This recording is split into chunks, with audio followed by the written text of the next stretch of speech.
It's your boy H Money, Mr. The Zone. We in the building. Let's get it. You know what I'm talking about? You dig? UFC 255, Deiveson, Figueiredo versus Alex Perez. I'm excited about this one, bro. I think Deiveson Figueiredo, one of the best fighters in the world, pound for pound. This man got a lot of talent. You know, it's UFC Fight Night, UFC pay-per-view, and we gonna do it with the best in the industry, the best in the business. Tap Out King. You know what I mean? Tap Out King. He gonna handle the business. Shout out to everybody in the chat. You know what I mean? Hit that like button ASAP. Subscribe to the channel already. You dig what I mean? And we ready to make it happen. Hit the like button right now. You know what I mean? It's time. UFC 255. Deiveson Figueiredo versus Alex Perez, bro. You hear me? Live with Tap Out King, the realest in the game. The realest in the industry. Tap Out King is going to hold it down. H Money, Mr. The Zone. Back again with another one. It's time for the UFC, bro. Ain't no capping and acting when I'm in the building, bro. You know what I mean? Hit the like button on God, bro. Be the first ones to do it, bro. No cap. You hear me? Live, nigga. I'm excited about this one. Shout out to my boy Toronto, JFL Heads, Coco Tyler, the MXBC. Shout out to D Hodges and the LDBC. Shout out to Unique Dom, Patricia Shelton, Coco the Don. You dig? Shout out to YG, Young Gods. You feel me? And we ready, man. We ready to take this to the next level. You dig? To that next level. 3 people in the chat already for this UFC 255.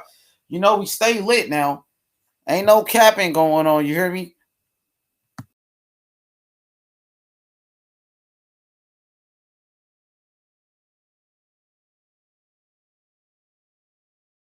Ain't no capping going on. We taking it to the next level. Brightland baguette bezel.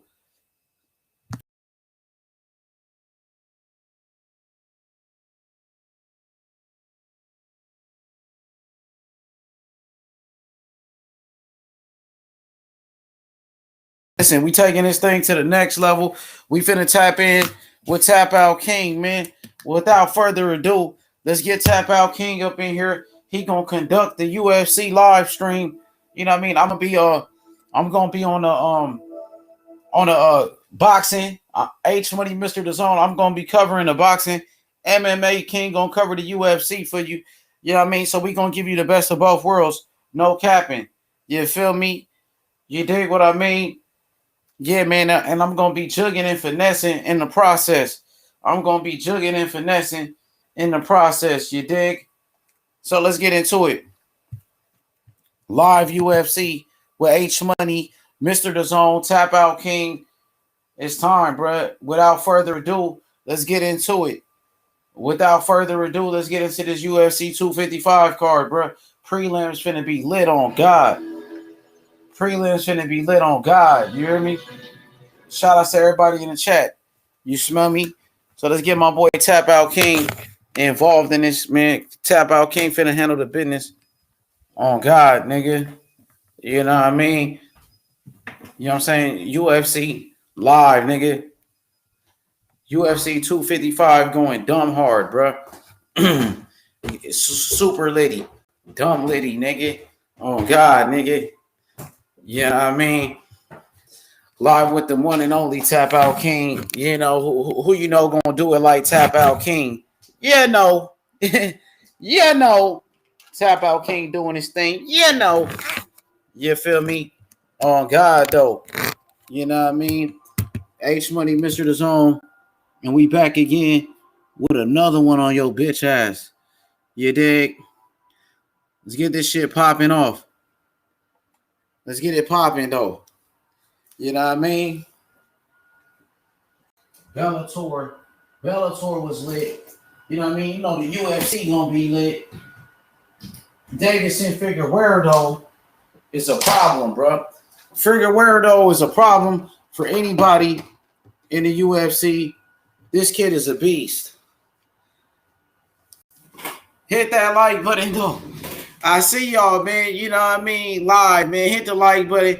UFC 255, Deiveson Figueiredo, Alex Perez is going down in a real way.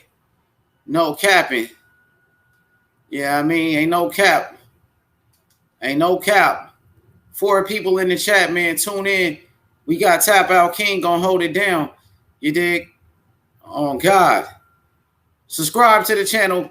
Leave a comment. Tell a friend. You know what I mean? We getting ready for this main card, bro. It's gonna be epic. UFC 255, Deiveson Figueiredo versus Alex Perez. I'm excited, bro. You know what I mean? Tell a friend. Subscribe to the channel. Do all the good shit you gotta do, bro. Don't even waste no time, man. Don't even waste no time with it. You know what I mean? Don't even waste no time with it. Because we finna get the legendary Tap Out King in here with me. You know what I mean? The best in the business, Tap Out King, bro. The best in the business, Tap Out King, little bro. You know what I mean? That's what it's all about, bro. Subscribe right now to the channel. Tell a friend. Tell a friend to tell a friend. UFC 255, Deiveson Figueiredo, Alex Perez. It's about to be epic, bro. You know what I mean? We doing it big, man. Live on the restream.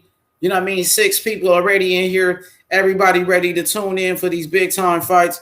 Let me drop a link in case anybody want to join the conversations.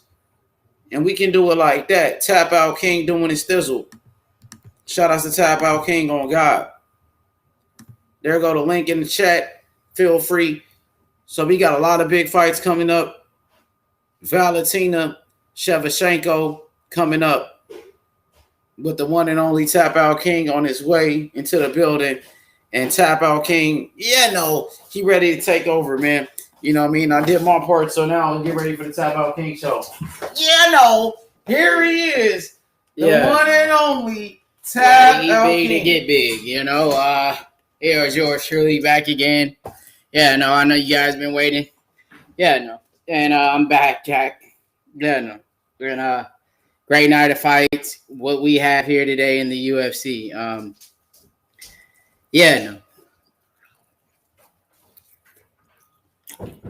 Another fight card.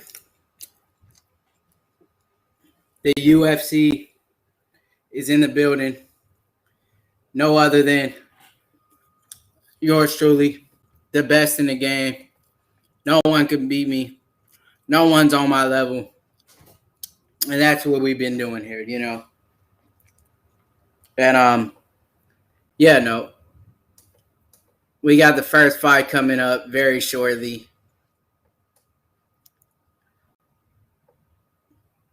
And it's just going to be a good night of fights, man.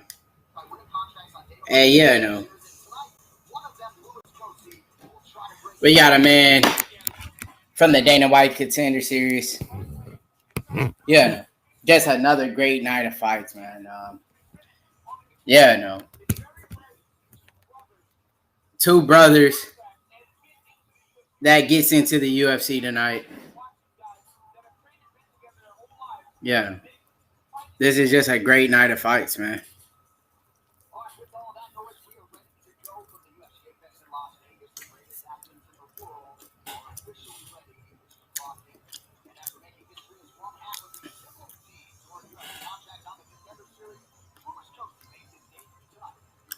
Louis Kolsky. Just a Dana White Contender Series guy. A lot of potential in him. He's been training with his brother. And they're both UFC guys. It's been a long journey for him to get to where he's at today. But he's here. And he's here to stay. He finished a man on the Dana White Contender Series. And, Dana White was impressed. Gave him the big contract. And now he's here. But he is taking on a well-rounded fighter out of Russia.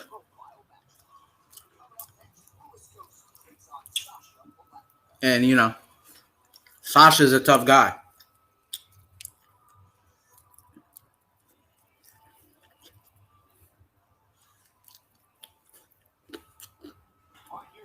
I mean, out of Hong Kong, China, he was born in China. On his way back down in the octagon.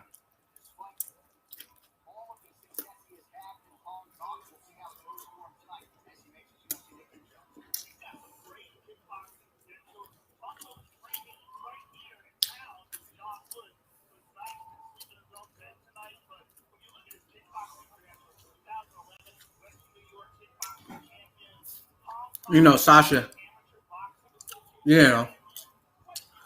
a former AFC champion out of South Korea-based promotion. Sasha, he's a great kickboxer. That's what he's known for, keeping the fight on the feet. He has ways to win in this fight. But is he going to be able to stuff the takedowns here? As we've seen on the Dana White Contender Series, he wasn't afraid to get the fight down in the mat. And that's what he's looking to do here. And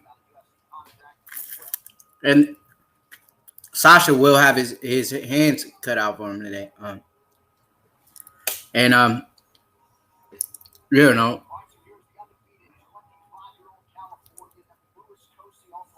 Louis Cosi, he's making his way down here to the octagon, fighting out of California.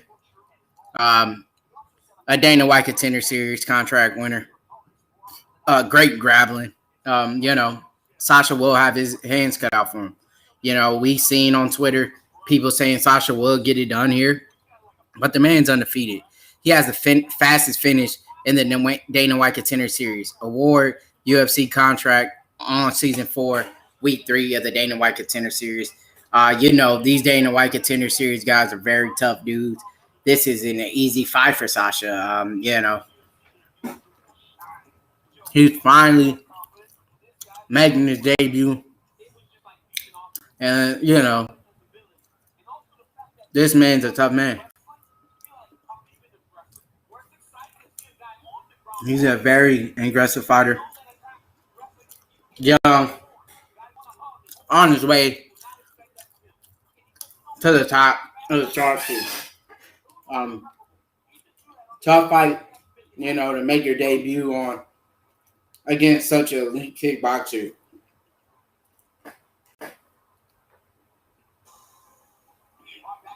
And you got to eat big to get big. Remember that, boys. And Sasha is a taller fighter. He's 6'1". Koski's only 5'9". And Sasha will have a little reach advantage going into the fight. Not a big advantage, but it will be there. Let's see if he's going to be able to use this in this fight. Bruce Buffer here in the building, announcing the fighters. We got the flyweight belt on the line. Just a big night of fights. And Figueiredo and Alex Perez. Just a stacked card here.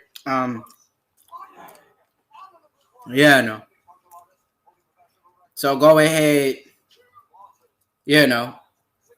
I'm the man they say that say a lot, I'm known for that, I'm that guy. Don't play.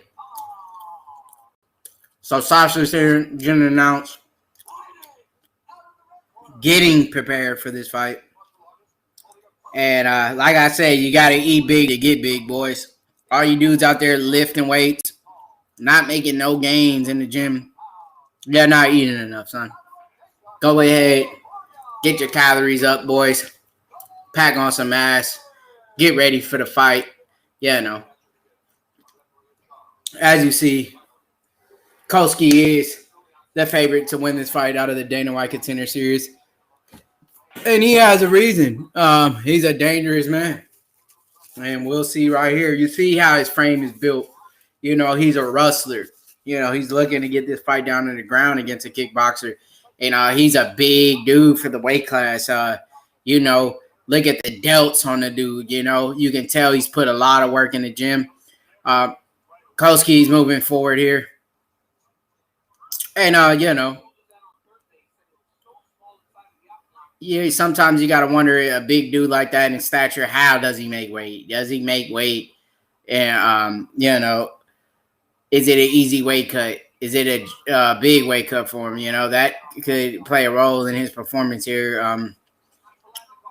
So far, wow, Sasha gets the takedown. That's a big takedown from a kickboxer here. We wouldn't be expecting that. That was a great takedown. Back to his feet. Kosi is just, landing some big leg kicks here. Oh, yeah, no. Sasha throws a nice body kick. Caught by Kosi. And he gets the big takedown. This is where Sasha could be in trouble. He's landing some good ground and pound. Sasha could be in trouble here.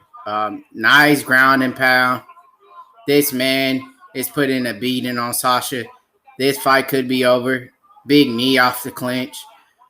Sasha gets back to his feet. He eats some big shots, and they're banging. This is a war here so far in the first round. Oh, wow. Oh, Sasha gets dropped on the feet now. Some nice ground and pound from the Dana White Contender Series winner.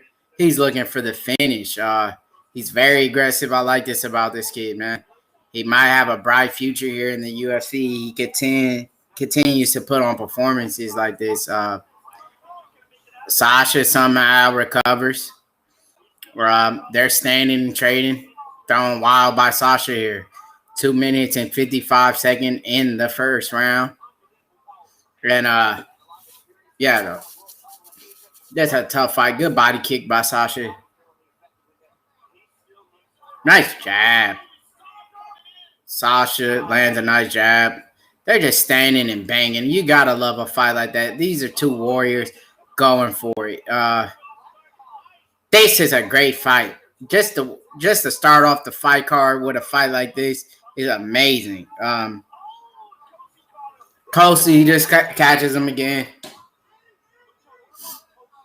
Kosi is just, I'm impressed with him. He made that big contract. He landed it, and Dana White was right about this man. Dana does another great job of signing a nice prospect. And Kosi, he's just, he's putting the pressure on him. Back against the cage. Sasha is controlling this fight right here, right now. But the tables just turn. Kosi gets his back against the cage and now has control. They break free. Good stand-up fight so far. You got to ask, is Kosi tiring out right now? It's just the first round. He's looking like he's slowing down. He kind of rushed that finish. And now you got to ask, how is Kosi conditioning? Is he ready to go 3 rounds? Sasha's landing some big shots now. Wow. Great fight. This is a way to start off a card here. Just a great fight so far. Great round. And Sasha looks like he's turning up the pace here.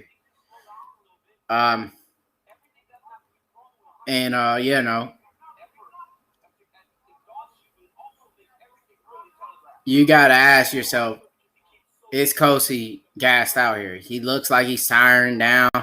He landed some big shots. 45 seconds left in the first round. Sasha is doing a great job of recovering and getting back in this fight. This is just a great debut from both of these men. These guys are here putting it all on the line. You got to respect them.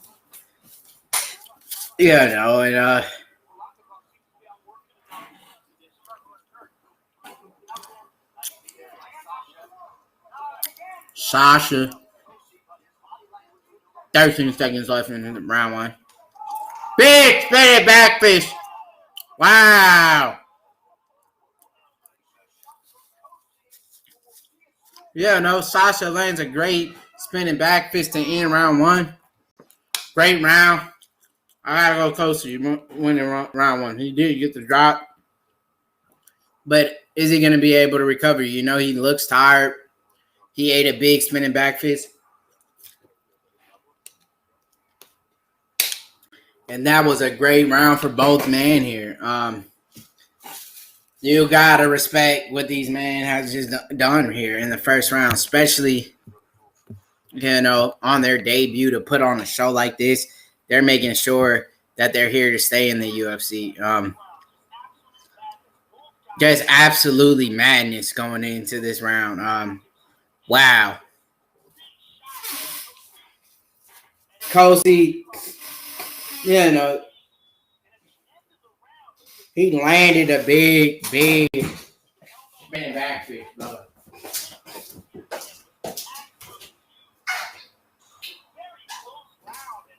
Very, very close round. But if I was a judge, I scored Kosi getting round one. Round two kicks off here. Glove touch for both men. They have respect for each other. Great sportsmanship. Kosi shoots in right away. And I think he's in trouble, man. I really think he's gassing here. Sasha's doing a good job of landing some good shots there. They're back on the feet. I feel like Sasha's a fresher fighter right now in this fight. He looks better conditioned, as you can tell from the body language between these fighters here. You know, Sasha looks fresher here, in my opinion. You know, but you can't count out Kosi. You know, he's trying to get, you know, some of his wind back. Nice combination by Sasha. And yeah, no.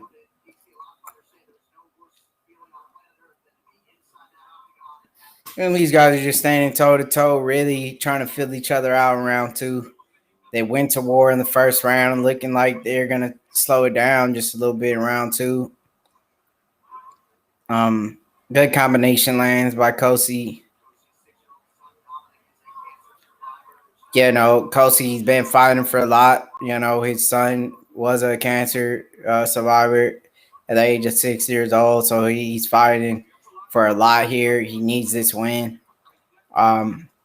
Sasha's landing a beautiful jab here, trying to stay from at range, use his reach advantage that he has in this fight. He's landed a nice 1-2 by Sasha. That's a great fight so far. You know, I'm just surprised how they done so well on their debut.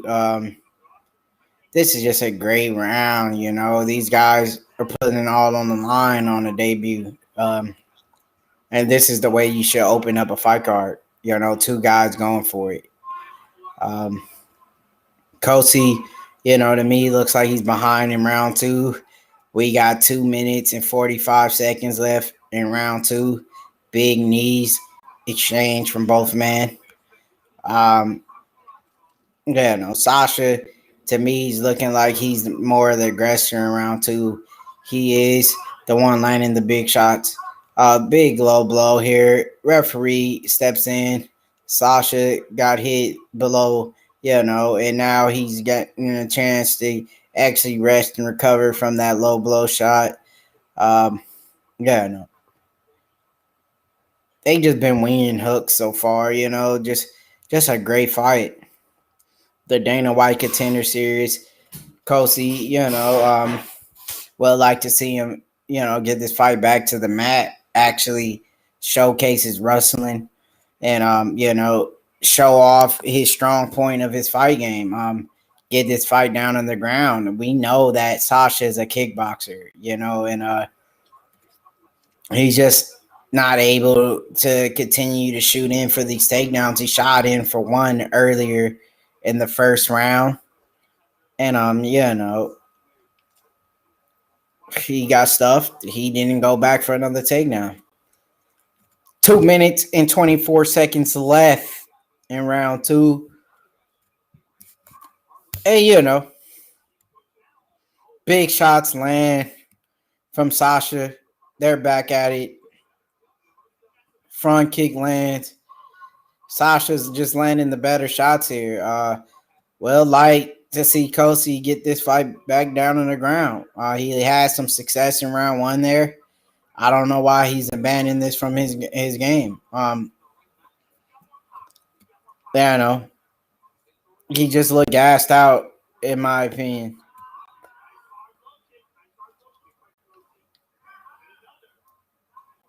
Nice leg kick by Kosi.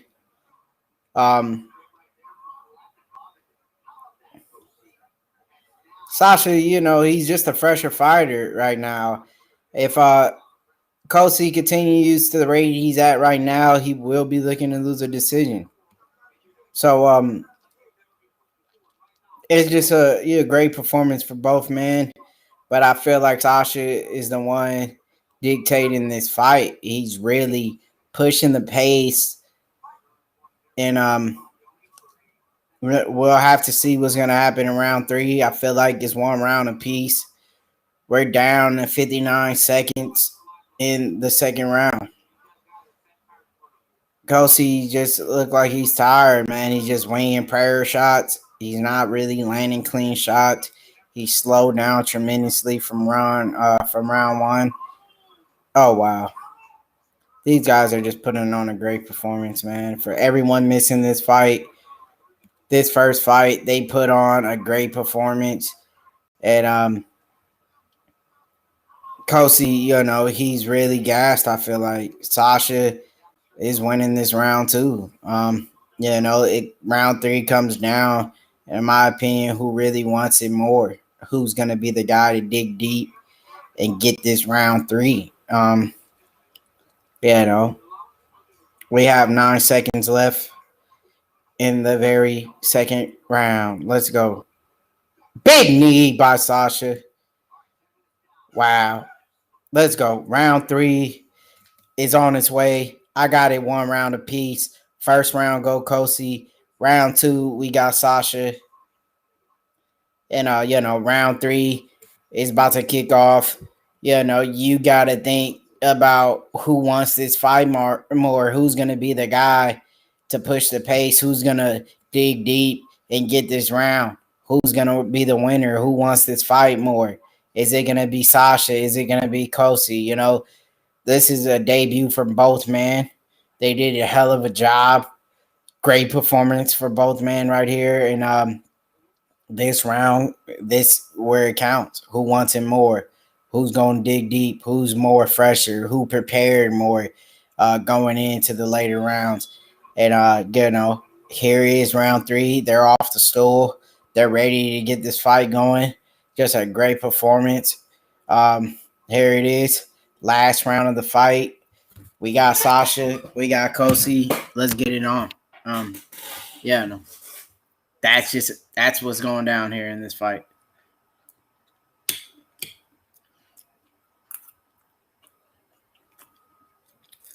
Who wants to fight more?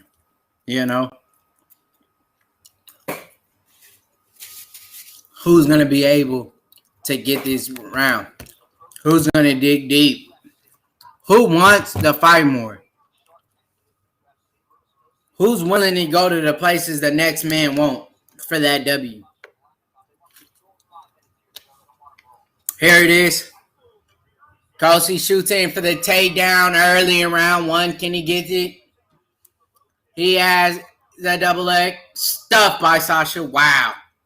Now you got to think about if Kosi doesn't get the takedown, how much energy did he just waste trying to get this fight down on the ground? You got to think about how much energy he put into that takedown. And for him to get that takedown stuff, that's going to say a lot, Where does his, his confidence go from there? Getting stuff on a takedown like that. He already looked gassed out to me, in my opinion. So, he shoots in for another takedown. It gets stuffed once again. Sasha's looking good here. I feel like Sasha maybe going to take round 3 as well and walk off with a decision. You know, Kosi doesn't look good. He looked gassed out now. He had a great first round, but Sasha is really pushing the pace here. Great debut from both men, but Sasha looked like he will be edging out a decision here. And he's having success on the feet. He's making Kosi work. He's shooting in for these big takedowns that he's not getting. A lot of energy is being wasted here.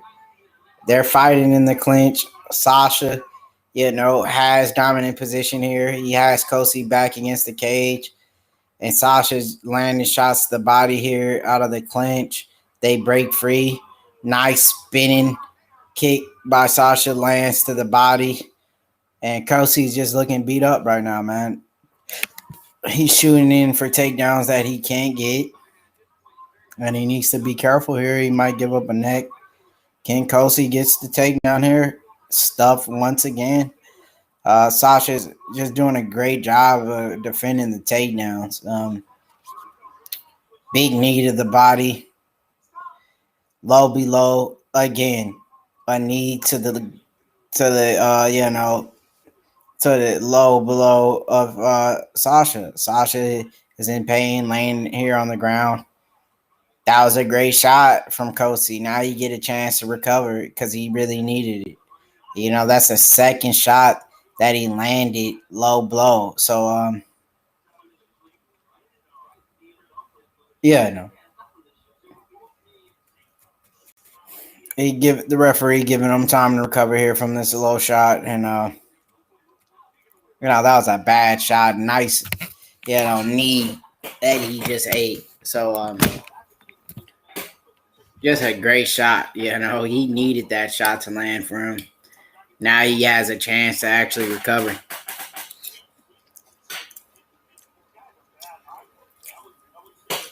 And that's the love of the game sometimes,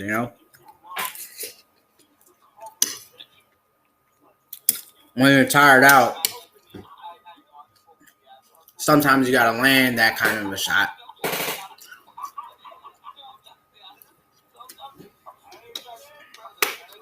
You got to land that shot to where a man, give you a chance to recover, catch a win, and this is where it's at here.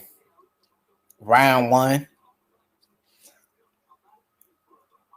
Kosi looked good. Round 2, Sasha took. Round 3, it looks like Sasha is going to walk off with a decision here. He's still recovering from that low shot. And, you got to take your time when you get hit like that. That was a big shot. And Sasha, he's recovering here. I think he's going to continue on.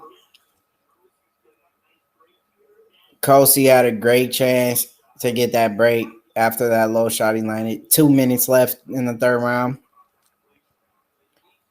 And Sasha's back here landing some strikes. Nice jab by Sasha. And nice front kick as well to the body by Sasha. You got to credit Sasha for this performance, taking on such a tough guy with a lot of hype around him. Oh, big right lands from Sasha. Koski dives in desperate for the takedown. And oh, wow. Sasha has him covering up. It's all over. Sasha gets the late finish here in round 3. He beats the Dana White Contender Series prospect. And, just a great debut. Great fight. Sasha victorious here, getting a stoppage late in round 3. Hats off to both men, but Sasha dig deep. He wanted that fight. He wanted that win. He dug deep. He was in trouble in the first round. He recovered. He's back. He gets the job done. Dana White has to be impressed with this man's performance. And that's why he's here in the UFC. That wasn't an easy fight. He took on a guy with a lot of hype around him. He won the Dana White Contender Series, but he couldn't win on his debut when it really counted. Sasha's here victorious. What a great performance. What a great fight from both men. But, someone has to lose. and therefore Kosi was the man coming up short. He's amped up. Great win for Sasha. Let's give it up for Sasha. Yes, sir. Good win, baby. That's a great fight. Great way to start off this fight card. This is going to be a stat card. He's ready. He's calling out everyone. Sasha's ready to make his way up this division. Great fight. And, we got the next fight on its way very shortly. Bruce Buffer will be announcing the winner here of this fight. Just a great fight. Great performance. Sasha will be out there to do big things in the future in this division. Great stoppage from the referee. You never want to see a man, take too much damage. He looked gassed out since round one. And, Sasha, he picked him apart late in this fight. I'm guaranteed we'll be seeing more from Sasha, especially with a dominant performance like that. He did win both of those rounds. He weathered the storm early in the first. He got the job done. He's a tough guy, dangerous, man. And that was a tough fight for him to take on a Dana White Contender Series winner in Kosi. Just a great performance from both men. And we will be sending this over to Bruce Buffer to announce the winner. Just, you need to think what's next for Sasha. Who is he going to fight next? Who's the next man in line to get a chance at this wicked kickboxer? He got the TKO in round 3, and he's on to bigger and better things after this. Respect from both men. Congratulating the winner here. Kosi, he still looks tired. He's breathing heavy. He's sitting on the stool. He's not even up yet. And just another great performance from Sasha. And, Sasha will be going on to do bigger and better things with his career.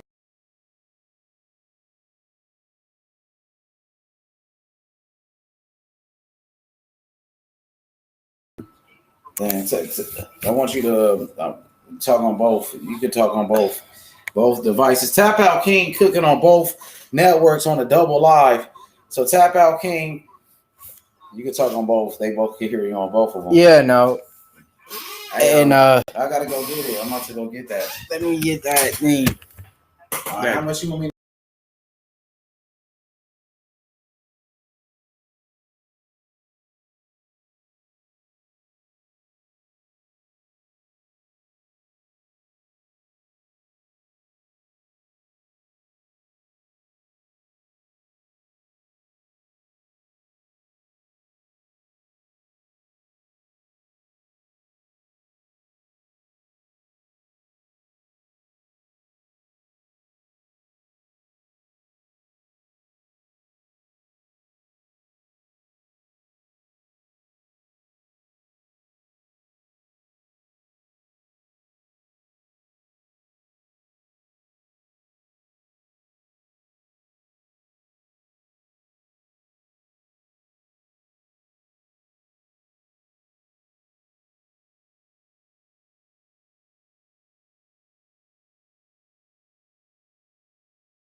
And you know, Kyle Dawkins doing a great job here.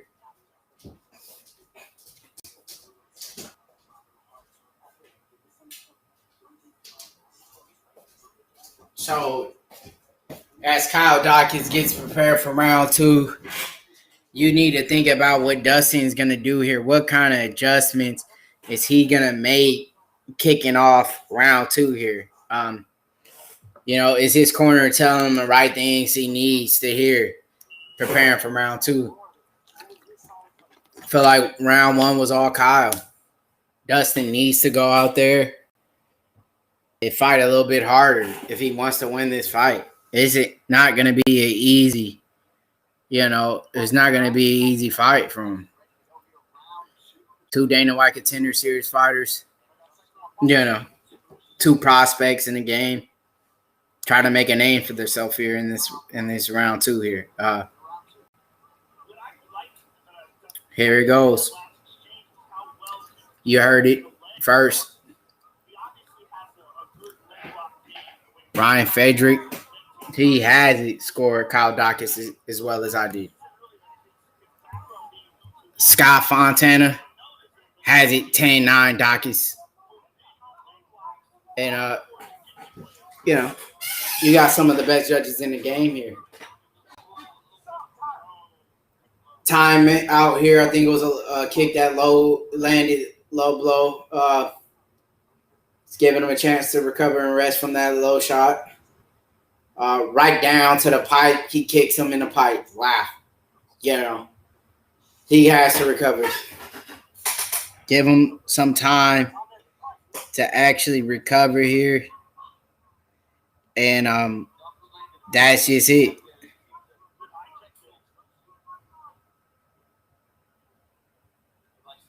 And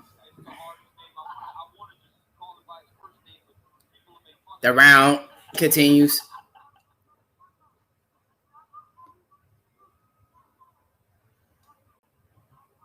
And here it goes.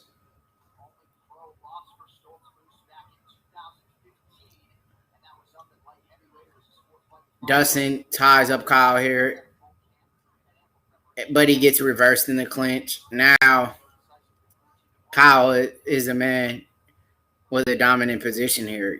He's having more control time here. This plays a big role in the eyes of the judges when you're going in to such a close fight, They're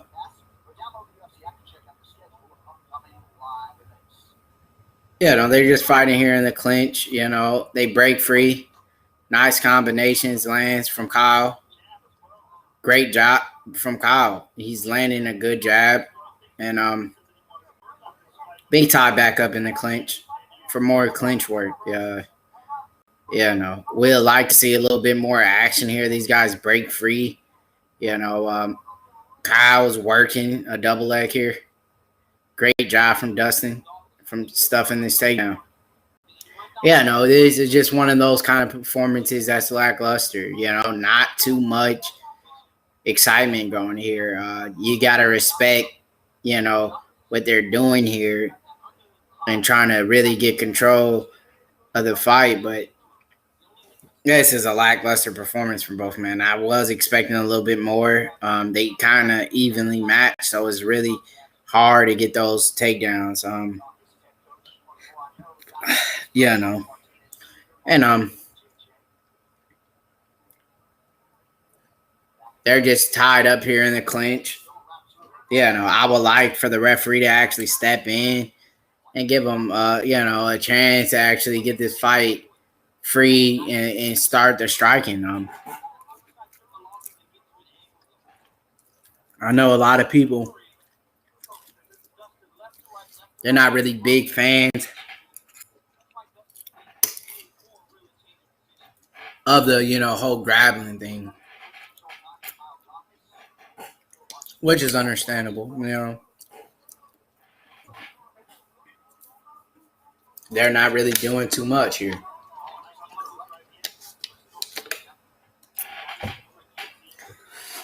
Front guillotine attempt from Dustin. Close but no cigar. And what is Dawkins doing to solidify his spot in this middleweight division? Is this a performance that people talk about for a long time, or just a lackluster performance here? Really not impressed with any of these guys right now. I would like for them, to go for it a little bit more, get the attempt to takedown at least. It's just a lot of clinch work. Just a lackluster performance here by both men. Yeah, this is just one of those grinder fights where they keep it close the entire time.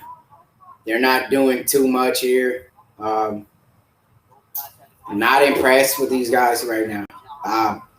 We got 25 seconds left in round 2.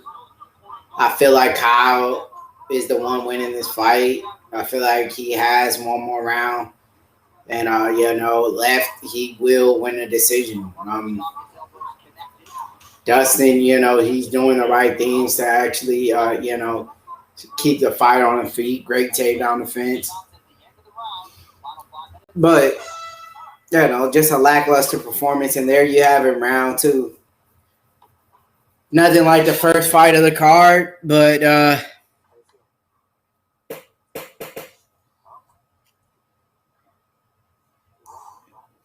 and there you have it. We're getting prepared for round 3 here. What adjustments have this man made to get this fight done? Is he making the right moves? Is he doing the right things he needs to do to win the fight? Just another performance that's going to go to the scorecard. They need to actually go for it more, I feel like. They're just not digging deep enough to get the job done here.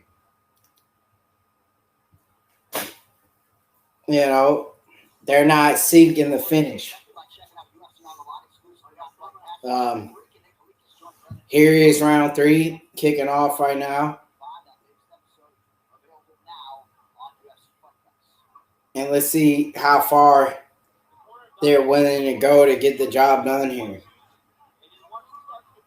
And,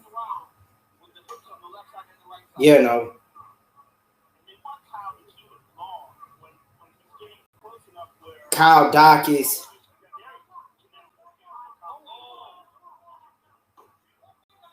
stuffs the takedown beautifully here. And there you have it. Back in the clinch, this fight goes. These guys aren't actually going for it. Not impressed, like I said, by both of these men. I expected a little bit more out of Kyle Dawkins. Just a letdown, in my opinion. He didn't make the right adjustments going into this fight. He hasn't, to me, it doesn't look like he hasn't worked on anything besides, tying up his clinch game. And they're back in the clinch. These are one of those fights where you can possibly fall asleep watching. That's just what's going on here. You go fall asleep and wake up and it still be the same fight. Two guys laying in the clinch, not working. He's landing some good knees by Kyle, big elbow. They're finally break free from the clinch. And, we'll like to see a little bit more of the striking here. A takedown from Dustin, I feel like that he's not going to get. And it was a great takedown defense here from Kyle Dawkins. And it's a very, very close fight. But I feel like Kyle is the one dictating this fight. He's the one who will get his hands raised. He's a little bit more active everywhere in this fight when it comes to the striking on the feet or even when it goes down to the ground. He's just doing a little bit more than Dustin. 2 minutes left in round 3. I feel like this fight will go to the judges, And Dustin's landing some good shots here. He drops down. Dustin drops down. Can he have the submission on the leg lock? No, he gives it up. And now Kyle's landing some good ground and pound. This is what we like to see here. A little bit more, excitement out of this fight. I feel like Dustin, he looked like he might be a little bit hurt here. Kyle might go in for the finish. Good body kick from Dustin. And this is what we like to see here, or actual fight. Not two guys, hugging each other up against, against the cage for 3 rounds. I mean, you want to make an impact in this sport of mixed martial arts, you're going to have to put on better performances than this. He's just not doing enough, And we have 1 minute left in round 3 here. Let's see if we can get a finish here. And Kyle is landing some ground and pound here. He's landing some good shots here. He should have been more aggressive like this throughout the fight. He possibly could have got a finish instead of the decision. And you know how Dana feels about decisions, That's why a lot of fighters, they get robbed trying to play it safe. Sometimes you got to keep it out of the hand of the judges. But I feel like Kyle's just, he's the more active fighter. Round 3 is his round as well. And he's letting them hands fly. That's what we like to see here. Go for the finish, But you got to respect Dustin. He got him in a dark choke. Can Kyle get the submission victory with 23 seconds left on the clock? Can he get it done?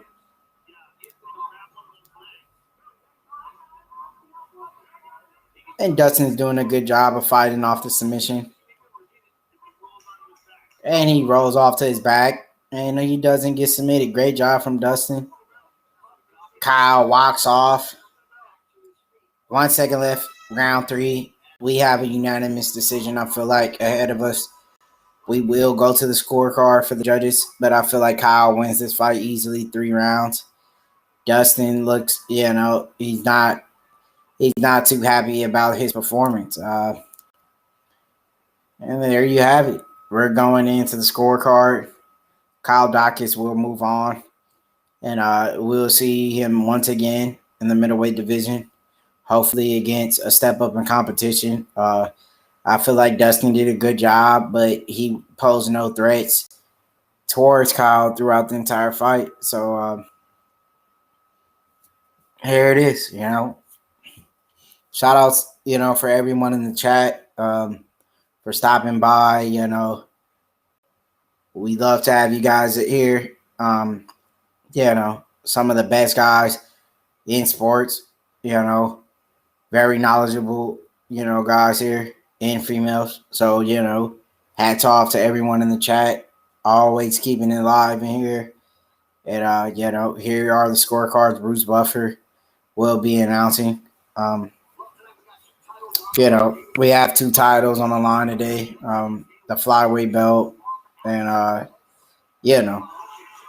we have Valentina, and she'll be putting her belt on the line against Jennifer Maia. Just a great fight. And we are at the scorecards.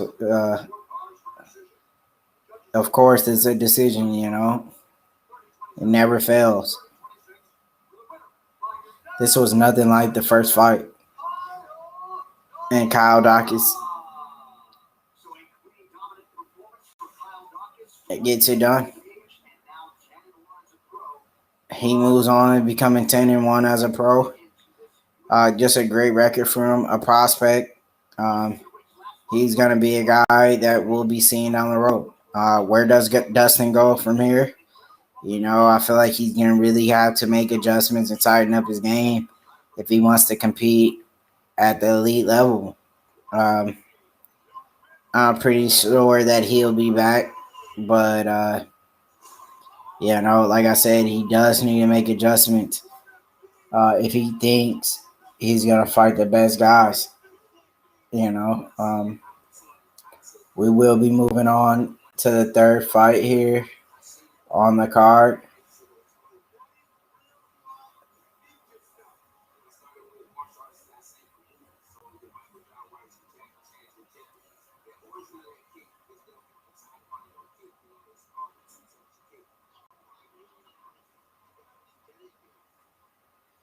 And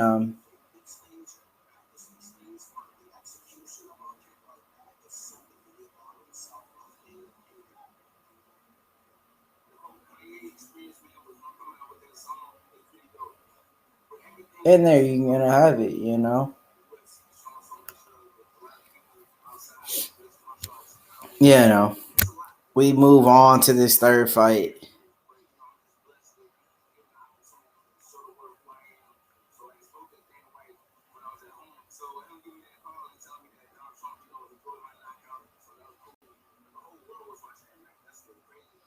Here at UFC 255.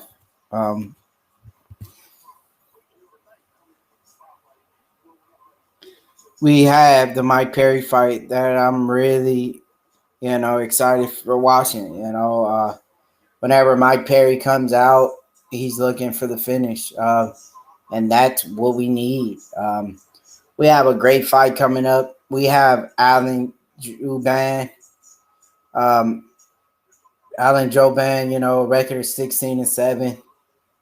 He's coming off of a loss to Dwight Grant, which, Allen felt like, he actually got robbed, and, he's been gone for the game, for a while now. So he's finally coming back. But he does have his hands cut out for him today.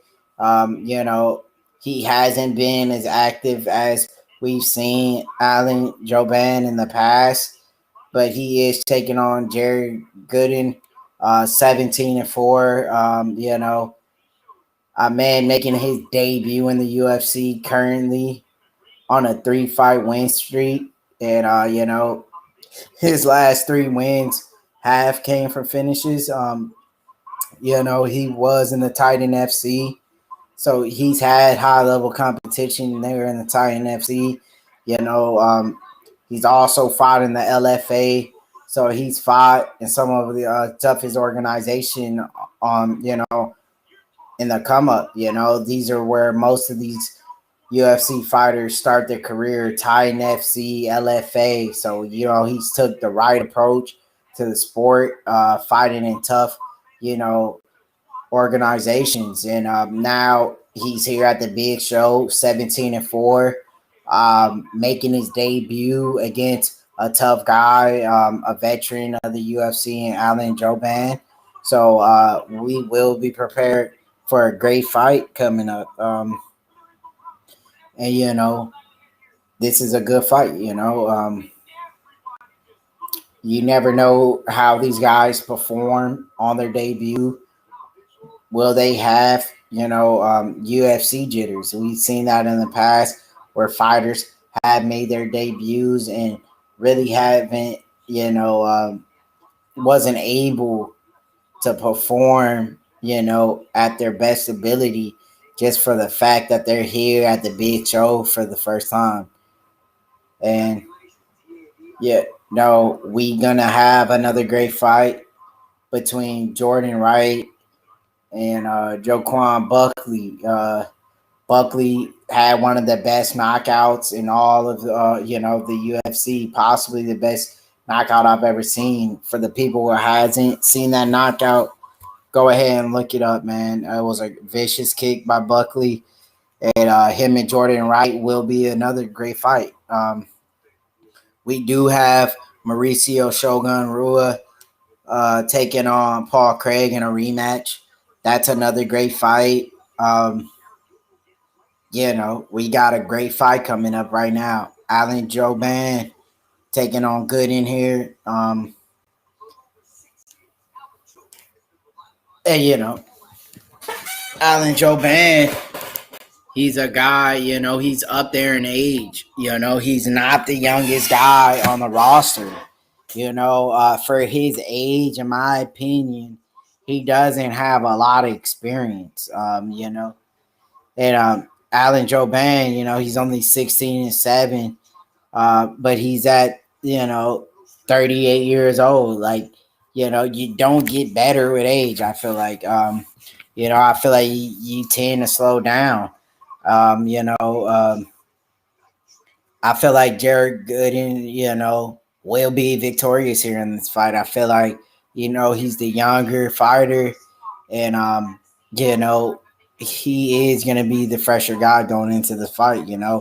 He is gonna be hungry, making his debut in the UFC. I really don't like placing bets on guys on their debut, but I really feel like Jared Gooden is gonna be the guy to walk away with the W. He has all the right tools to win this fight. He's younger.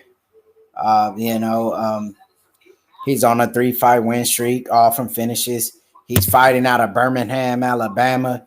Shout outs to everybody in Bama. We gonna hold it down worldwide. Shout outs to the South. We gonna get this Alabama win right here, and we gonna keep the ball rolling. I feel like he's a strong individual. He's gonna be the guy to push the pace. He's gonna be the more of the aggressive fighter here. He's on a 3-fight win streak, like I said, 7 wins by knockout, 6 wins by submission, a Brazilian Jiu-Jitsu brown belt, and Gooden has all the right tools to be a top prospect down the road at welterweight. And it really comes down to how he performs against Allen here. Allen, he's been around the welterweight game for a long time. So he has his hands, in a tough fight here. You got Alan Joban, fighting out of Lafayette, Louisiana. We got a battle of the dirty South. Who's going to dig deeper? Who's dirtier in the South? Is it Bama or is it Louisiana? We going to figure out right now. Alan Joban, it's been a long time since I've seen him, ever since the close decision he had with Dwight Grant. He felt like he got robbed that night. I feel like Alan Joban never really, goes for the kill, goes for the finish. I feel like, he's always leaving in the hand of the judges, and that's where he got in trouble with Dwight Grant. He hasn't been active, in my opinion. I haven't seen him in a while. Has he been staying sharp? Has he been in camp, tidying up his game? Is he mentally there after losing a close decision that he was, crying so bad about? If he doesn't want this fight to go to the judges, then you know what you need to do. Go for the finish. He has 11 wins by knockout, 4th highest knockdown rate in the UFC welterweight history, 6th highest striking accuracy among active UFC welterweights at 50%. Alan Joban is about as seasoned as it gets. He's fought a lot of high-level competition. But is he going to make those, right adjustments to go for the finish or leave it in the hand of the judges and get robbed? Both men are 6 foot, and Gooden is going to have a nice reach advantage going into this fight. Gooden is, I'll probably be, down the road. I feel like this is his first tough fight. It is his debut in the UFC. But, he's fought high-level guys. Titan FC, LFA are tough places to compete in. I feel like, he's fighting out of Atlanta, Georgia, but, he's the underdog as well. So, all the people placing those bets, let's slide with the underdog and cash out here. He's fighting out of Atlanta, but he's from Alabama. And we know how them Bama's boards get down. Shout outs to Deontay Wilder. We know that. Those boys hit hard. You know what I mean? So, Joban out of Louisiana, but training out of Los Angeles. Did he get soft down there? That's the question. Is he partying up in LA, drinking, smoking that good ganja out there, for medicinal purposes, of course. He is the favorite to win this fight by, he is not by much, but Alan Jouban is the favorite to win this fight. I feel like Gooden has what it takes to become, to get this job done and cash out for the underdogs tonight. Let's go. We've seen an underdog win earlier today with Sasha. Anyone who bet on Sasha made a big bet, and they made some good money because Sasha was a big underdog going into that first fight, and he performed well. He got the job done. You see how big Gooden is compared to him physically. I mean, the man's a monster for 170. I mean, look at the rare delts on this guy. I mean, you could tell he spends a lot of time in the gym. Look at the lats on that dude. I mean, the dude's lifting, tons of weight. That's for a fact. And, he's physically a monster. They're fighting here in the clinch. And they're going at it, and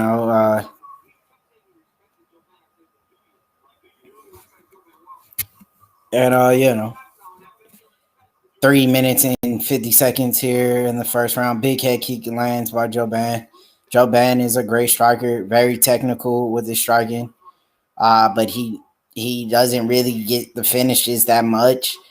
I feel like he's always leaving these fights in the hand of the judges.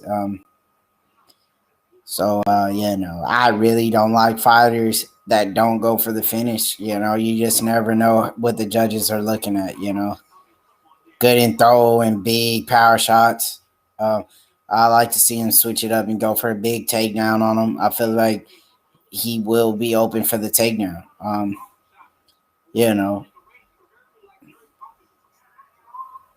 This is just so far a filling out process. And Jouban, he's looking pretty good on the feet. Nice body kick by Jouban.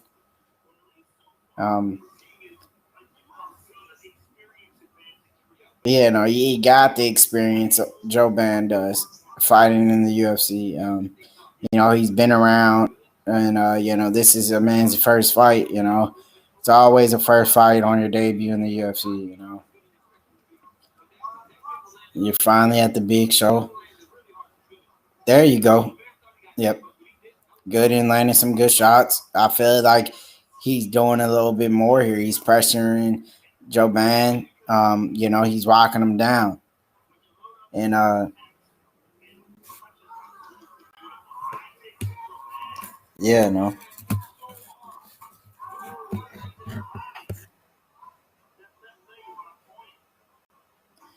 Conor McGregor tap out will get destroyed by the pit bull. That's a good fight. We'll like to see that fight happen down the road. Conor, I feel like, he's just one-dimensional. He's just a great striker. Hey, that's about it. He don't have a full arsenal. He doesn't, use any submissions. He doesn't use any wrestling. He's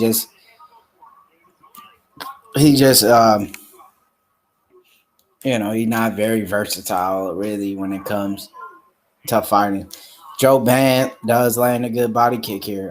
Jouban's looking good so far. And,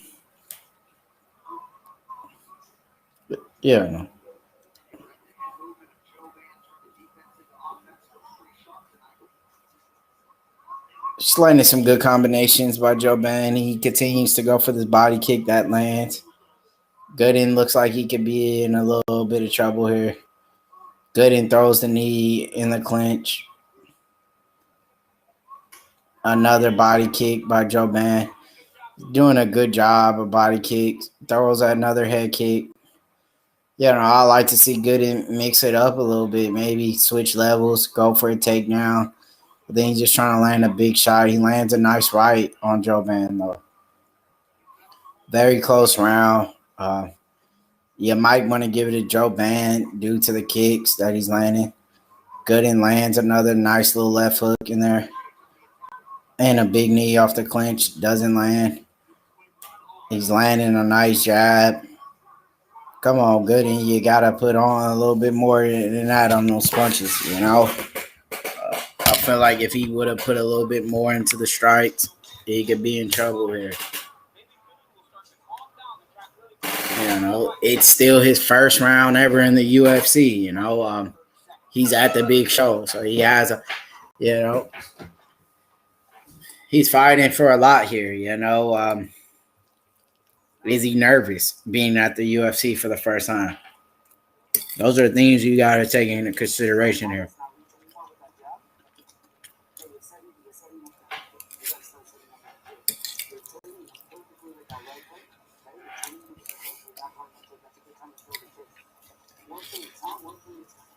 It looks like, you know, Joe Bang got caught in the eye. Maybe it was a headbutt that landed.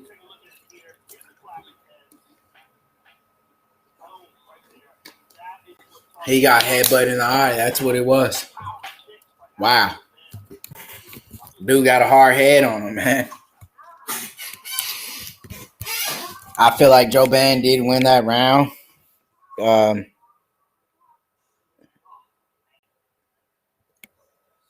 McGregor hits like a girl,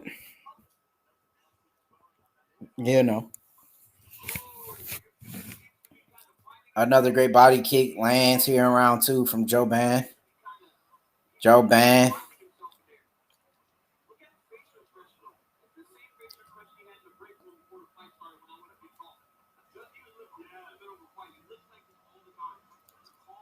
I would like to see Gooden mix it up a little bit, you know, throw some leg kicks and some body kicks as well. Shoot in for the big takedown if he has to. You know, I feel like Joe Bang is having, you know, he's having an advantage on the feet compared to Gooden here. Joe Bang's looking pretty good on the feet. He's a little bit more fluid with his striking here.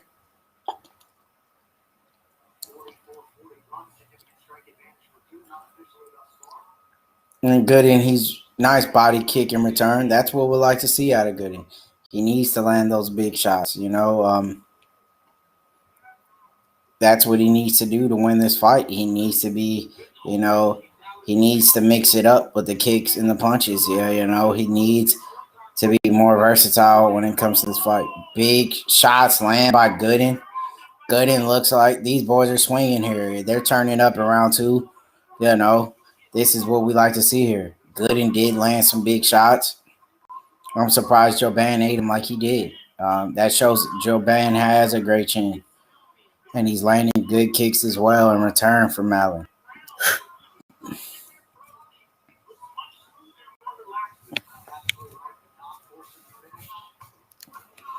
Oh, nice shot from Allen Juban. Maybe hurt. Good in here.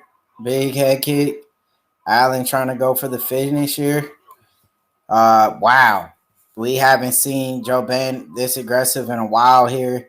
I feel like he had maybe one of the best training camps of his career here. Even though he is fighting against a man on a debut, he is looking good. You know. Joe Bang landing some good shots, walking down Gooden. And big overhand right lands by Gooden. Wow, Joe Bang is just all over him. He could be in trouble here. Joe Bang doesn't pack a lot of power in his strikes, but he is very accurate. And Joe Bang is winning this fight. You know, round 1 was his. Round 2, Joe Bang did dominate. He's landing nasty knees in the clinch. And they're banging in the clinch here. Gooden shows off a great chin. He's recovering. He's very tough, very durable. He can take a lot of good shots. And oh wow. Joe Ban hurts him with a right again. Joe Ban's looking good, you know. He is fighting against a man making his debut, but he looks good. You know, another great body kick by Joe Ban. I feel like age hasn't slowed Joe Ban down a bit.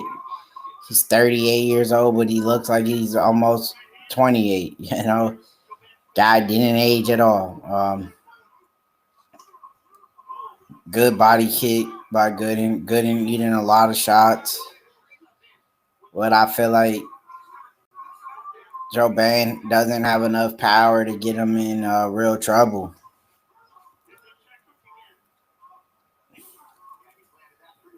And yeah, Joe Ban continues to pressure Gooden. We have 33 seconds left in round 2. You got to score this fight, Joe Ban. You know, he's up 2 rounds. And we do have John Anik in the building, Joe Rogan, Daniel Cormier, the former heavyweight and light heavyweight champ. Jared Gooden finally decides to actually attempt a takedown. He has Joe Ban's back, but it's a little bit too late to do anything here. He has 3 seconds left. He lands a little knee. Good round. We're going into round 3. I feel like Joe Ban is up. Gooden's going to need to do something spectacular to get this job done here. He's going to have to end this fight by knockout or win this fight by submission. Because if it goes to the judges, he will be losing this fight. You need to think about what has, Alan Jouban done in his off time from the sport. He's been away from the sport a while, but he comes back to put on a great performance, and he looks good doing it. I don't think that hiatus he took really affected, how he performed here today. And Joe Ban is up in this fight. And there you have it. Round 3 coming up. Going in here to a very close fight. Joe Ban. Joe Bands. Here it is. The big round 3. Bandino. And the good old Bandino himself has returned to the building. Yes, sir. Shout out to Joe Bands, you dig? Yes, sir. Shout out to Joe Bands, you feel me? And these boys are slugging it out here in round 3. Gooden knows he's behind in this fight, so he needs to do what he needs to get the job done. And is he making the right adjustments to go here and end this fight? Can he get the finish? Can he dig deep? Can he get the job done here behind in the scorecard?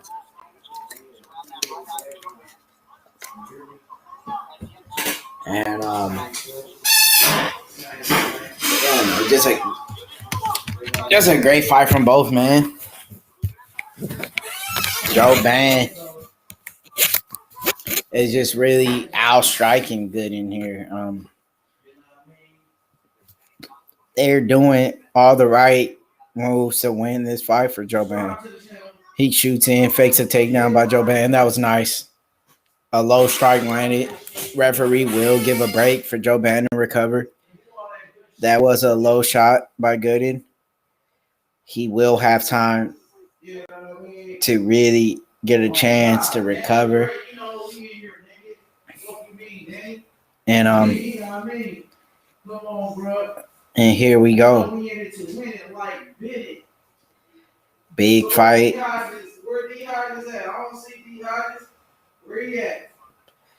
And here we are. Alan Jouban trying to get the job done here, trying to get back in the winning column after losing his last fight to the White Grant. Very close fight. But is he making the right steps to win? Yeah, no.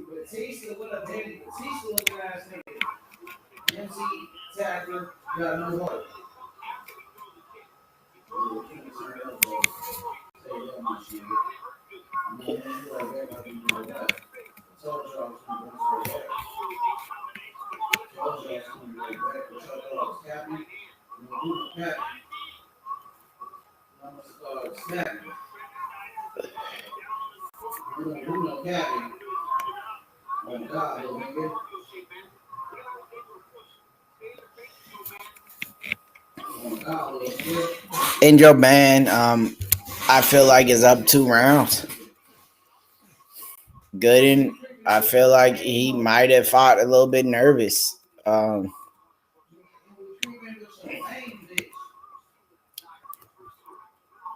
Big slip from Joe Ban. Gooden gets on top, but has no success on top. Joe Ban kicks up back to the feet. Gooden has to know he's down 2 rounds. What are you going to do when you're trailing in a fight? Are you going to try to get the knockout? Try to get the finish? I mean, Gooden needs to do a little bit more here. He needs to continue to pressure him. Look for the big shot. Maybe get the fight to the ground and look for a submission. Yeah, no. If you're looking at Gooden here on his corner, you gotta be kind of disappointed in what he's doing. He's fought a hell of a fight, but has he done enough to really capture this win?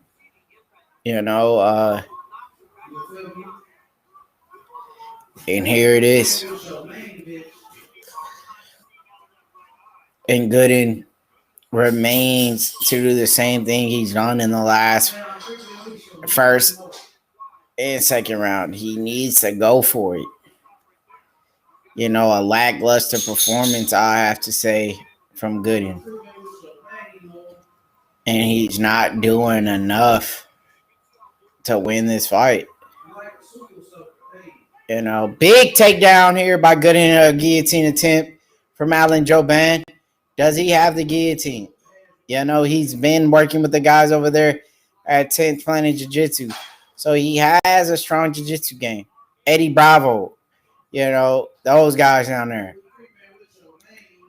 And does he have the guillotine? I don't think so. I think Gooden will be able to get out, but he'll be able here to hold him until the round is over.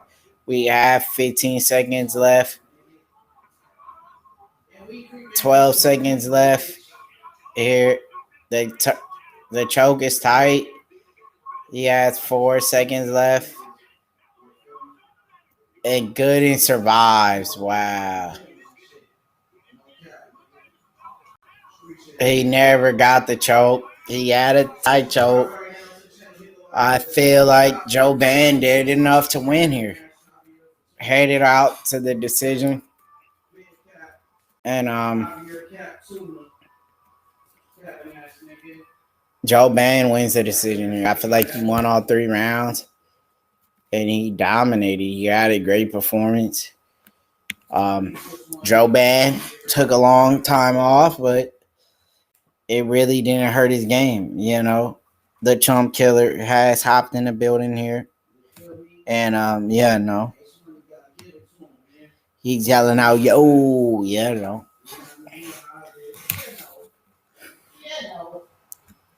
And, that's all. What a great performance by Alan Jouban. He's done a great job winning that fight.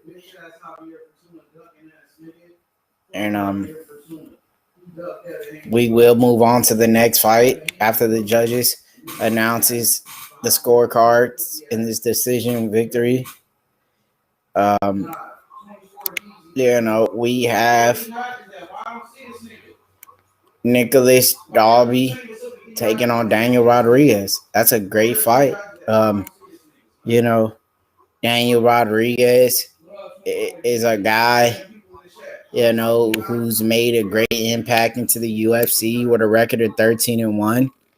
And, he's on a big win streak. He's on a 9-fight win streak. He trains out of Tap Out, LA. He's beat Dwight Grant, a man who beat, Alan Joban. And, he made a big debut against Tim Means where he won by standing guillotine choke. He's been on a 3-fight win streak in the UFC. He's 3-0 here. He gets to step up in competition. I feel like Dwight Grant was a tough guy. Dwight Grant had Rodriguez in a lot of trouble that fight. He dropped him. But Rodriguez came back and got the knockout finish himself. So Daniel's a tough guy. He got a great chin on him. He loves to brawl. He packs power. Very aggressive, durable guy. You can never count him out. Even when he's rocked, he finds a way to win the fight. Nicholas Dalby, tough guy, coming off of a loss here. So he's going to be hungry to try to get a W here. Dalby is a very tough guy. I was actually surprised when he lost his last fight. And, Dalby, he is going to be, trying to get back in the winner column.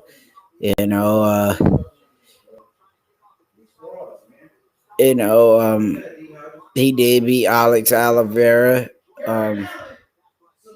And he won by decision there. I don't know how, but he did win. Alex Oliveira. Nicholas is currently on a 4-fight win streak. 4 wins. He had a no contest as well. And he beat the Brazilian Cowboy. He did beat, a tough guy in the Brazilian Cowboy. And Daniel Rodriguez, undefeated. And he's having a great year. And Tap Out King doing his thing. The one and only Tap Out King. Much love and respect to him. 13-1. Well-rounded, good submission fighter. Loves to brawl and bang it out. We are in a treat for tonight here. Nicholas Dalby, coming off of a big win against the Brazilian Cowboy. And we have a great fight. Here it is, big fight at welterweight. Tough fight to call. I feel like Dalby, if he takes this fight to the ground, he will have success. Because Rodriguez is a guy you really don't want to exchange with. He just keeps coming. He has heavy hands. Daniel Rodriguez, has a great chin. But I feel like Dalby will be the better fighter on the ground. And he gets it there. He could win the fight from submission, maybe even ground and pound. But Daniel is a very tough guy. But I feel like Nicholas Dalby is going to be the toughest fight so far of his career. Dalby's been around the welterweight division for a while. He's picked up big wins against the Cowboy, Alex Oliveira, and this is going to be a very tough fight, supposedly, he had a draw with Darren Till, supposedly, according to Tapology. Dalby did beat Zaleski dos Santos as well. So he's beat tough guys in the welterweight division. And I do feel like Daniel Rodriguez will get tested for the first time here. And, And 4-1. In his last 6 fights, 6 wins by knockout. Picked up 4 submission victories. A former Cage Warriors champion. And this is a tough fight here. A great fight. And this is what's gonna happen here.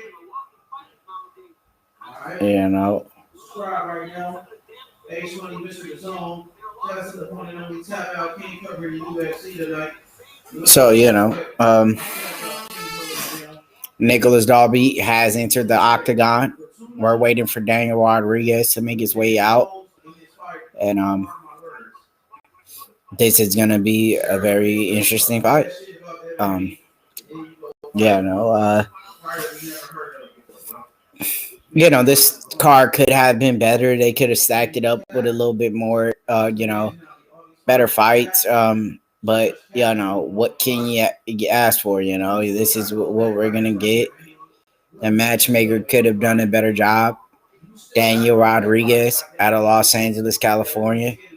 Hey, you follow him at Instagram on D-Rod UFC. He's 3-0 in the UFC. We have seen nothing but great performances so far from him.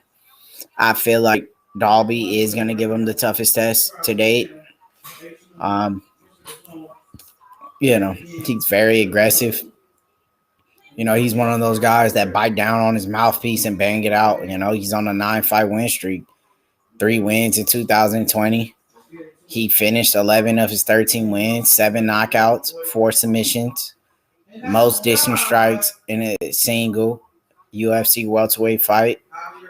And he's here. You got to respect this man. When you think he's out, he somehow comes back and get the finish. He's a very tough opponent for anyone. This is going to be a good fight. I really feel like the matchmakers did a good job with this one. Finally giving Daniel a grappler. See how he will perform against a strong grappler like Nicholas Dalby. We're in for a treat here. And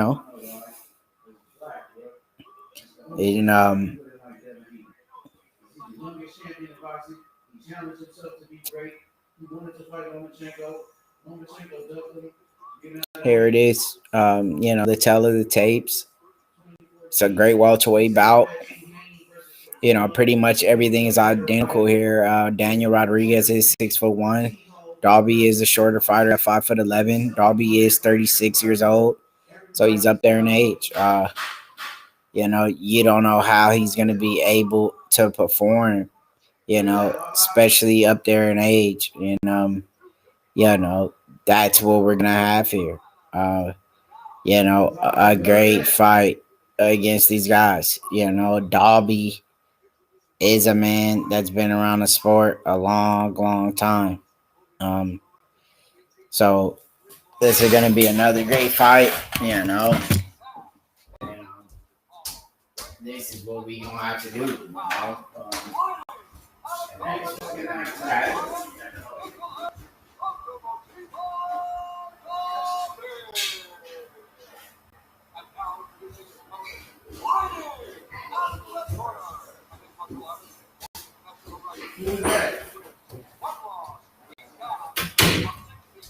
And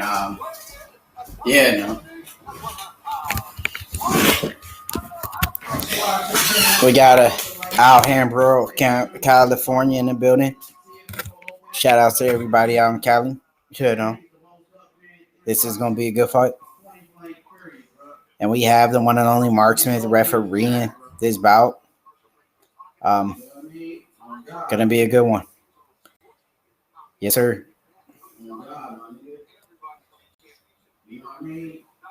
So let's see how this fight plays out. Round 1 just kicked off. Rodriguez eating some nice leg kicks by Dalby so far. Feel like Dalby kind of resembles the like of Gunnar Nelson. Resemble his fighting style in a way. And they're pretty much just filling out each other here.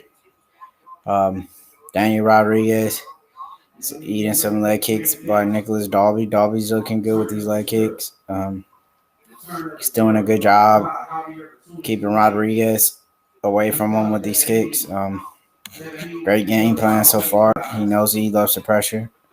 Rodriguez throws a leg kick of his own that lands. And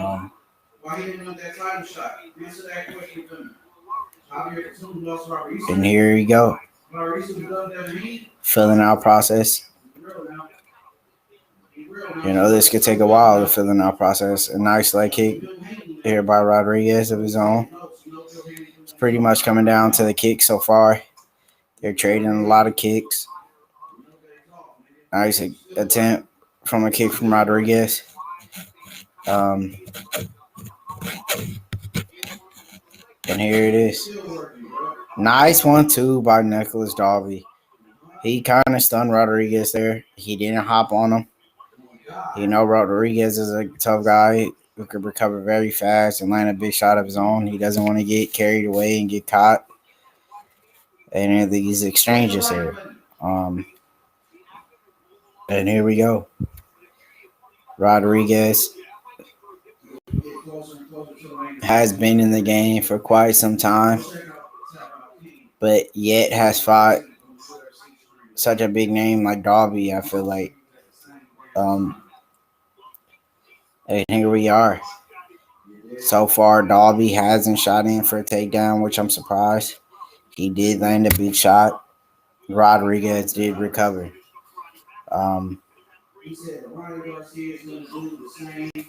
Daniel Rodriguez doing a good job of pressuring Dalby.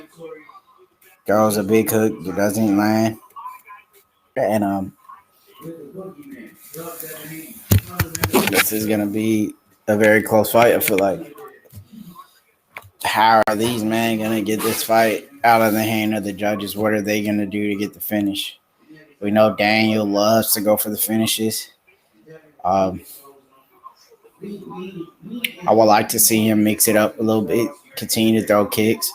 That was a great leg kick by Daniel. Dalby, I would like to see him actually shooting for a takedown, but Dalby's having success so far with his leg kick as well. And they're really just trying to find the range here. Oh, nice combination by Daniel Rodriguez. Good. Rodriguez has seemed like he's picked up a lot of, kicks into this training camp. His kicks has came a long way. He's throwing them more often. He's really changing up his game. And here it is. Big head kick attempts. Doesn't land. If we had a translator in here for Santos, that would help me a lot. And here we go. Daniel Rodriguez, it's a very tough round. This is one of those rounds that you'll really hate to be a judge, very even.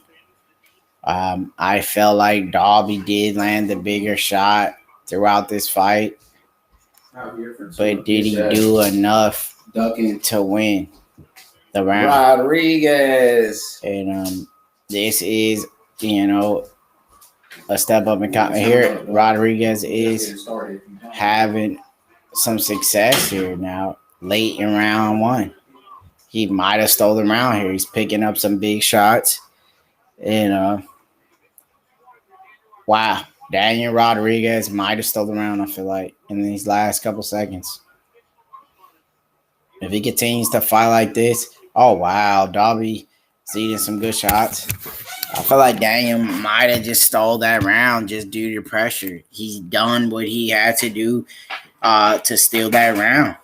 I say if he continued to fight the way he's fighting, very aggressive like that, not letting Dalby off the hook, Dalby could be in trouble and lose this fight.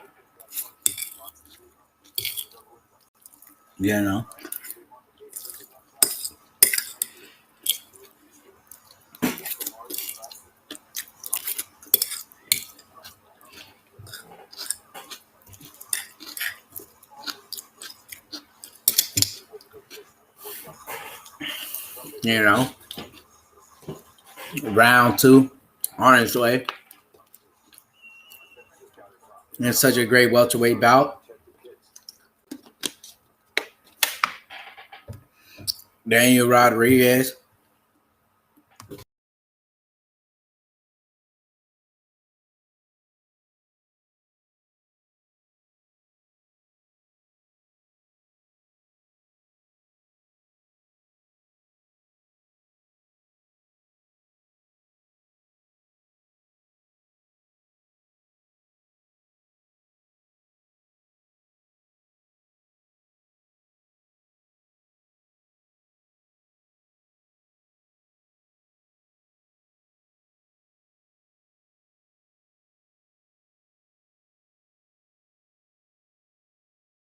In round 2, it's kicking off.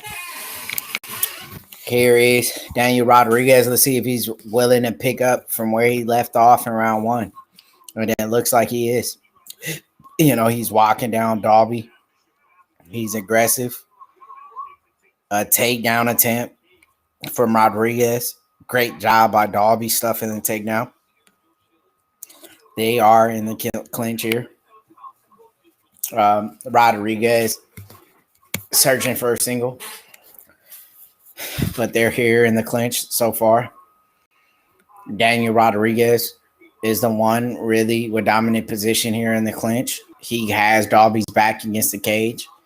In the eye of the judges, that's always a good thing. Control time plays a big role in some of these decisions. You want to be the fighter in dominant position. They break free from the clinch. Great right hook lands from Rodriguez. And, the fight continues to play on. Dalby shoots in for a takedown of his own. That's what we would like to see out of Dalby here.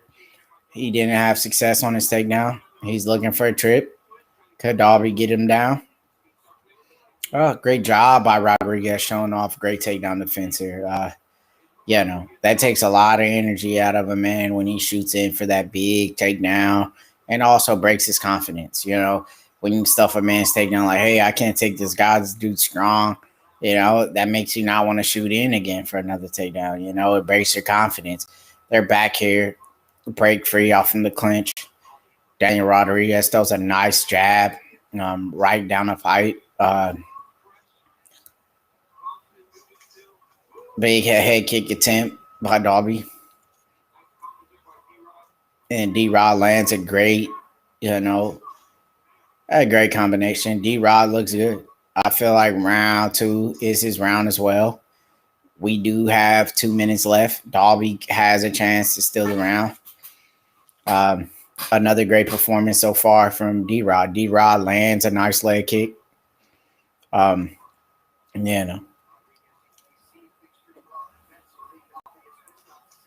Big takedown attempt stuffed once again by Daniel. That has to add up on the points on the scorecard for the judges. Being able to stuff takedowns like that. Great defense by D-Rod. D-Rod throws a big front kick, doesn't land. Great attempt though. Dalby, it looks like he's having a tough time landing strikes on the taller, Rodriguez. He is landing nice leg kicks though. I feel like if he continues to throw the leg kicks, they're there for Dalby to land. Dalby's looking for a big high kick. It can land. D-Rod, landing a great jab. He's really tuned up his boxing. He's landing a nice left hook as well.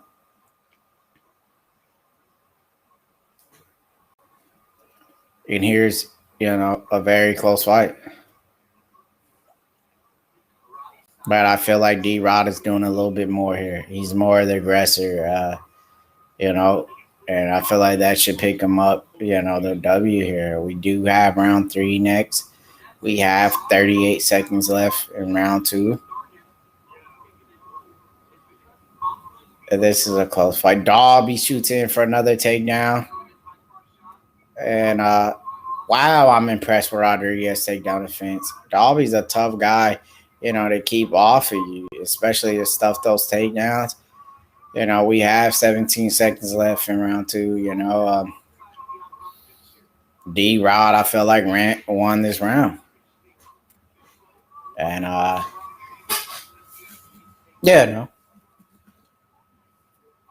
good body shots in the clinch here from D-Rod. Round 3, it's on its way. I feel like D-Rod does have round 1 and 2. I feel like he keeps up this in round 3. It's no way he doesn't win this fight. You know.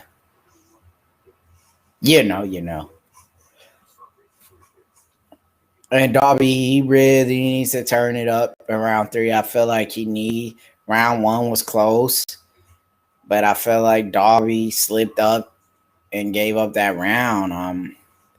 Darby is going to have an amazing round. I feel like if he's going to win this fight, he needs to really dominate in round 3 to win this fight. If not, if it's another close round, D-Rod will walk away with another decision and move on to becoming 4-0 in the UFC and then continue on with a nice 10-fight win streak. He's been active this year in 2020. And, the sky's the limit for him. We're going to see what's next for him at 170. Maybe they match him up with another Alan Jouban. They both fight the white Grant.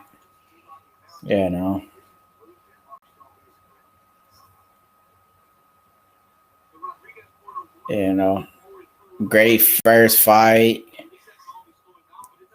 to start the prelims. Rodriguez versus Darby. Live play wagering after round 2. Nicholas Darby plus 300. Daniel Rodriguez 500. Daniel Rodriguez, I feel like was a great pick here. Darby is not able to use his grappling like we've seen in previous fight against D-Rod. He's a strong dude, man. Great takedown defense. Some guys are just naturally gifted in understanding how to wrestle. And D-Rod's just throwing them around here. He's not getting able, Darby getting a chance to take him down. D-Rods have done all the right things, to keep this fight on the feet. And you have to respect the takedown defense because Darby's a very, very tough guy to keep off of you. That just shows how strong Rodriguez is. D-Rod is, Darby does land an excellent kick from the outside, right down to the legs. And, Darby's searching for these takedowns. Nice leg kick in return from both men. D-Rod trying to work his jab here.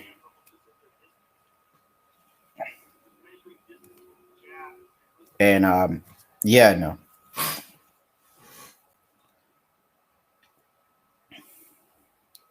they're banging it out here,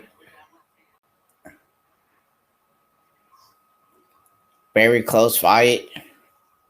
This round 3 looks even so far. It's more of a filling out process late in the fight,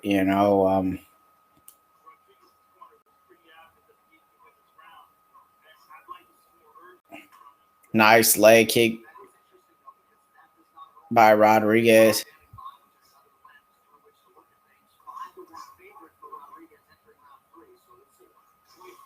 Nice body kick by Darby. Big overhand lands from Rodriguez.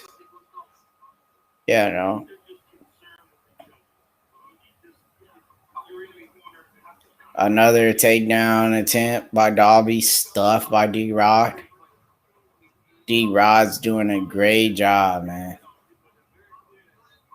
of stuffing takedowns. I feel like those takedown defense, the way he's stuffing these takedowns, he deserves to really, add up points going into the judges, For you to stuff these takedowns, you deserve to get these big points. Nice 1-2 by Darby.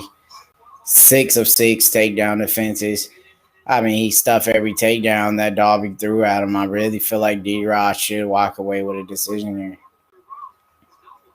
And I feel like Darby was the biggest name on his resume, and he performed beautifully. I feel like he did a great job stuffing the takedowns, landing the big shots. We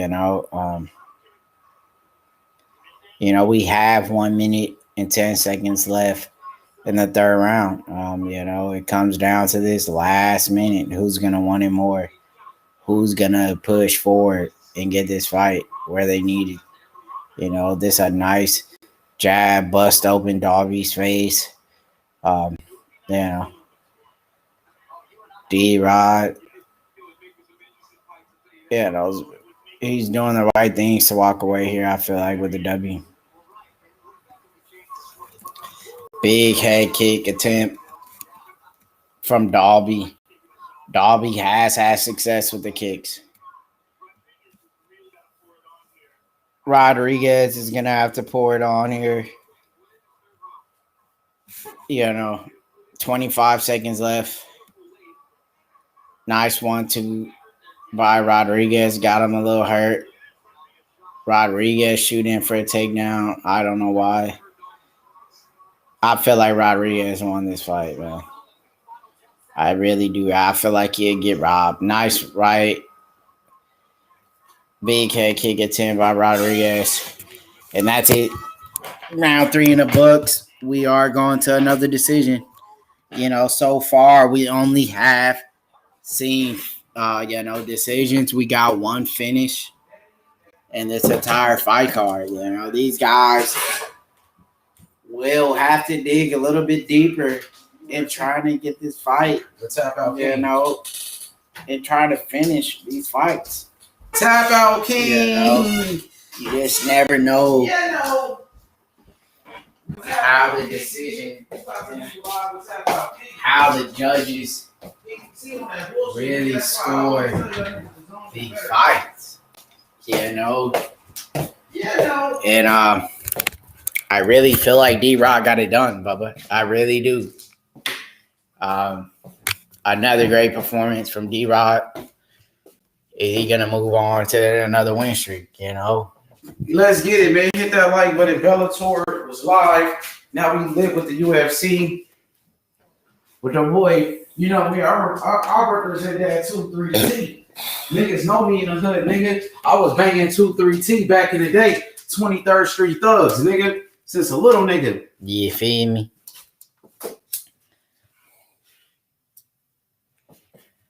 You feel me?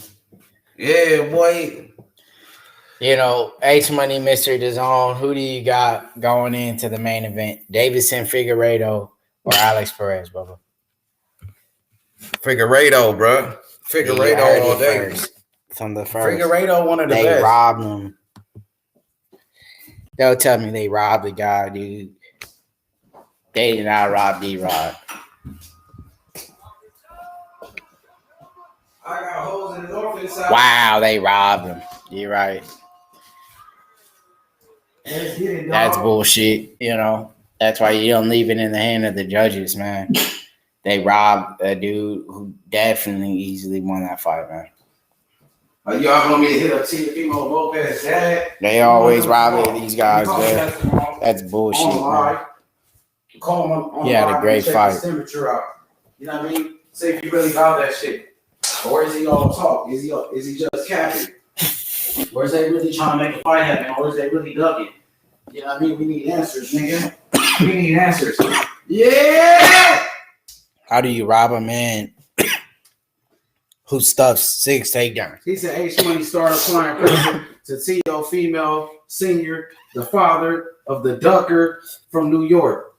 You know what I mean? 6 takedown stuff, but yet he loses the fight. Since way back, nigga. LA niggas, California niggas, been running them East Coast niggas. We been, nigga, doing that shit since the East Coast, West Coast beef. That's just bullshit. Pure robbery, man. How you rob a guy that fight a great fight like that? You telling me that a man who stuffs 6 takedowns means nothing? That's just bullcorn. He's all cap, right? Yeah, I He's know. all talk, meaning he's all cap. That's just bullshit, man. 6 takedown stuff. But yet, the judges don't add it up. You know. What you thought about that robbery tap out game? Bullshit. Bullcorn, you know. That's why you don't leave it in the hand of the judges, in the words of Dana White. You don't know what these judges are doing. They probably not even watching the fight, you know. Maybe Dana White had fixed that fight. Bullshit. It was Dana White that did it, nigga. Dana White set it up. You know what I mean? So we got Javier Cap Tuna coming up next. Man, you just robbed the man for a win. For Tuna Cap Tuna looking ass nigga. UFC, you feel me? They robbed the man from having a great fight. That's just the love of the game, right? You know, how does a guy get robbed? Key stuff, 6 takedowns. When are those points gonna add up, you know? That's bullshit.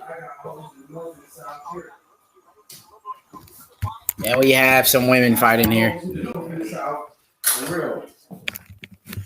It's just bullshit, you know. This whole Rick Perry looking ass nigga. Just bullcorn, you know. Bullcorn? Rob him. That's some bullcorn right there. I didn't like that one shit we had. It's all right. Yes, sir! Yeah, no. Yeah, no! As we move on. Yeah, no. We got Lipsky here.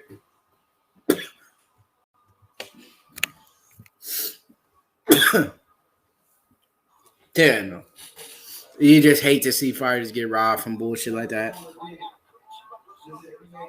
Did he make pay for every stuff? Did he make those judges? Yeah, you're right, man. I don't know what that means. But yeah, no. All right.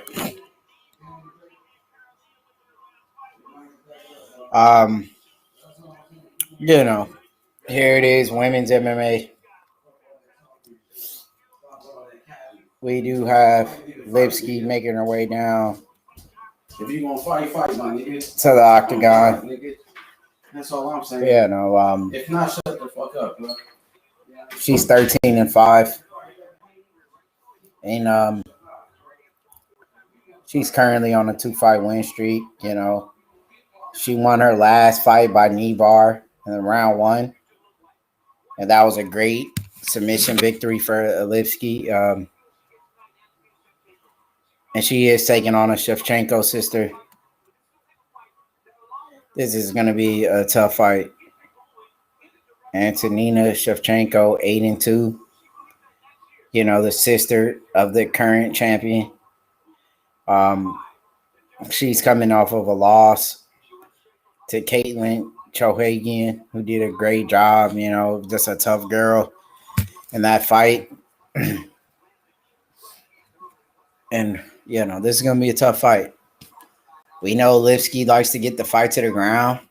We've seen her win by a knee bar. I feel like if she's able to bring this fight to the ground, you know, Antonina could be in a lot of trouble.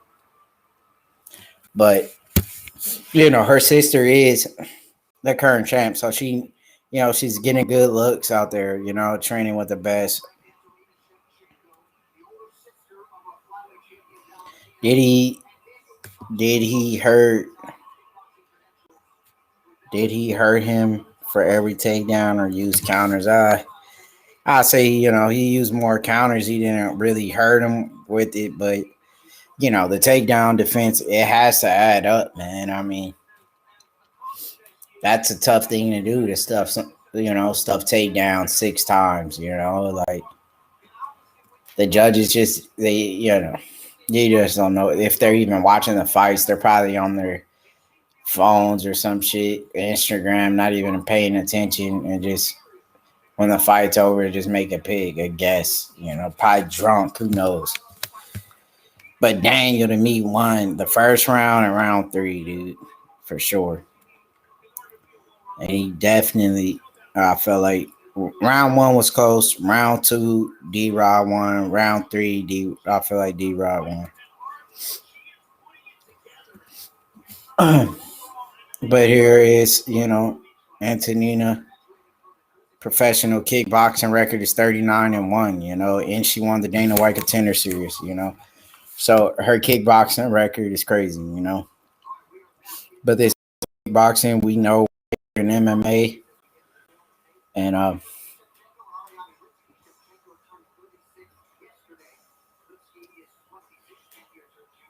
Shevchenko, she's 5'8". She's gonna be the taller girl going into this fight. Not by much, but she's the older fighter as well at 36. Lipsky's only 26. So this could play a role as well.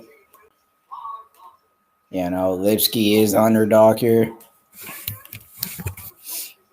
We know that Shevchenko, she has great striking. You've seen that kickboxing record.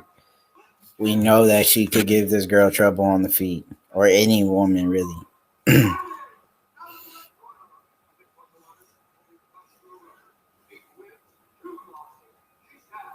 And she's the favorite as well going into this fight, currently ranked, number 15. So, what she's bringing to the table here.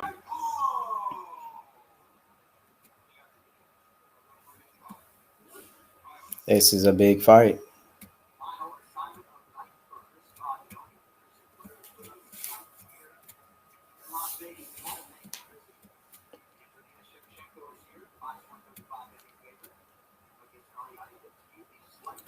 And round it's kicked off.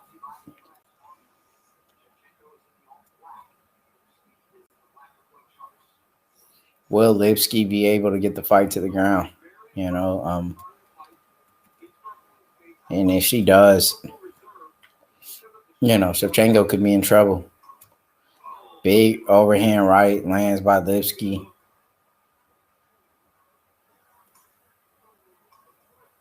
Wow, these girls are going at it early. This is a good fight so far.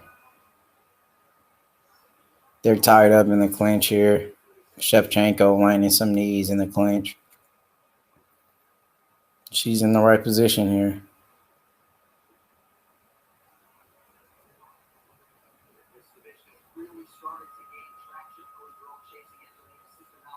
Yeah, that one would have been a lot better, I feel like. Because Cody at least was a champion at one point. Cody was a bantamweight champ. That would have been a good fight. And Alex Perez, he's good, but he got stopped, I think, by Joseph Benavidez. He lost to him. So it's like, and we seen what Figueiredo did to Joseph. I feel like Deiveson should win that fight, but Perez is tough, though. He beat Formiga. And Deiveson lost to Formiga. So, I guess it's a pretty good fight, man. She must win. She must win bad.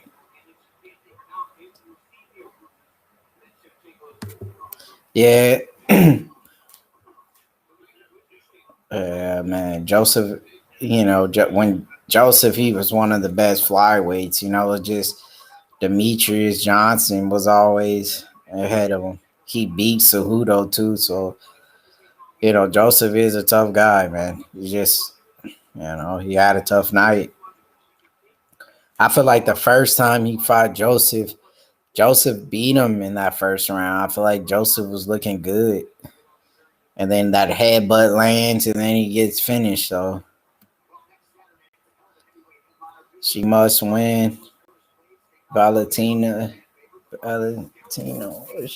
she's a tough girl. She got the big takedown now. Antonina, man. Those sisters are just tough fighters.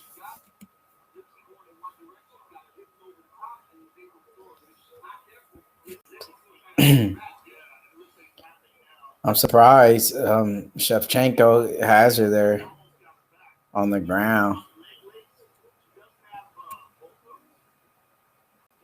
She needs to keep the fight on the feet. Really stay away from the grappling. Lipsky.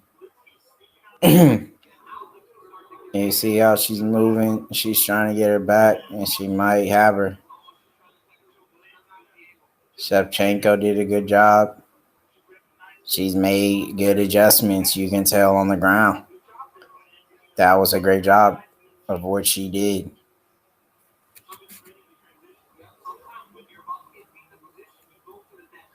Too much power for Figueiredo. Who do you think has too much power for Figueiredo?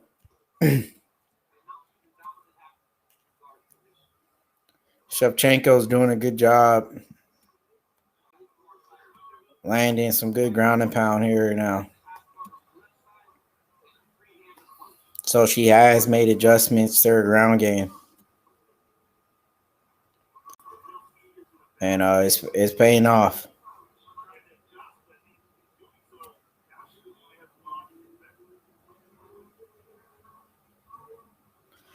Yeah.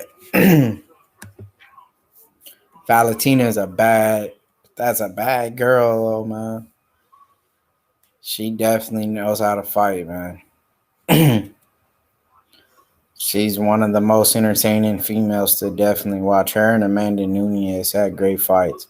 Some people feel like she actually beat Amanda. So Figueiredo hit too hard. That was the X factor. Yeah. I feel like the first fight, though, if that headbutt didn't land like that, I feel like Joseph he would have been in a better position, man. I feel like the referee was supposed to hop in. I mean, the dude got headbutt. He need time to recover. I mean, split him open with the headbutt. So it's like, yeah, no.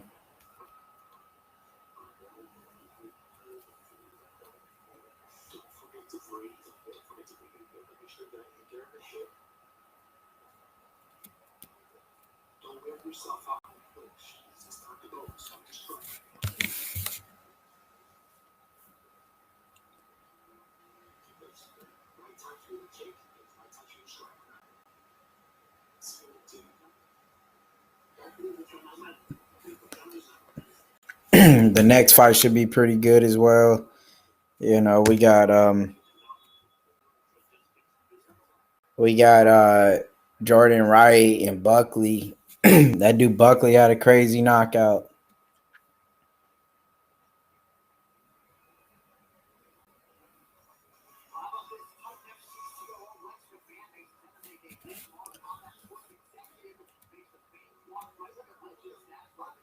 And here it is.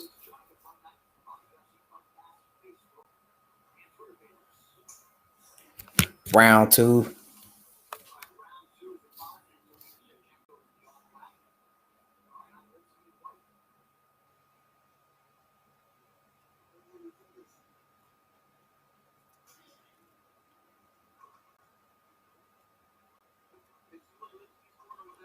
Lipsky landing some good shots.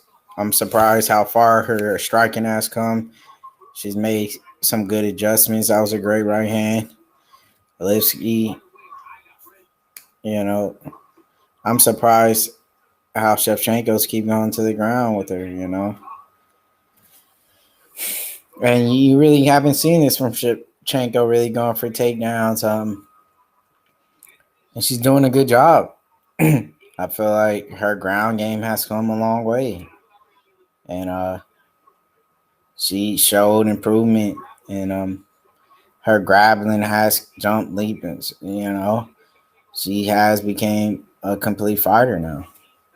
She's taking down a girl who's known for winning her last fight by submission and by a knee bar on top of that.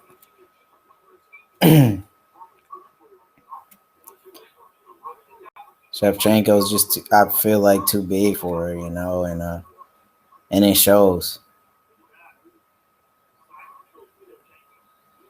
She's just really dominating Lipsky here on the ground.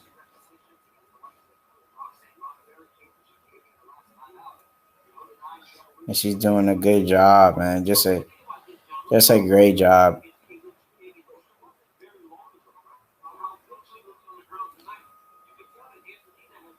She just really tightened up on her game. Big elbow lance from Shevchenko.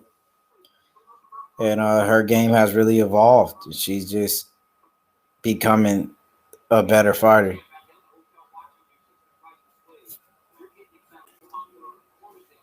And that's what you expect out of a prospect, to get better and better, Kazimot, can't wait for that one. Leon Edwards, yeah, that's going to be a great fight, man.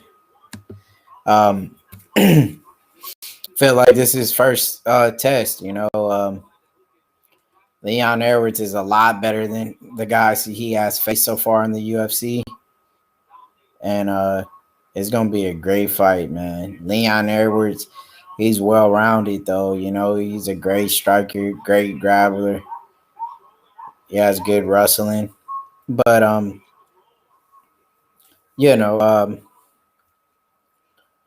Kazimot got a knockout finish his last fight against GM3, man. That was a crazy knockout. He landed just one shot, finished him.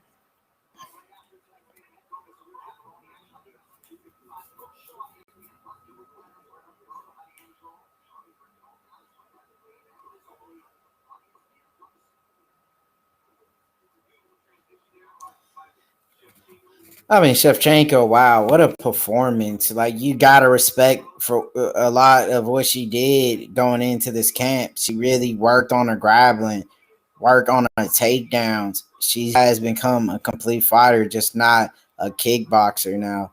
She has made those leaps and bounds in training. She has became, really one of the top female fighters now. She is top number 15 on the ranking, so you have to respect what she's done for the game. And this performance says a lot about her. Lipsky's a great fighter off of her back. I mean, you don't see too many people walking away with knee bar victories in the UFC, and for her to dominate the way she's dominating on the ground like this, landing this ground and pound for where the referee might have to step in, is impressive. Wow. Look at this ground and pound from Shevchenko. The referee seen enough. He called it quits for her. Wow. Impressed with Shevchenko here. The biggest win so far of her career. Great grappling, great ground and pound. She has involved. She is going to be a force to be reckoned with in her next fight. Lipsky, she loses very badly. A girl known for having good submission victories. Where does she go from here? All you can say is, wow, what a great performance by Shevchenko. This is the best performance we've seen from her. She has jumped leaps and bounds. She has evolved in the game of MMA. She's just not a kickboxer now. This girl is going to give people problems, This girl will dominate for a long time if she continues to get better. Where does she go from now? Here, she gets the big fight, Give her the big name. Give her somebody in the top 10 now. She's very exciting to watch it. One of the best performances we've seen all night, I would have to say best performance for sure of the night so far. We have seen lackluster performances here on this card. And she delivered for sure. You know, second finish of the night. And her sister has to be proud by the way she has performed. And that's a good win, you know.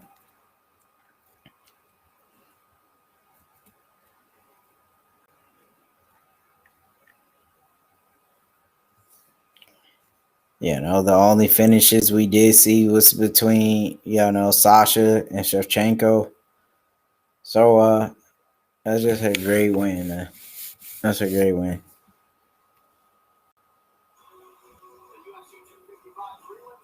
So we have up next Jordan Wright, 11-0, taking on Buckley, 11-3.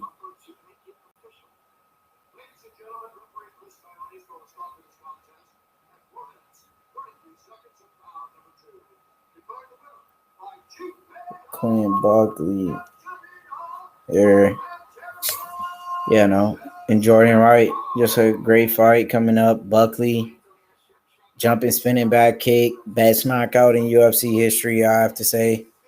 11-3 here, and he's fighting a tough guy in Jordan Wright, and this is gonna be a great fight.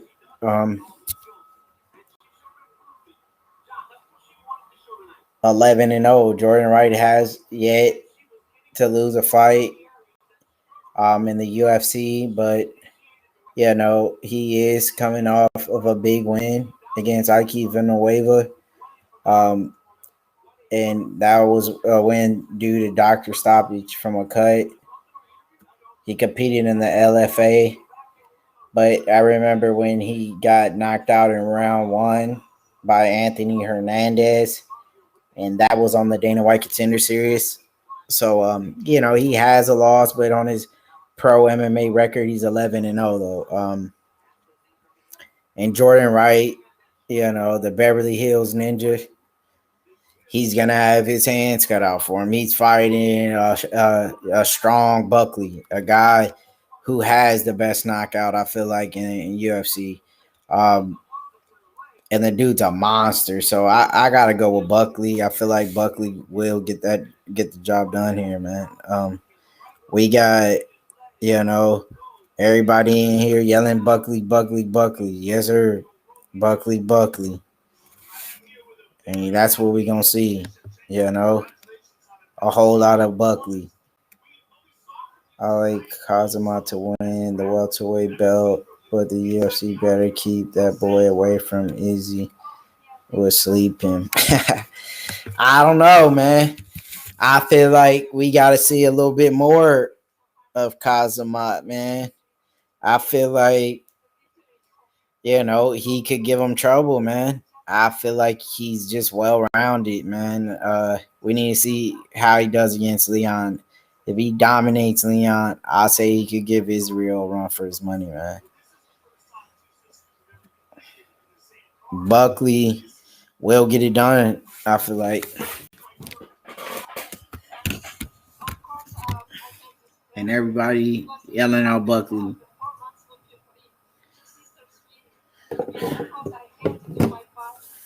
Oh, but we can't say more about how great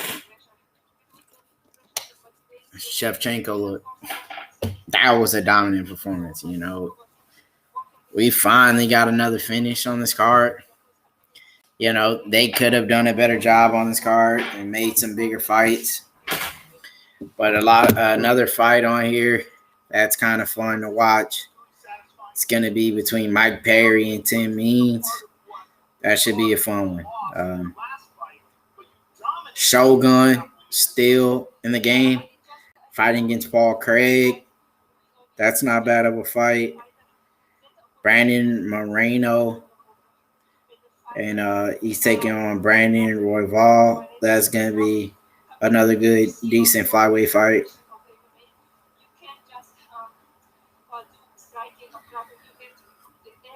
So we're in a treat for sure. Great night of fights.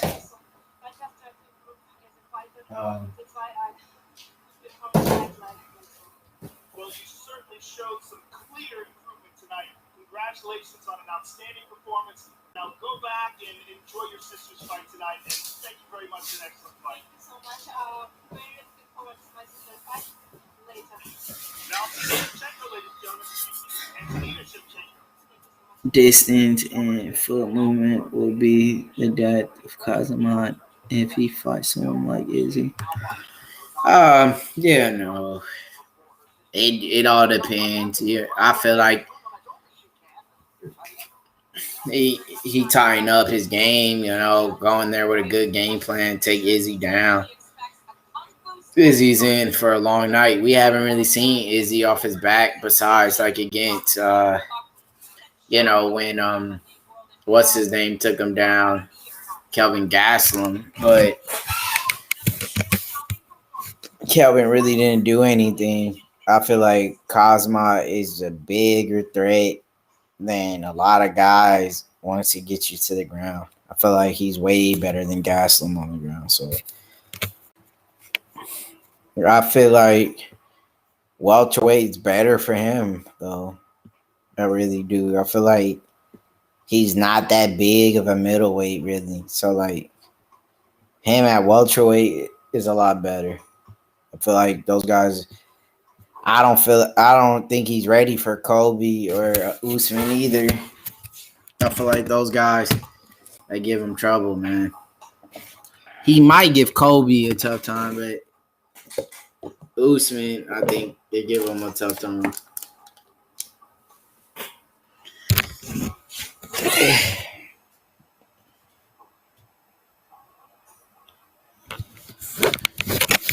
Yeah, it's not.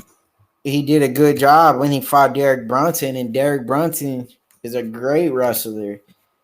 Derek Brunson, he's a monster, he was back in the day. So it's like Derek Brunson just beat Edmund Shabazian, a guy who was hyped up for so long. But Derek Brunson, to do that against Derek Brunson says a lot about your takedown defense. So for him to, actually stuff the takedowns like he did from Brunson shows a lot about Izzy's takedown defense. He's good. But I feel like Chimaev, the way he goes in for the takedowns are a lot differently than let's say your wrestlers. Wrestlers have a certain way of wrestling. Like guys like Habib and Chimaev, they are gonna have different ways of going in for the takedowns, a different approach to it. And you've seen that when Khabib fought Justin Gaethje. Gaethje's a great wrestler too, and Habib somehow still finds a way to get it to the ground. They're not just doing these,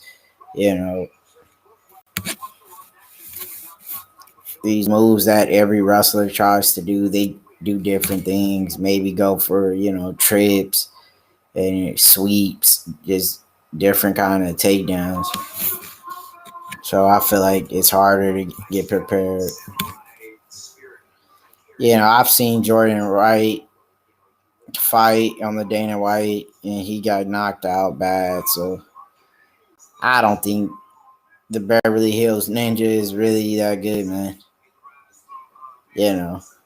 I feel like Buckley's gonna run through this guy easy, but you never know. Maybe the Ninja just had a bad night that day. Maybe it just wasn't a good fight for him. So maybe we really seen him really underperform. He was on the Dana White Contender Series for the first time. Maybe he was nervous.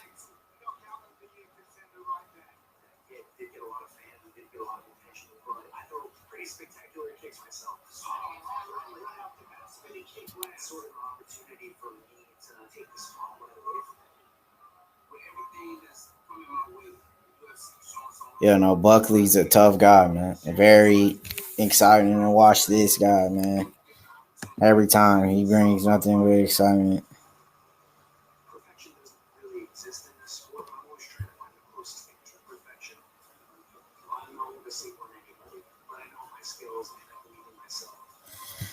Yeah.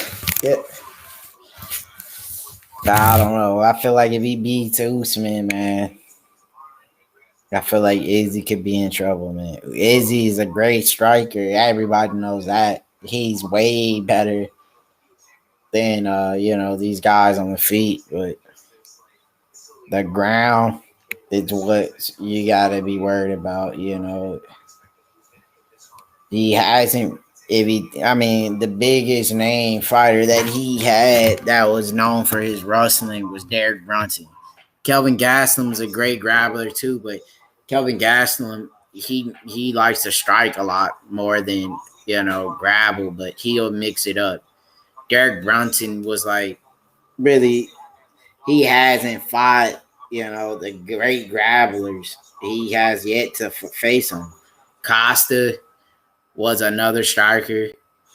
Um, Robert Whitaker was another striker who's a good wrestler though, but he sometimes he doesn't uses it. It depends. You have to match him up with a real, grappler like somebody like a Usman at middleweight or like a Kobe, a guy like Habib. Those kind of guys he has yet to face. He never had to face Yoel. Yeah, Yoel, but he's like 40 something years old, man. And Yoel, he didn't even really try to go for takedowns against Izzy, though. Like, that's another thing with Yoel. He is a great wrestler, a silver medalist, I think, but he never really used it that much in the UFC. Think about it.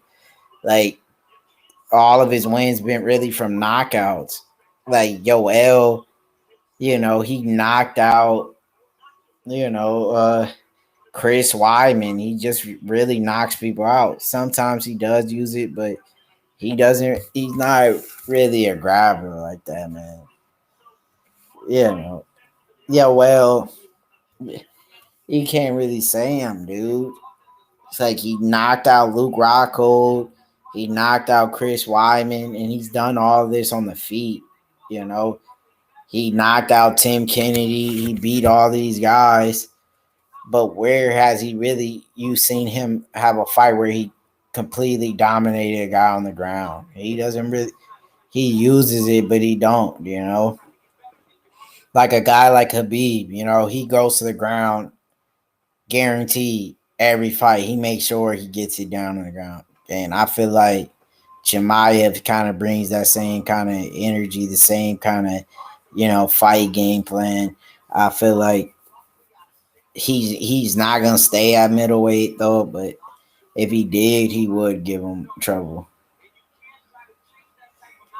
Yoel, that's an old Yoel, man. It's not even like it's the Yoel was old when he fought Robert Whitaker, dude. Like Yoel's been old forever. It's like nobody has beaten young Yoel. He was like in Strike Force back in the day, and he was still old back then, dude. Like Yoel, and then on top of that, he doesn't even use wrestling like that, man.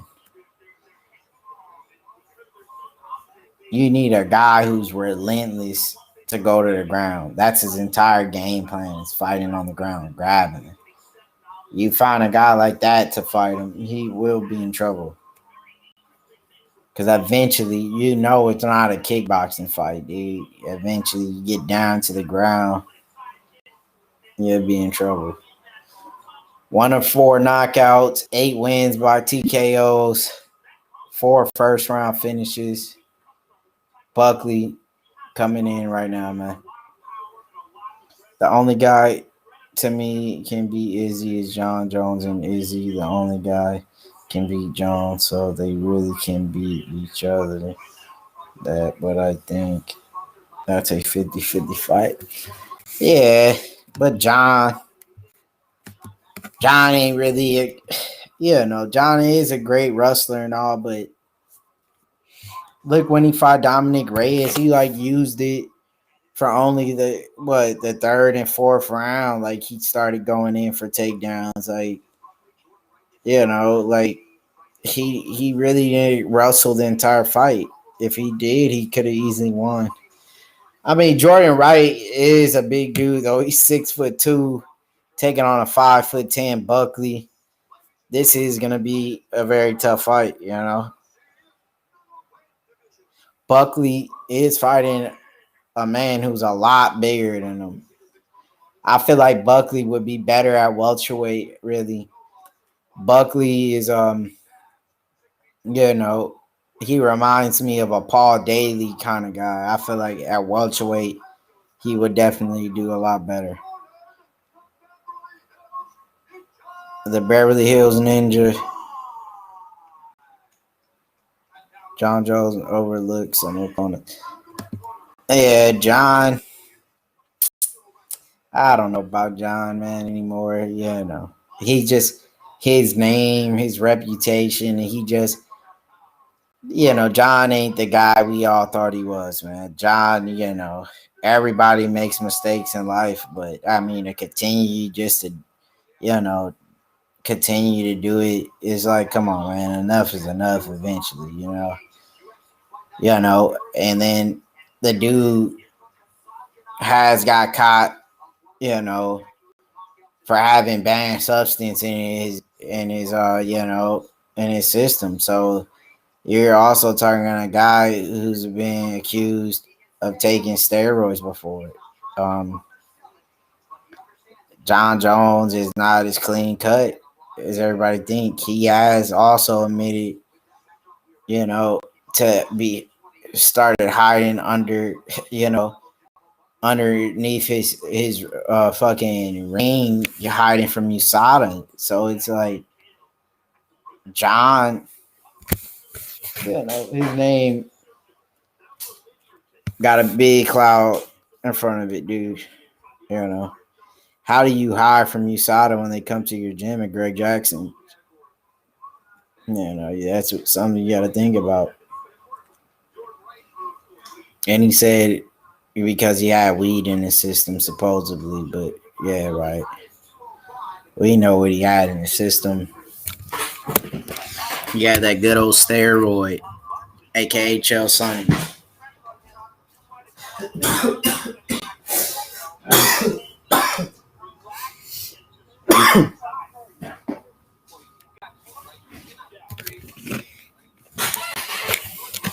And we know who else was on steroids. Anderson Silva. Everybody's on it, man.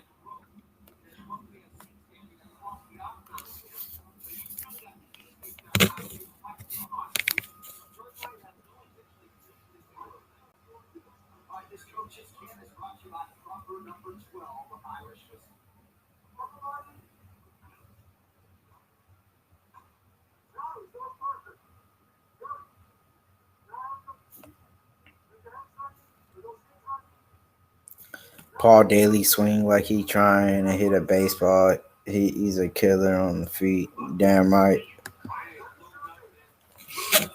Paul Daly, Semtex, that boy had bombs in his hands. He was always fun to watch, but was never really a great wrestler though. He always had trouble. John Jones, my favorite UFC fighter. Cut my got some slack. Hey, I know what you mean, man. John was my dude too, man. I mean, John was one of my favorite, man. I ain't gonna lie, he still is, but eventually you gotta clean up your act, man. I mean, hit and run accidents. I mean, steroids in your system, cocaine in his system, DUIs. Come on, dude. It's like fuck, dude. But then you get on the mic, you get on camera,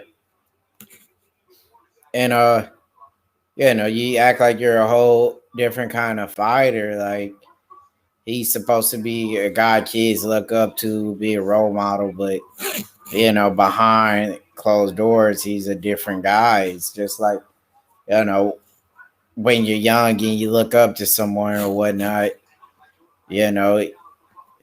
you eventually get the chance to see the real them, and they're not that guy. You know, you're like, man, fuck this dude. I don't want to be like this dude. You know, and that's how most of the people are. These people we supposedly look up to. You know, once you really get to meet them in real life, they're nothing like you imagine you would meet them.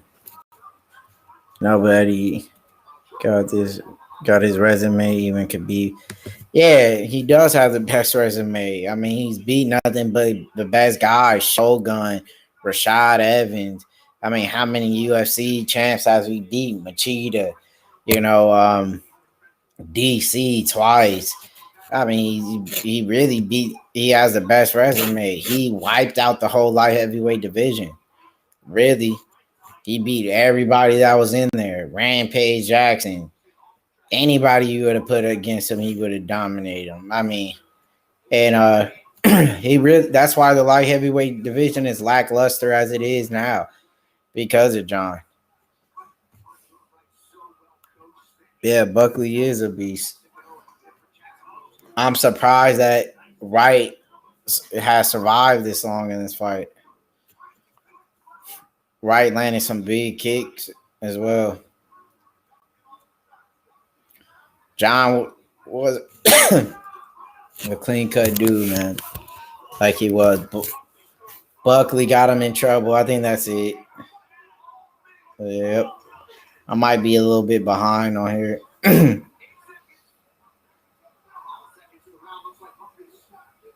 Wow.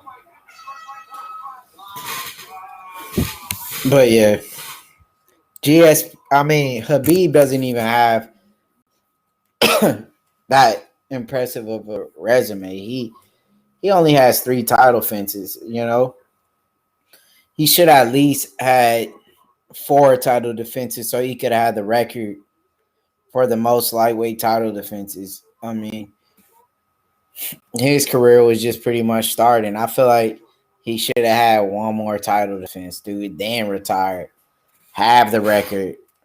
John Jones in his prime beat everybody. Yeah, he's never lost a fight. You know, some people say John Jones, you know, lost to Matt Hamill, whatever, due to disqualification, but the referee should have been stopped that fight.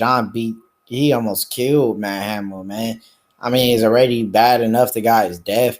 So what they wanted him to do, kill him in there, man. I mean, John put a beating on Hamill. That loss should be off his record.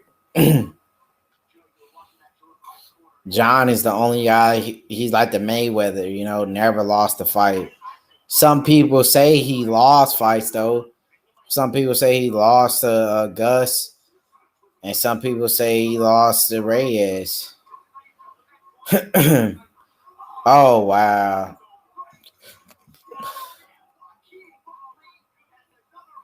Wow.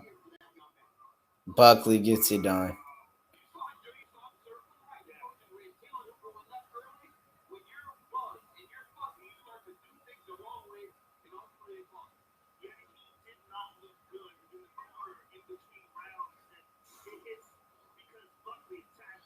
Wow.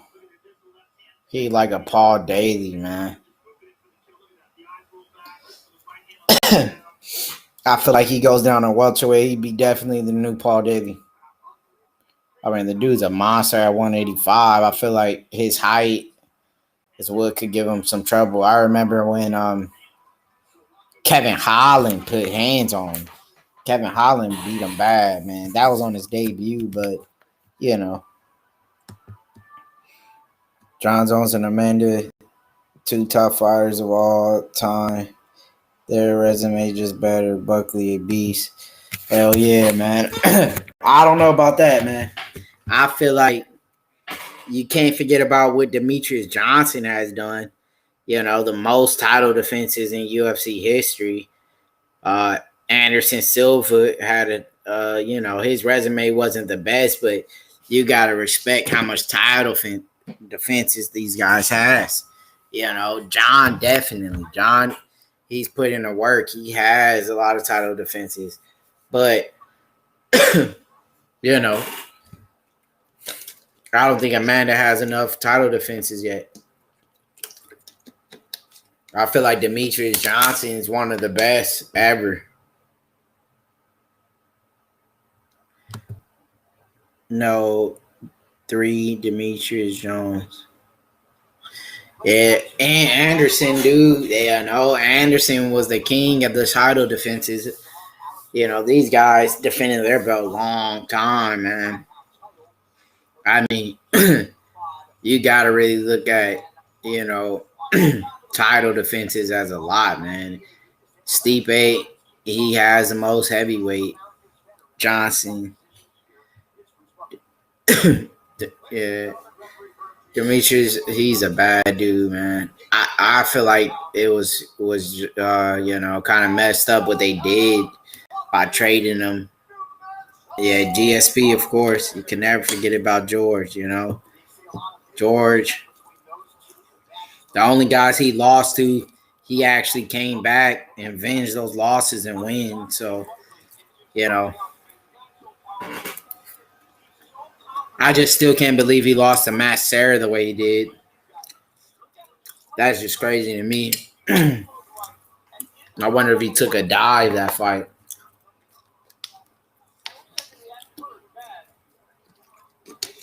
Yeah, Anderson was a man.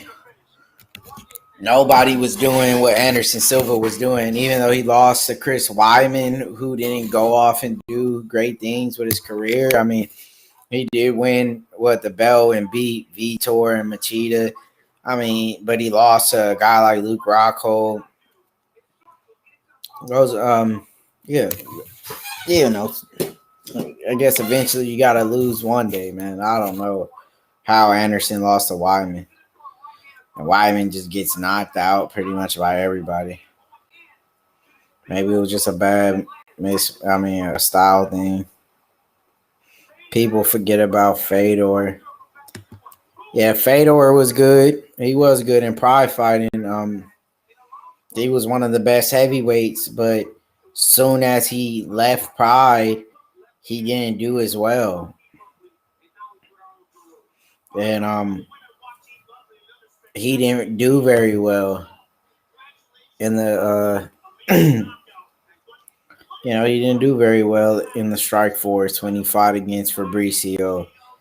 And you know, he got submitted. Dan Henderson also knocked him out, who was a light heavyweight. You know, I feel like Pride had fixed fights. I'm not gonna be sitting around being biased about it, but I felt like Pride Fighting has put on fixed fights, and they, you know, actually been accused of doing that. You know, they had tape of where guys supposedly have fixed fights. You know, it's not hard to look it up on YouTube.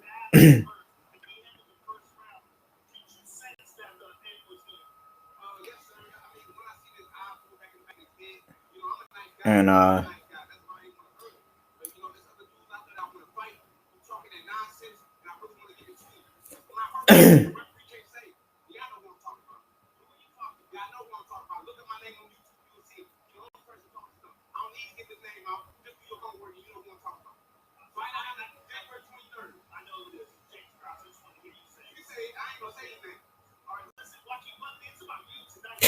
so him and James Krause got a little beef. Yeah, and then on top of that, I mean, Fedor had a lot of fights, you know, in Pride, so maybe those fights took a lot out of him, you know. But you never know. Maybe the fights weren't fixed. You just don't know, you know. So Buckley and James Krause got a little beef. That'd be a good fight. I feel like he hits a little bit too hard for Krause.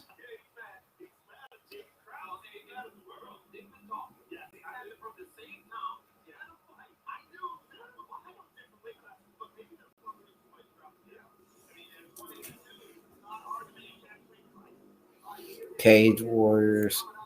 I think Fedor would beat Brock, though. I think so. Yeah, definitely.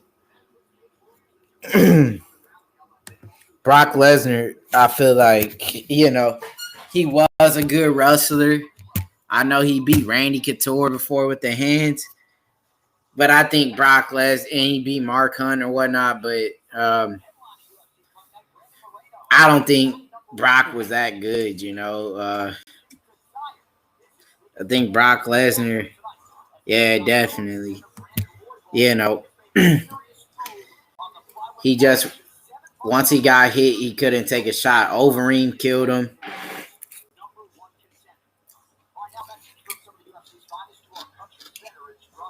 Cain Velasquez killed him. I think Fedor was just too good off his back, too good on his feet, and just too fast.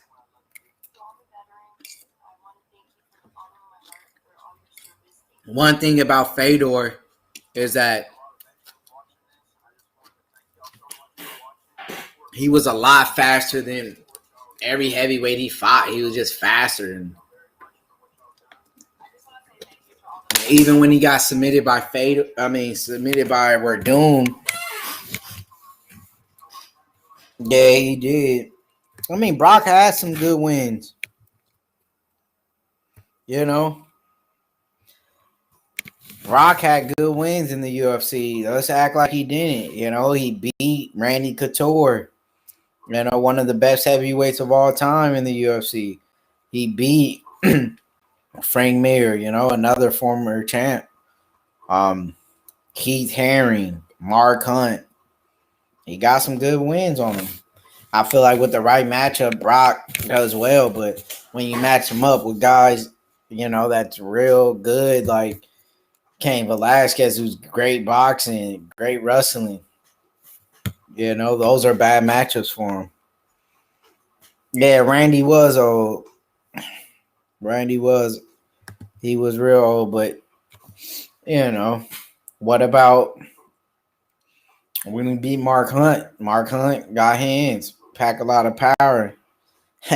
Couture was 70 years old. You know, he was an old guy.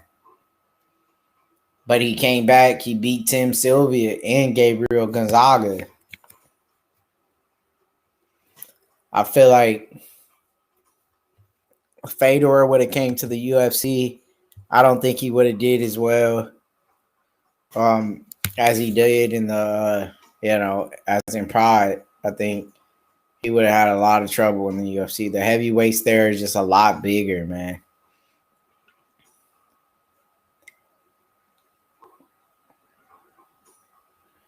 And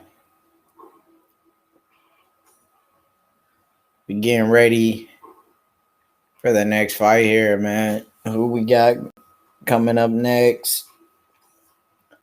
We got Brandon Moreno and Brandon Royval.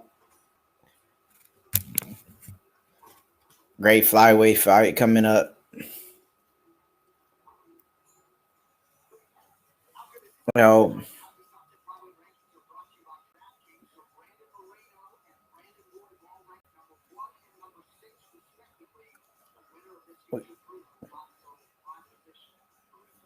you know, supposedly the winner of this fight gets a chance for the flyweight belt, which I don't think either of these guys deserve. You know, the flyweight division is hurting as much as it's ever really hurt. You know, Demetrius Johnson, I feel like beats Figueiredo easily, dog.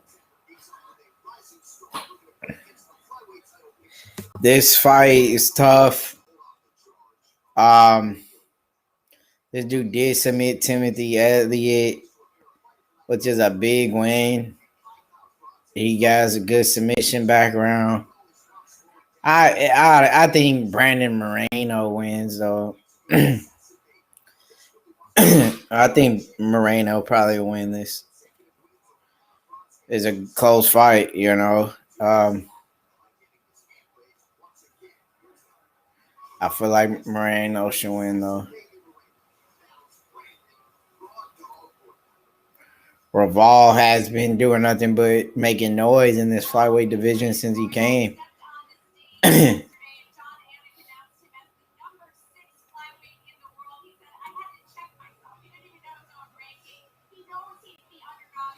So the guy doesn't know he's even ranked number 6, man. Baby assassin, he's good. It's going to be a close fight.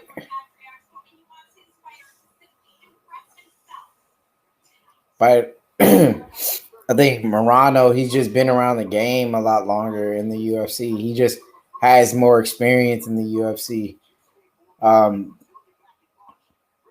You know, Brandon's just having his third fight in the UFC. You know, he made his debut against a tough dude in Tim Elliott, and he won. So, you know, he's a good fighter. I just feel like Moreno just having that experience wins. Amanda Nunes, pound for pound, too. She beat the legend Cyborg, Ronda, Holly Holm, Shevchenko. And you forgot the cupcake, Misha Tate.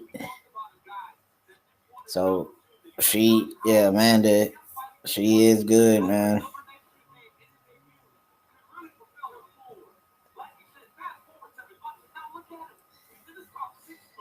Yeah, no, she's up there, man. She's up there.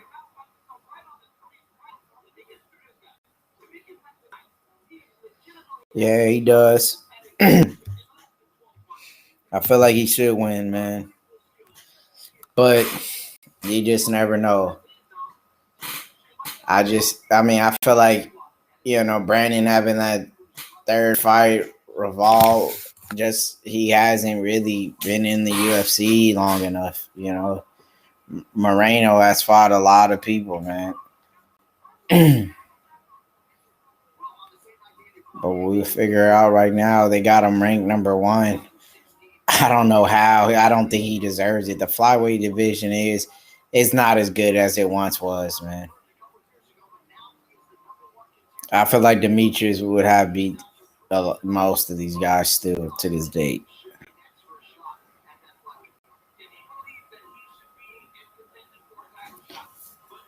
It's a good scrappy fight at 125, man. Flyweight division.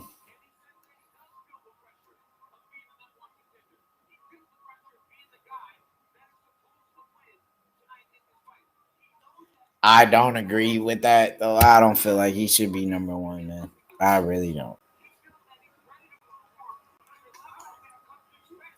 He lost, you know, a lot of fights, you know. I mean, you know, he's not that good to be ranked number 1 or a champ. I feel like 3-0 in his last 4 fights, third highest striking defense among active UFC flyweights, 10 wins by submission. Yeah, I guess at where the flyweight division is right now, I mean he is the best. DJ beats everyone but Triple C, but he wasn't motivated for that fight. I think the UFC just wanted to get rid of him, to be honest, man. I mean, they said they were going to shut down the flyweight division so he gets whatever sent over to one FC for Ben Askren or whatnot. But the flyweight division is still going on. I feel like that was pretty dumb, dude. You know, the flyweight division, I guess, because they're the smaller guys, they don't really get a lot of attention that they deserve. But I mean, why say you're gonna shut down the division and let your best fighter go off somewhere else? That is dumb, dude. You know, they didn't respect Demetrius Johnson like they needed to. DJ was a badass, man. He was one of the best. You know how the UFC are. They're definitely not like Bellator, you know. Bellator, you know, they take care of their fighters there, man. It's like if Dana doesn't like you, he get rid of you. Just like he did John Fitch, he did that to Corey Anderson. You know, if you're not really that exciting, they don't keep you around long. Like if you're not finishing fights, knocking people out, getting submissions, you kind of, you know, want to get rid of you.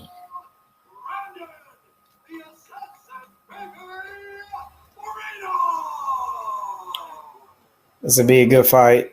Kicking off round one, Moreno and Reval, just a good fight.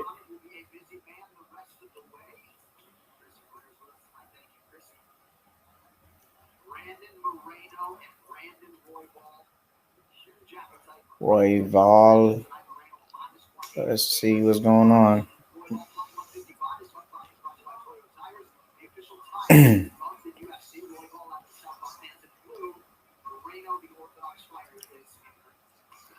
Big head kick throws from Reval.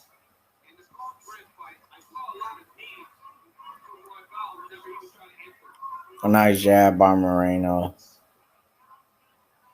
Number 1 and number 6 in the flyweight division. Who would have ever thought we'd see Moreno at number 1 at one point? Wow.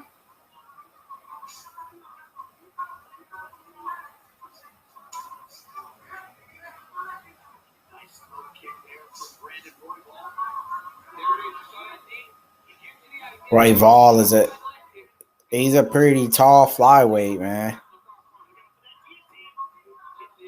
You know, he got the height on him. You know, he's a big flyweight. You know, his framing, you know, that big, he ain't that muscular, but the height and that reach he has, long arms, long legs, can give people trouble. You know, great takedown by Moreno, though. Reval gets right back up to his feet. And I feel like Reval was giving him trouble kind of on the striking. Yeah, definitely. Fucking Ben Askren, you know, retired. And he went off and won, one fight in the UFC from some bullshit stoppage from a referee thing. And Robbie Lawler was out. Then he gets knocked out by Mazidov. And then gets tapped out by Damian Maia. And that's just crazy, man. This is just going to be, you know, a stand-up fight so far. A takedown by Moreno. Trying to look for a submission. Right here. And, you know, Moreno's on top.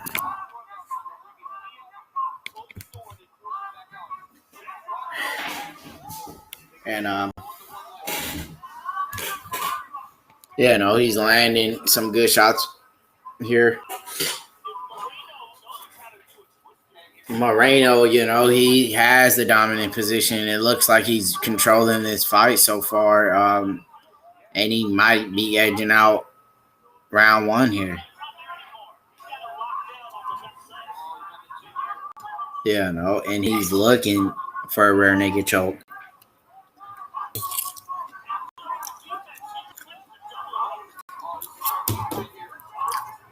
This looks like a neck crank.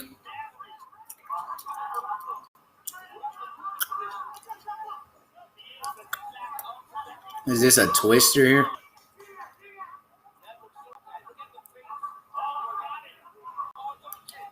But Reval is a tough guy. I don't think he's going to be an easy guy to submit, you know.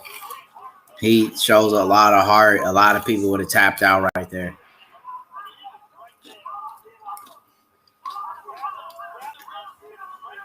And that's a tough dude. That's how you get out of a sticky situation.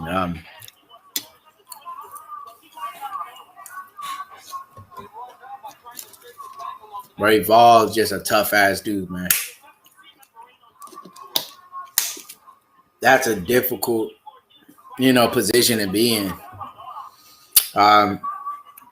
Moreno looks good here. I feel like he's winning this round just for having that control time and having the dominant position throughout the round. And he lands back up on top. Good scramble by Moreno. And, you know, he's landing some shots here in full guard. You know, he's a nice submission attempt. by Reval. Reval's a tough guy. He's not an easy guy to be going to the ground with. And David Haney from Daniel Great. And nice hammer fist here by Morano. Morano's landing some good shots. And they stop. Wow. And, another good prediction. I felt like he was going to win. And, experience plays a big role when you're in the UFC for a long time. And,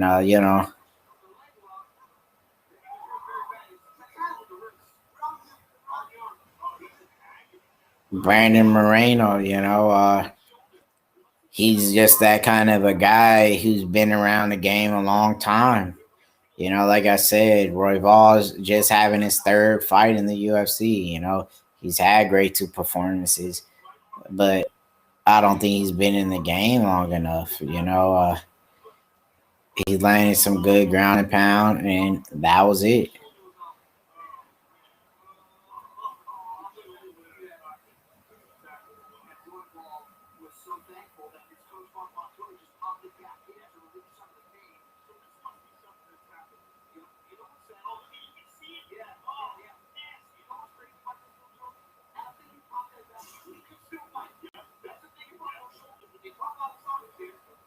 His shoulder popped out.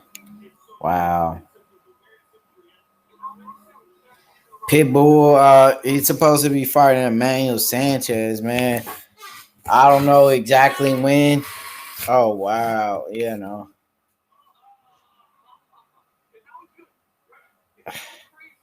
His shoulder popped out of place, and his coach popped it right back in. Wow.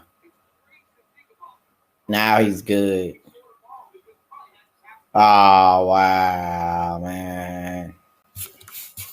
You hate to see a man lose due to something like that, man. That's bullcorn.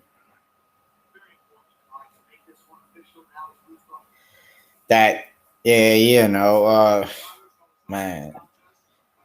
You hate to see a fight end like that, man. Wow. Such a great fight.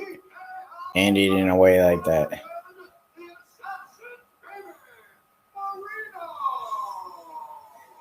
And we move on to a legend of the sport, a former champion, Shogun. Pitbull and Emmanuel Sanchez. When is that going to happen?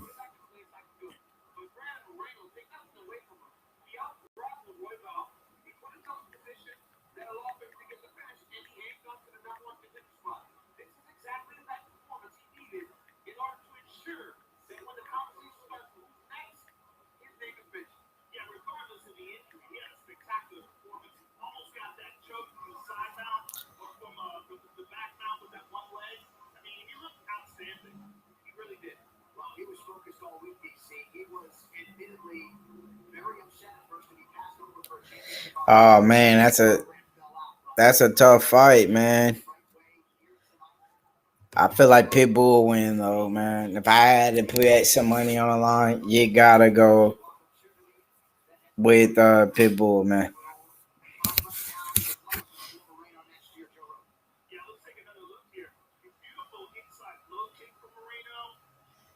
They had a nice war, these two dudes, man.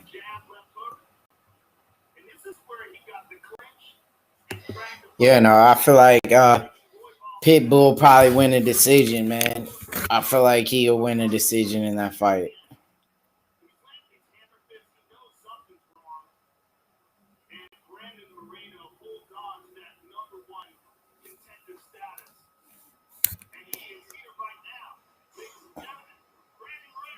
So we got Shogun coming up, a former UFC light heavyweight champ, taking on Paul Craig here. This is a rematch. The last fight ended in a draw. And great to have. It's Pitbull time. You know it, man.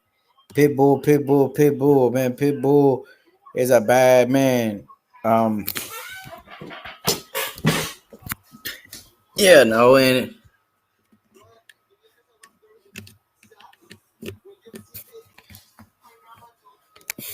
just another great fight, man. Bellator doing big things.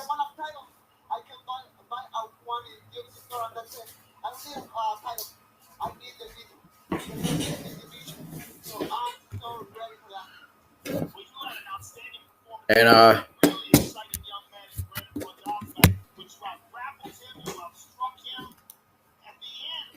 you know, Paul Craig, Shogun Part 2. Shogun was one of the best light heavyweights of all time. You know, a former UFC champ. You know, he beat Machida for the belt.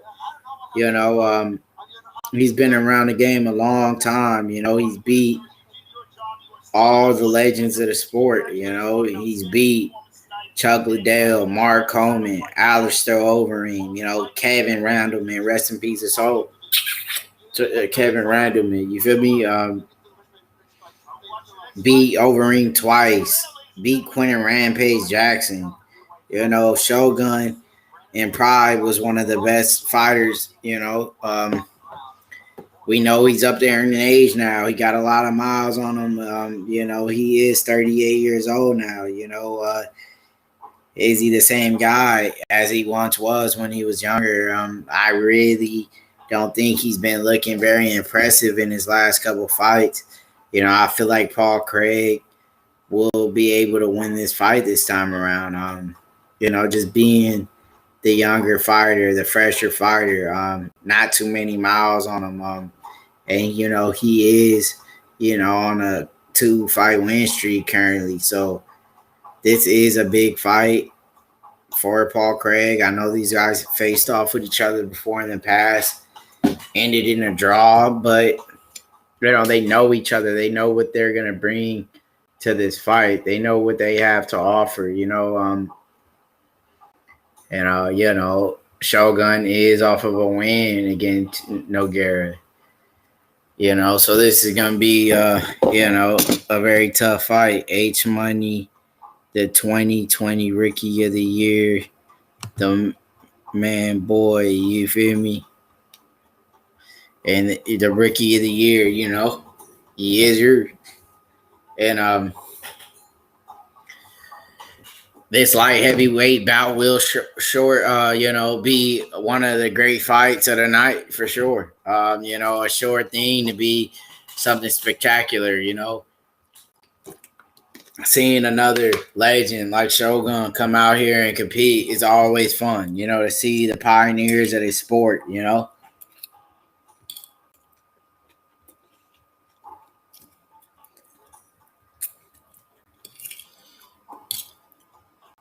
This fight will start shortly.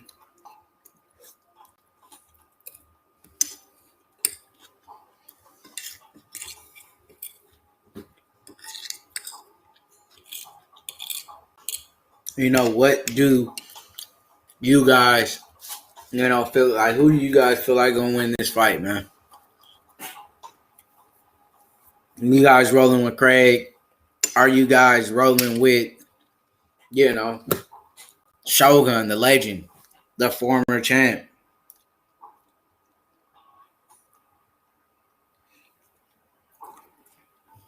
Who are the fans going with? You know, I feel like Craig is gonna walk off with this. But you know,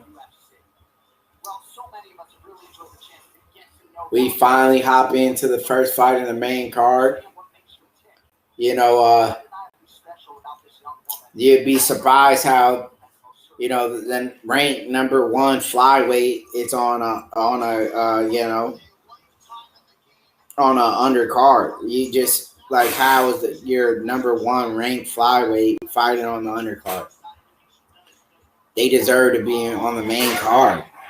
These are your best lightweights, some of your best flyweights. You put them on the undercard. Like, it don't make sense. Dana White the matchmakers there, they always needed, some help with their matchmaking. And that's what they need to do is get a better matchmaker. They put on great cards sometimes. And then sometimes they put on, fight in a card where you scratch your head and you think to yourself, what are they doing? What this card? And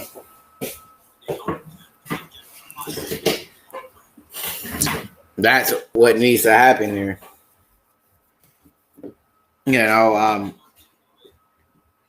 Craig has the fight. Shogun is done. Year first. These guys, they know their shit in the chat. That's why we're very grateful for the people in the chat, man. They know what's going on. They know about MMA in the chat room. These guys are phenomenal at picking picks. These guys, they know the sport of MMA. That's why we're thankful for knowledgeable guys like this man in the chat. This is what I said. Paul Craig will win. Shogun's too old. But you got to respect Shogun for the fact that he is a former UFC champ. He did. I'm tired of seeing Shogun. Me too, man. He hasn't been looking his best. I feel like he needs to retire. Win or lose, hang him up. That's it. Shogun just hasn't been looking like the former champ he once was. That former champ who was beating, the Machitas, the Rampage Jacksons. That man has to hang him up. Hang him up. The main card on it. Yep. This nigga is always eating. This nigga. You gotta eat to get big, Bubba. You ready, Blaze? You gotta eat. Bring that. Come on. Yeah. I'm about to join in with you. That boxing is over. Yeah, no. Live with Tap Out King, my nigga. We ain't finished that first one, did it? And there it is. Yo, man, listen. Shout out to my nigga, the man boy, Andre. Why you don't be putting my nigga JC comments up, nigga? JC, nigga from LA. Now, this is the Tap Out King show. My bad. I didn't mean to disturb your show. Yeah, no. And that's how it goes, This nigga never put my nigga JC comments up, nigga. On God, nigga. Figueiredo is a monster. Yeah, From LA. Yeah, Figueiredo is a monster. We've seen what he did to Joseph Benavidez. Not once, but twice. Is he better than Demetrius Johnson? I don't think so. Yes. Not going to happen. Dana White said he was supposed to shut down the flyweight division once they acquired Ben Askren and got rid of Demetrius. So why are these guys still fighting at 125? I project Figueiredo to be one of the most dominant champs in the UFC. You heard it first from your boy Andre. Yes, sir. Andre. He said, Ancient Tap Out King. He said, I project Figueiredo to be one of the most dominant champions in the UFC. He's a beast, though. On God, nigga. As we on this StreamYard, nigga. We on Restream. My bad. Restream is where it's at now. Tap Out King got his own show on the platform. Shout out to Tap Out King, bro. On God.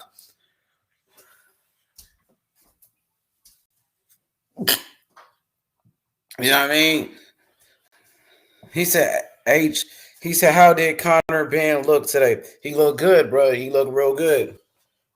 He looked sharp, bro.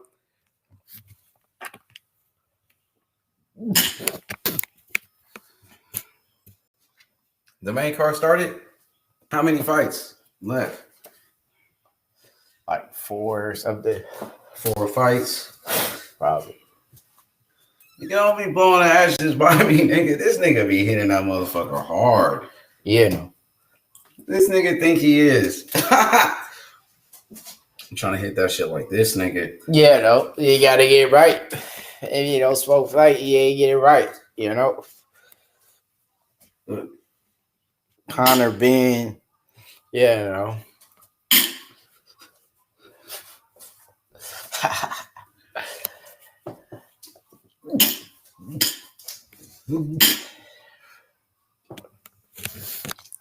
Might as well finish it on.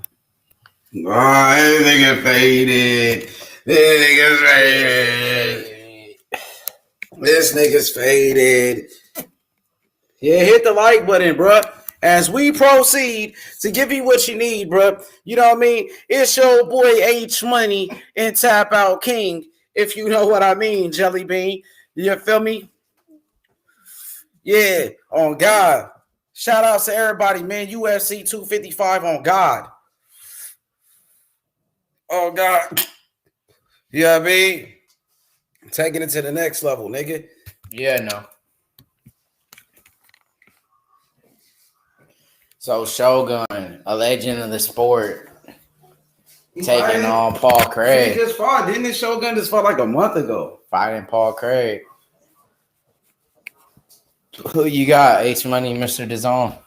Between Shogun and who? Paul Craig? Yep. I'm about to go Shogun. You heard it first. H Money, Mr. DAZN Veteran. They might try Going to set with up a Shogun veteran. rules, nigga. against Set his ass Shogun. up.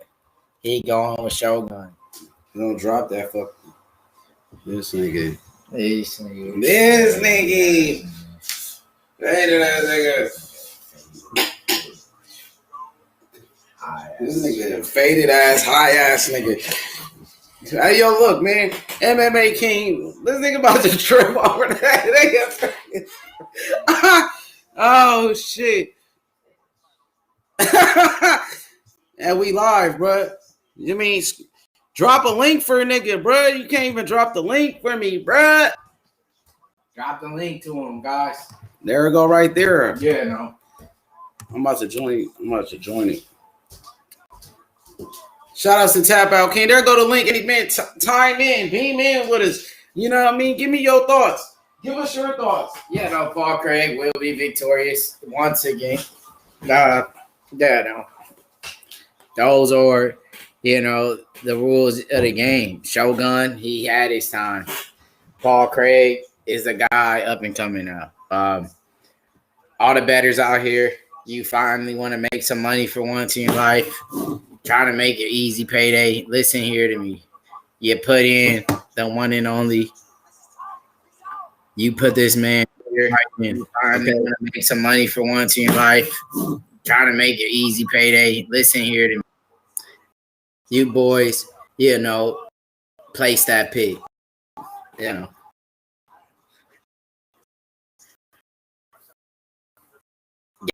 that.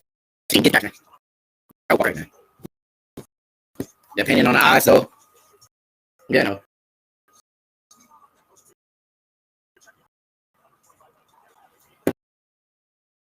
relax, depending on the ISO. I don't know what's that, but we ain't, yeah.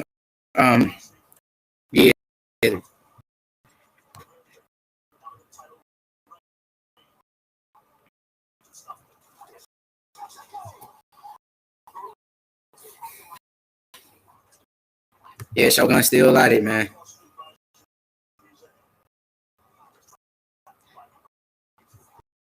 Yeah, man.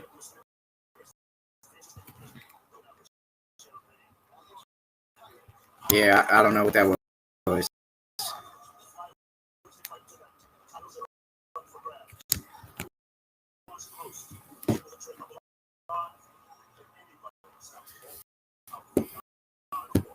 But don't go Shogun.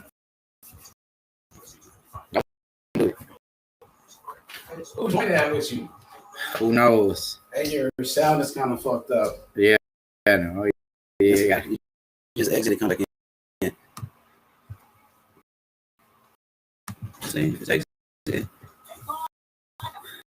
That shit don't be working. Probably because the charger on the charger.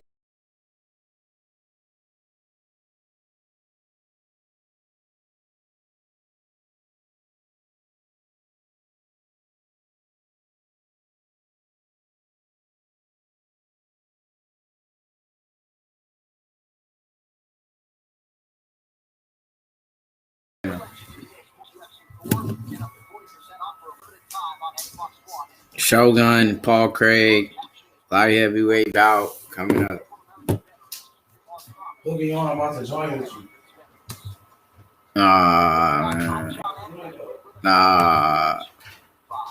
Pac-Man is fighting Crawford in the next fight.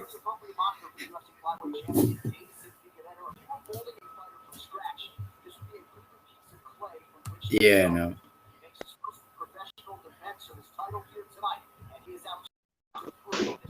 What's up, my guy? What's good with it? You know. And so I'm looking forward to big fights right here, man. I'm impressed by Figueiredo, bro. I mean, how good is this guy Figueiredo for those that never seen him fight before? You know, he's a great fighter. You know, we've seen him lose before, though. So, you know, losing is something that could happen here. You know, you can't count on Alex Perez. He's been in the game for a while now. You know, he's been looking good, you know. For sure. You think it's winning? Yeah, every fighter has a chance of winning a fight, you know. According to game plan, they just need to, you know, really stick to it. And, you know, he could win this fight. You know, like I said, we seen Figueiredo lose in the UFC before by Formiga. And Alex Perez holds a win against the man that beat our current flyweight champ and Deiveson Figueiredo.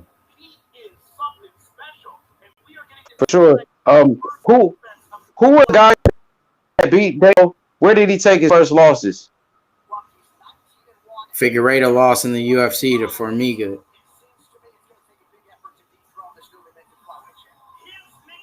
Was he knocked out in that fight? And how did he lose that fight? You know, according to my calculations on that fight, you know, Figueiredo did lose that fight, you know, by decision.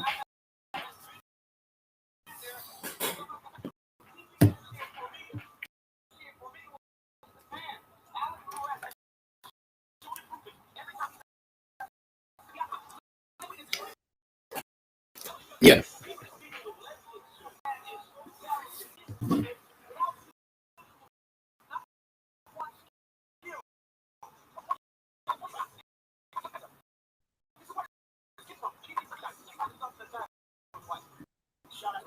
You know, two guys. Yeah, I hear you.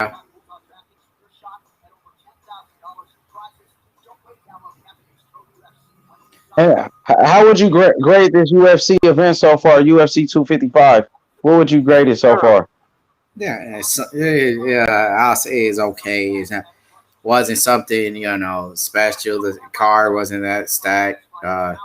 You might have got 3 finishes, maybe this card. Yeah. No. And what do you think about Terrence Bailey saying that Manny Pacquiao is fighting Terrence Crawford in his next fight? What's your thoughts about Terrence Crawford versus Manny Pacquiao? Good fight. You know, I feel like Pacquiao's just a little bit past his prime now. You know, he's kind of up there in age. I feel like Crawford is just going to be the younger guy. Been a lot more active lately. He's been taking fights. And, you know, I feel like Crawford will win that fight.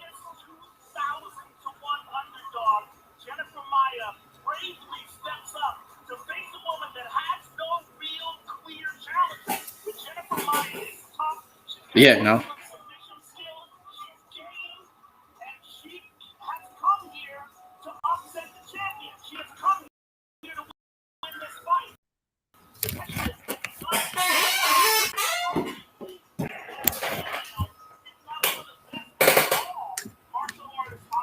Yeah, no. According to Tap Out, he's beatable.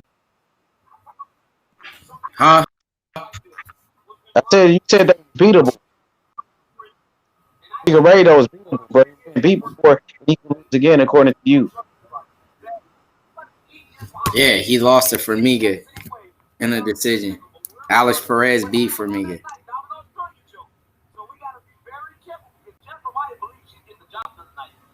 Would you say this is a 50-50 fight?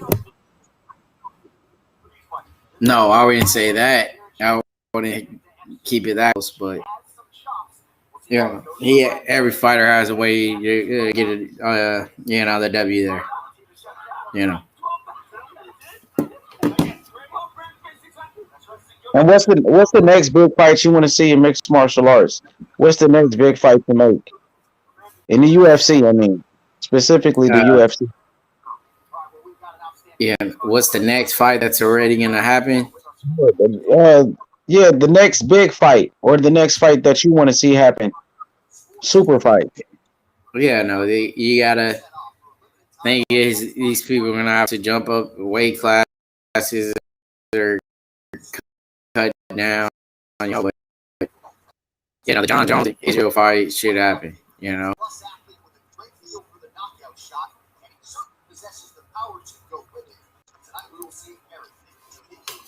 John Jones and Izzy, it gotta happen.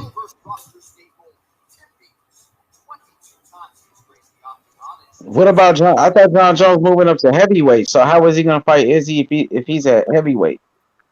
Yeah, I said John Jones make those fights. Somebody needs to make weight. Somebody needs to cut weight. What about Israel Adesanya versus? Well, did Dominic Reyes win his last fight?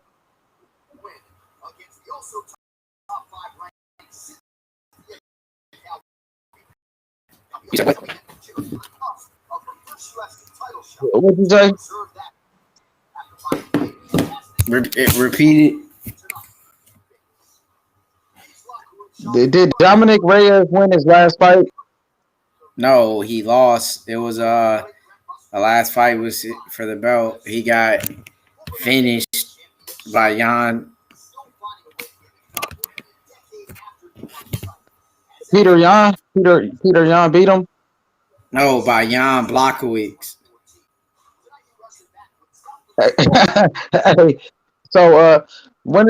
So do you think it's time Israel Adesanya moves up to light heavyweight, or do you want to see him continue to fight at middleweight? That's up to them. They'll make that decision. It don't matter to me. These fights, if they want to make them happen, then you know what they got to do. For a guy choose to stay in the division, that's his decision. So if the fights happen, they happen.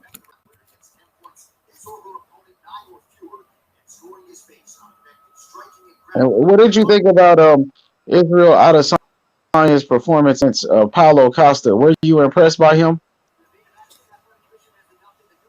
Yeah, I mean, that was a great performance. He just dominated him. A lot of people said Izzy was going to lose, but Izzy went out there, made it look easy, walked out the fight fresh,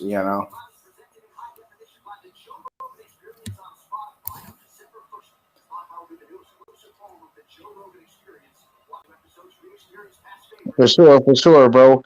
Absolutely. So who is the next fight for Israel Adesanya at middleweight? Who is that guy that should be that to get that opportunity to fight Israel Adesanya at middleweight? I gotta go. Robert Whittaker again. I feel like even though he lost to Izzy and got finished, I mean, nobody else really deserves it besides him. Robert Whittaker. Or you got to give it to Jack, the Joker, Hermanson, and that's about it. The rest of these guys got to, work their way up.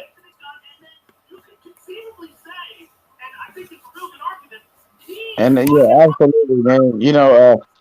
Definitely, bro. Definitely, it's some big fights to make. Appreciate you always covering mixed martial arts. And the name is Tap Out King, MMA King,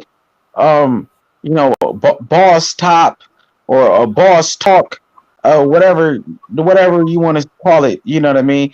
He is the best in mixed martial arts. And what's the next step in your career covering mixed martial arts?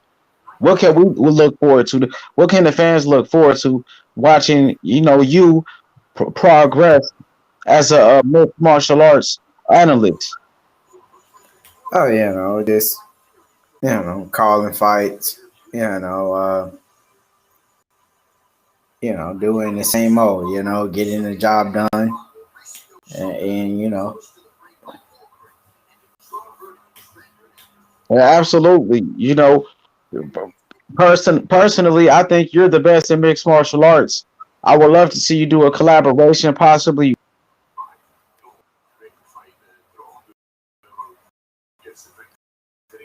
with a Robin Black. And is there any other YouTubers that you rock with? And have you ever collaborated with another content creator? I worked with a man by the name of Dutch guy. One of the best dudes.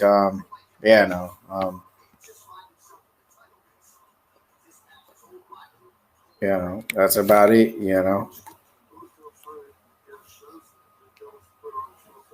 What about a possible collaboration with yourself and Robin Black and Bellator, the Zone? If that happens, what do you think about that opportunity? It'd be a good look. A great opportunity. Robin Black, he knows a lot about mixed martial arts. I think he was a fighter at one point. He had fights. So he's a great guy. Is it true? Is it true that you actually participated in some type of training, some form of training of mixed martial arts with and you sparred a couple guys? Is that true? You wrestled with some people that we might know you've been in the octagon with and worked on some things with? Oh yeah, I've been in Extreme Couture. I've worked, with certain fighters, and I've always had to tighten up on the boxing, and so I was always active, sparring, wrestling, working jiu-jitsu, and that's what had me get to the next level. What do you think about Mike Tyson versus Roy Jones Jr.? Who do you like in that fight? I think this fight shouldn't be happening. I don't really like the thoughts of it. I liked it better when they was retired. If I feel like when I look at in the prime, I feel like Roy Jones will fight. Feel like Roy Jones is just a better complete boxer. Mike Tyson, he was known for his knockout power and his great head movement, but I feel like Roy Jones would just outbox him for 12 rounds or whatnot, and walk out the fight fresh. I feel like.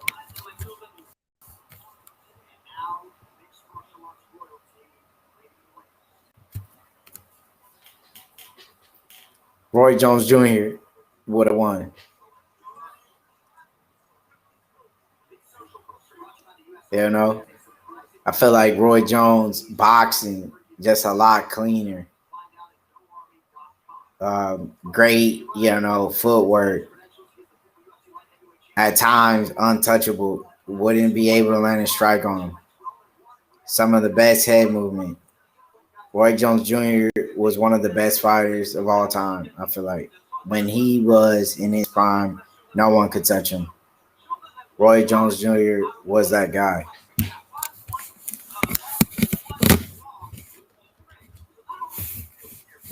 You hear what I'm saying?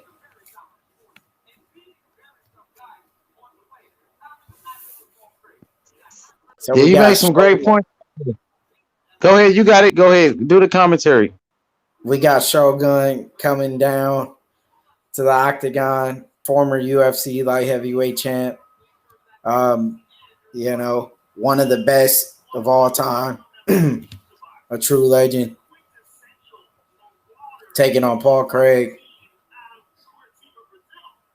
That's a great fight. You know, you got Brazil, you got Scotland, and just a collaboration of a great fight here. Two, you know, you got one guy at the end of his career, and you got one guy just pretty much, you know, at his peak. And these guys have fought before in the past, so they really know each other's game plan going into this fight. You know, this is a rematch from a draw they had back in the day. So this is going to be a great fight.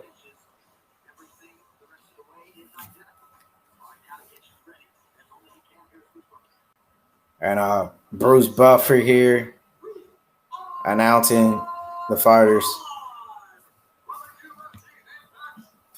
Paul Craig, I feel like, you know, has, you know, his ground game that really shines in most of his fights. I feel like he brings Shogun down to the ground. He could get a submission. You know, Shogun has lost before by submission. And, you know, Shogun out by Chael Sonnen. And I feel like, you know, Paul Craig's submission game is a little bit better. You know, he's a favorite for a reason going into this fight.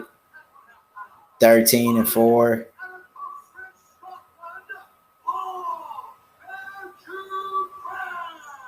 And he's just staring Shogun down, one a piece of him. Shogun's been in the game a long time. Ranked number 14, the underdog. Nah, I don't think he got signed, man. We got Brazil here in the building. Can Shogun get it done again? You know, he was one of those guys you used to watch way back in the day in Pride, you know, fighting the Rampage Jacksons, the real legends. These are what you call a pioneer of the game, a true veteran of the sport, a former champ. Yeah, that would be fun. Spawn got hands, man. He was supposed to have MMA fights. I don't know what happened. I know he used to be a coach, I think, with the Black Zillions. Big head kick. And, you know, everyone in the chat here, they saying Shogun's washed up. He needs to hang it up.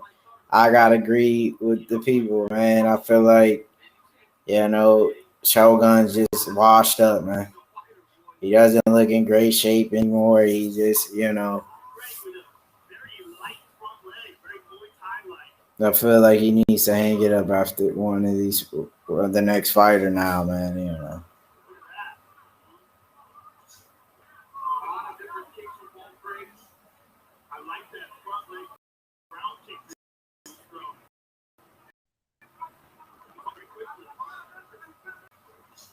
Shogun moving forward, trying to land some big shots.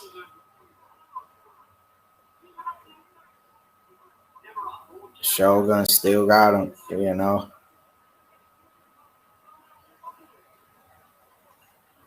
Inside leg kick by Paul Craig lands. Head kick attempt misses. Craig gets it down to the ground. Nice takedown. And this is where Paul Craig really likes to be here in a fight. On top of his opponent. Working here in half guard.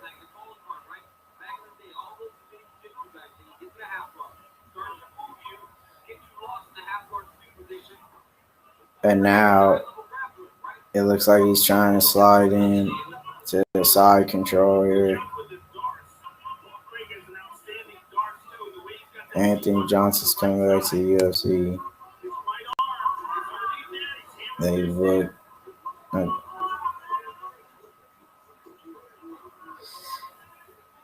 I don't think Anthony Johnson would be at. I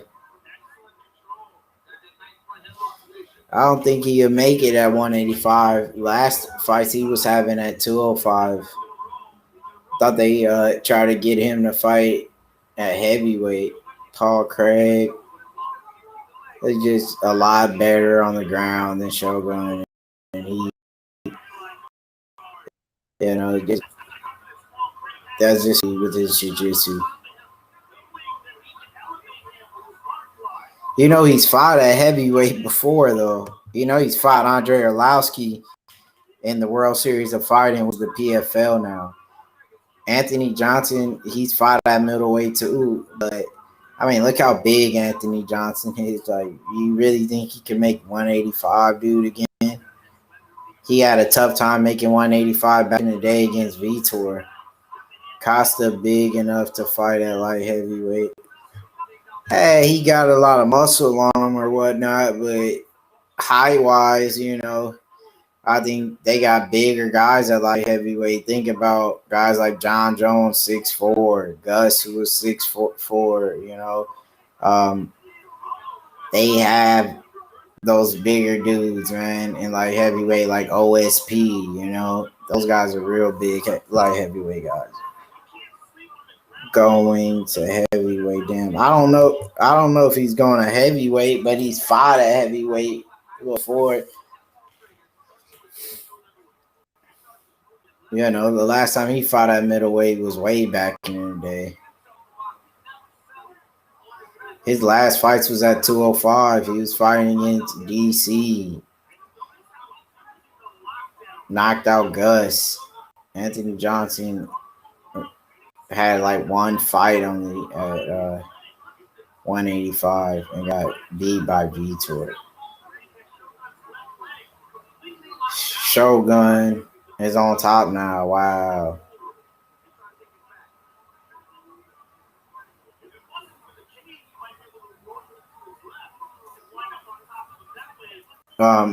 Shogun here landing some ground and pound.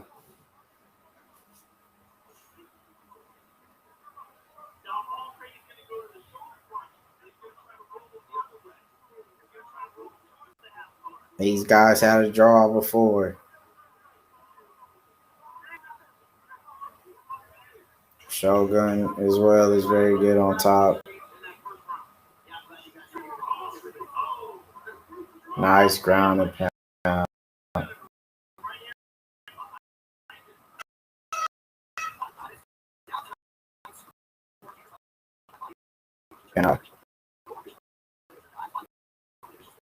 Costa's a high job. First. That's how I felt, and he hasn't really been fed to the real strong grapplers. Besides the well, he never had a really fight. The guys like Chris Weidman,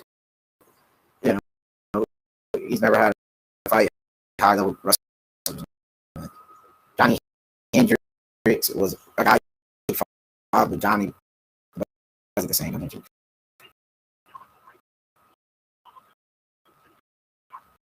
He needs to fight somebody who was like Jock Ray in his prime to get one. That's tough. Paul Craig was really dominating off the takedowns.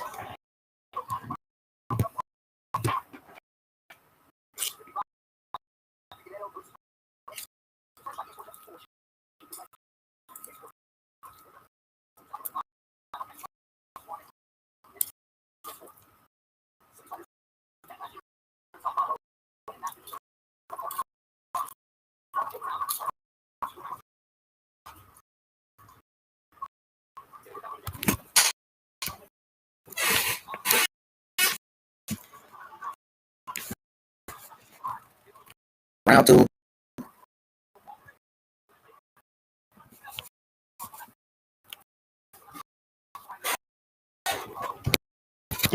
Shogun is landing some big shots. It'll be a great fight. Yo MMA. That would be a great fight. Still Jones, really good. I went to sleep.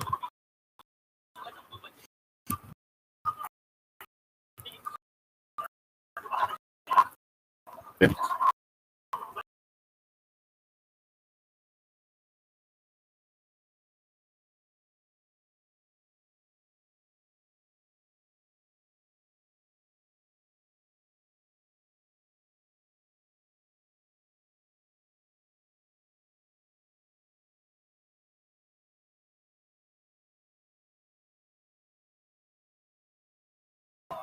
What the fuck? But yeah, there you go. And making them gains. So Shogun, he's back in trouble here.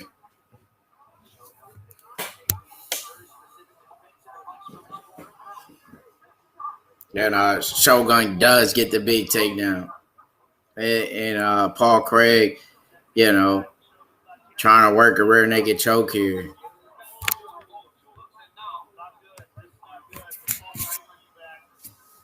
Paul Craig getting the submission.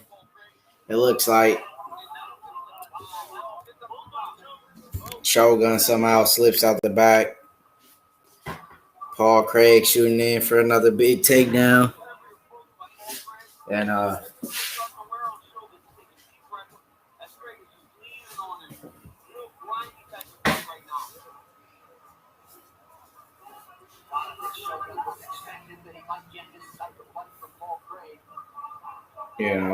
Shogun doing a good job of stuffing the takedown here.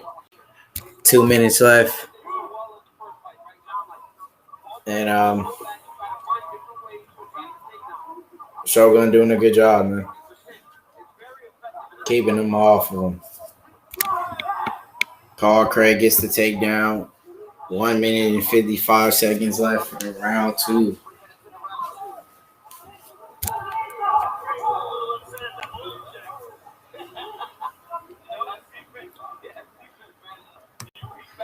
Paul Craig's just too much for him on the takedowns.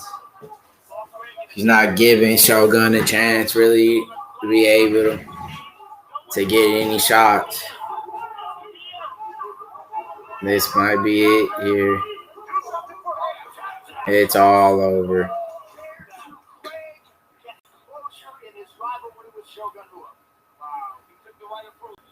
Shogun,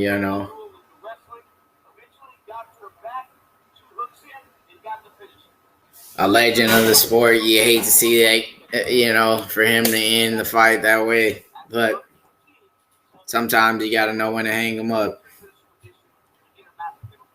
And it's all over. It's done. You got the big win for Paul Craig.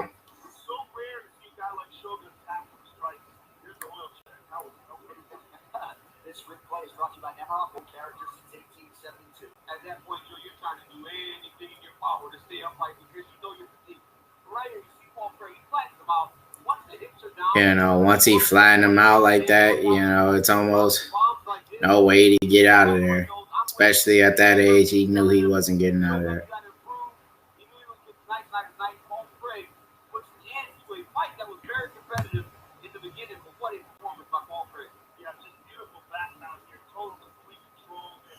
You're right, man.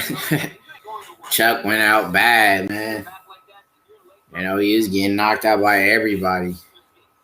Once the Rashad Evans knockout, that was it for him. Started losing to everybody.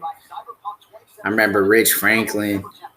He even knocked out Chuck Liddell. He was a middleweight champ back in the day. That was a good fight back in the day.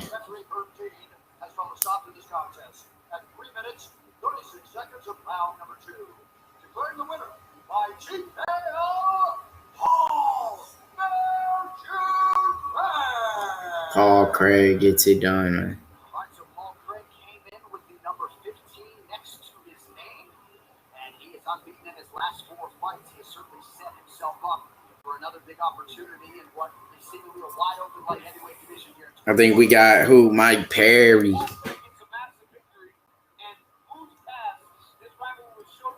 We got Mike Perry and Tim Means, I think, next.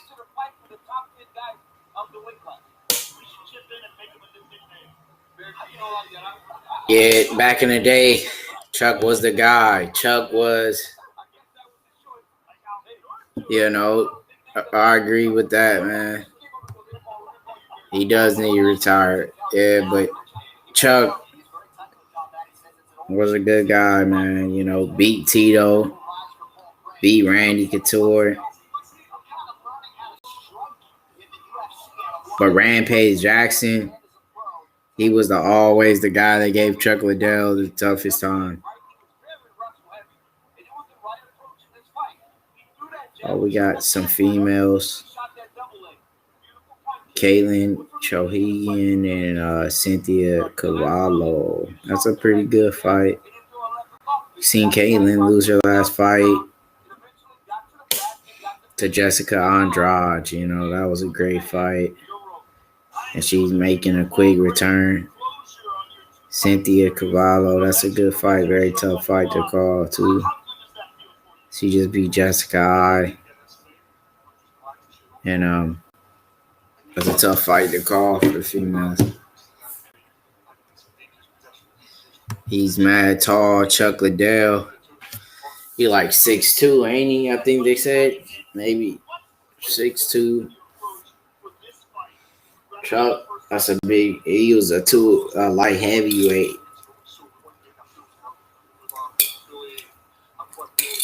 Probably like 6'2", like 220, 230 or something.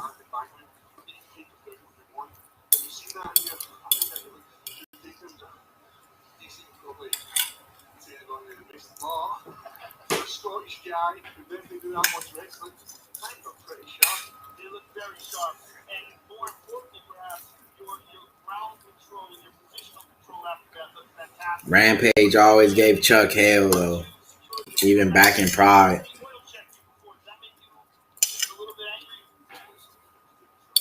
Rampage Jackson used to have hands.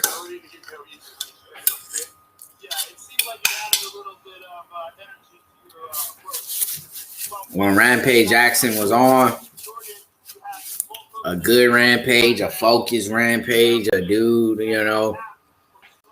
who was taking fighting serious and training seriously. Rampage was one of the baddest dudes out there.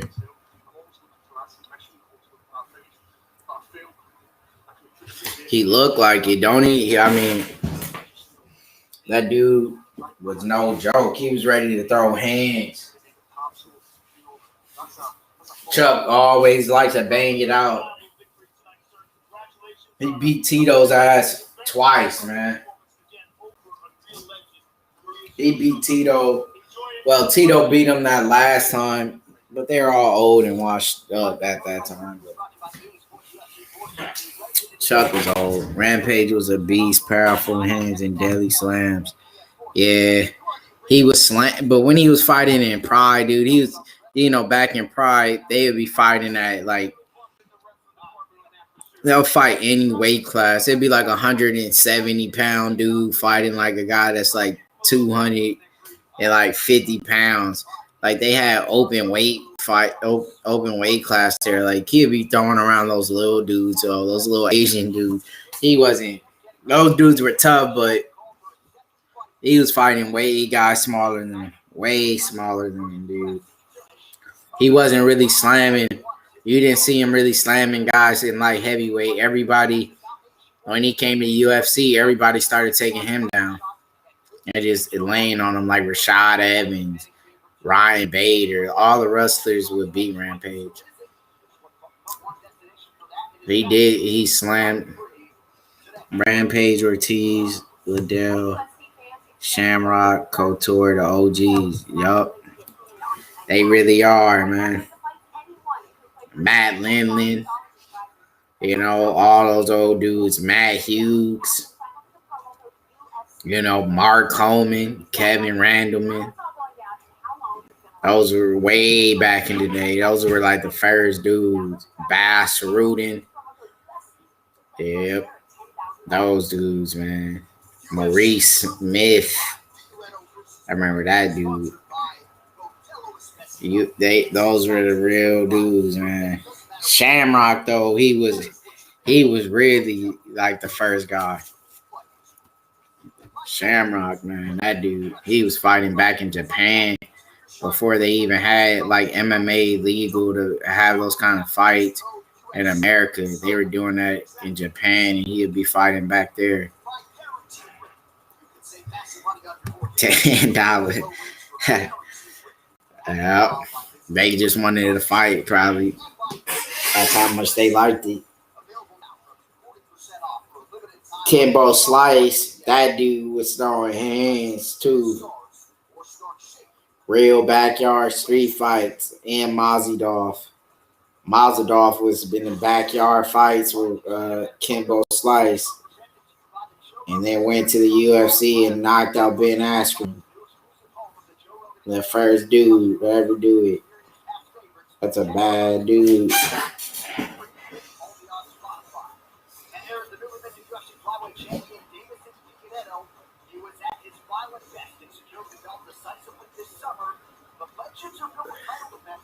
I mean, what is he?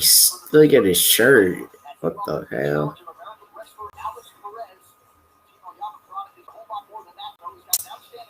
And yeah, no.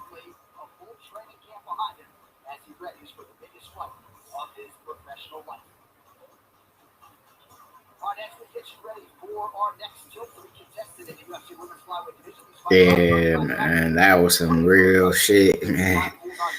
That dude, that's crazy. You have somebody just sit there and just bang it out like that.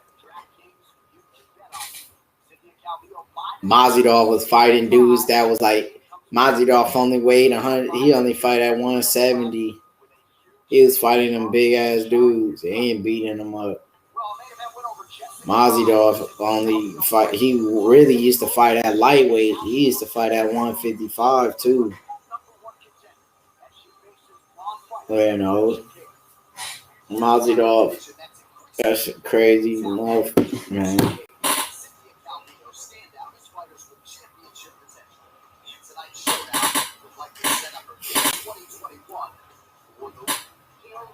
Kimbo, you know, he made it to the Ultimate Fighter. He did fight in the UFC too. Dude came a long way, you know, fighting in the streets to somehow fighting in the UFC.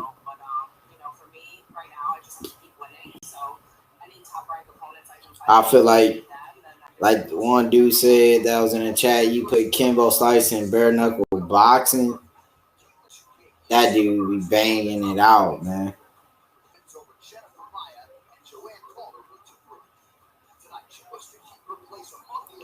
It's a good girl fight here, man. 2 females in the UFC. Gonna be a good fight. Cynthia and Caitlin. It's a good war right here.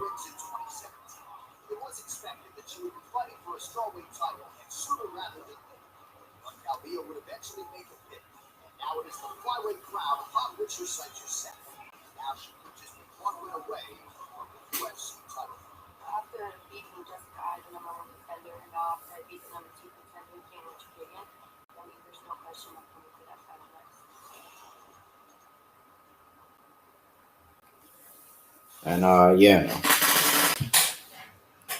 So Caitlin Chohagian.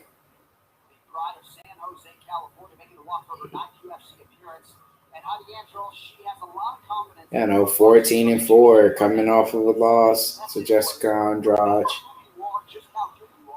And she also fought Valentina. Cynthia is going to have a tough fight. You know, these girls are both pretty much evenly matched. I feel like Cynthia will be better on the stand-up maybe. But she doesn't have that much experience with the 9-1. record, and she could be in trouble, man. But she does have good striking.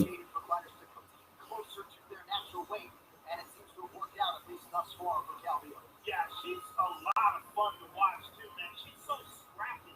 She's just a natural born fighter, and she loves it. You can tell while she's in the middle of a crazy, wild. Vitor was a deadly dude back in the day. Even though he probably was juiced up, that fight he had with Michael Bisping, London, one Bisping.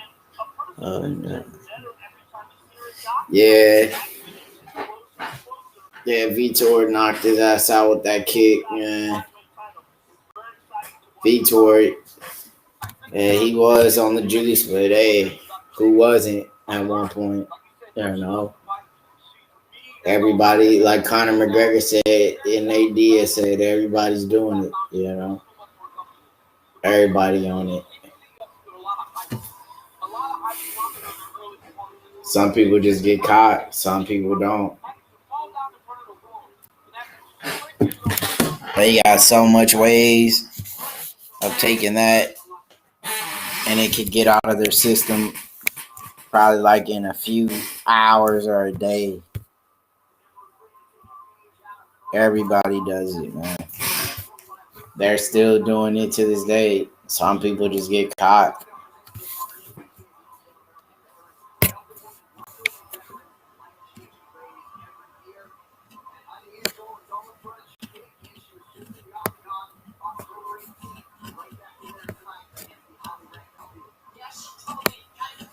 Most of them just take it, take it before they fight. And then once it's time to fight, they probably just stop taking it.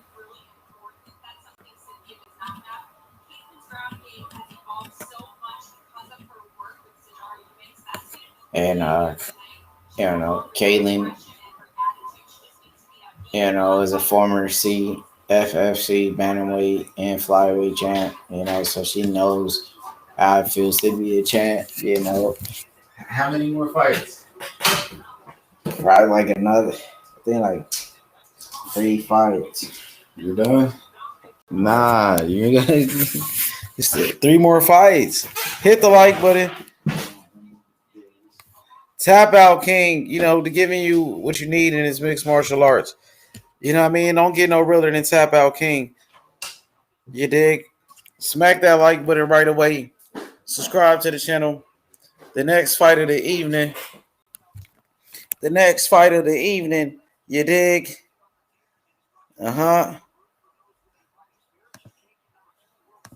You dig? As we proceed to what you need. It's your boy H Money, Mr. Zone. You dig?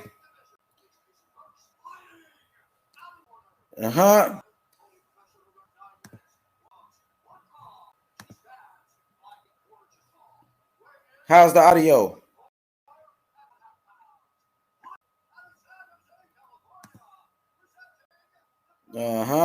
Hit that like button, dog.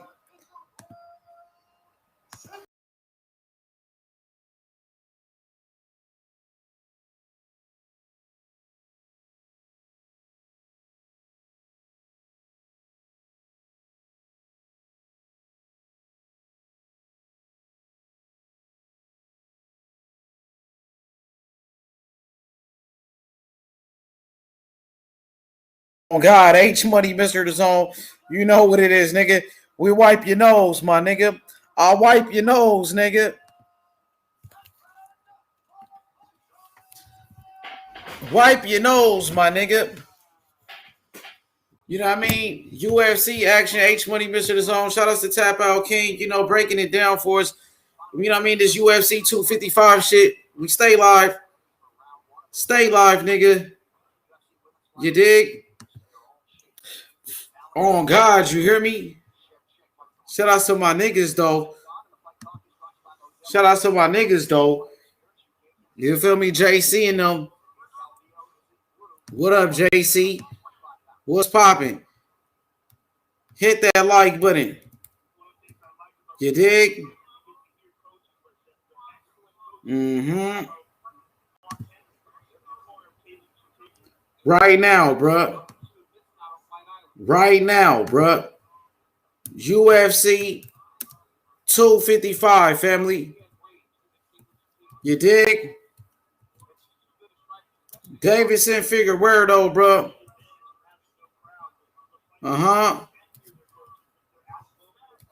Deiveson Figueiredo versus Alex Perez.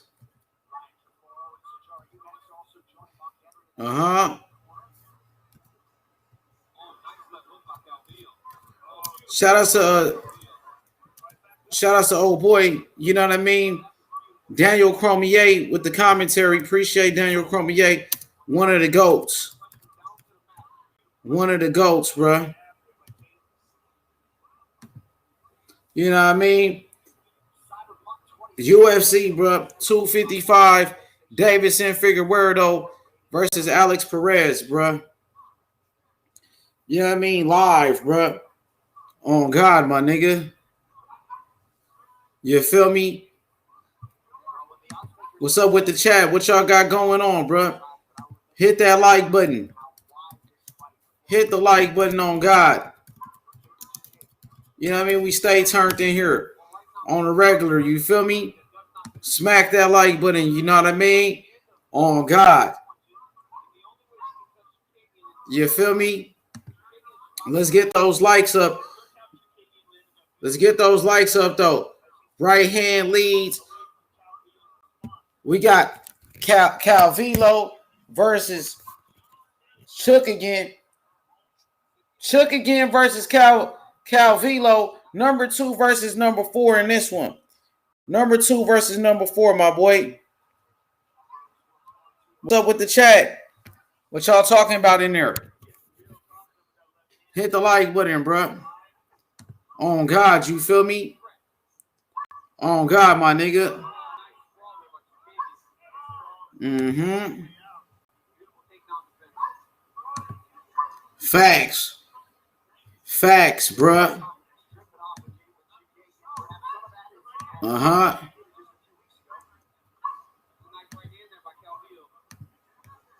UFC 255, Deiveson Figueiredo versus Alex Perez.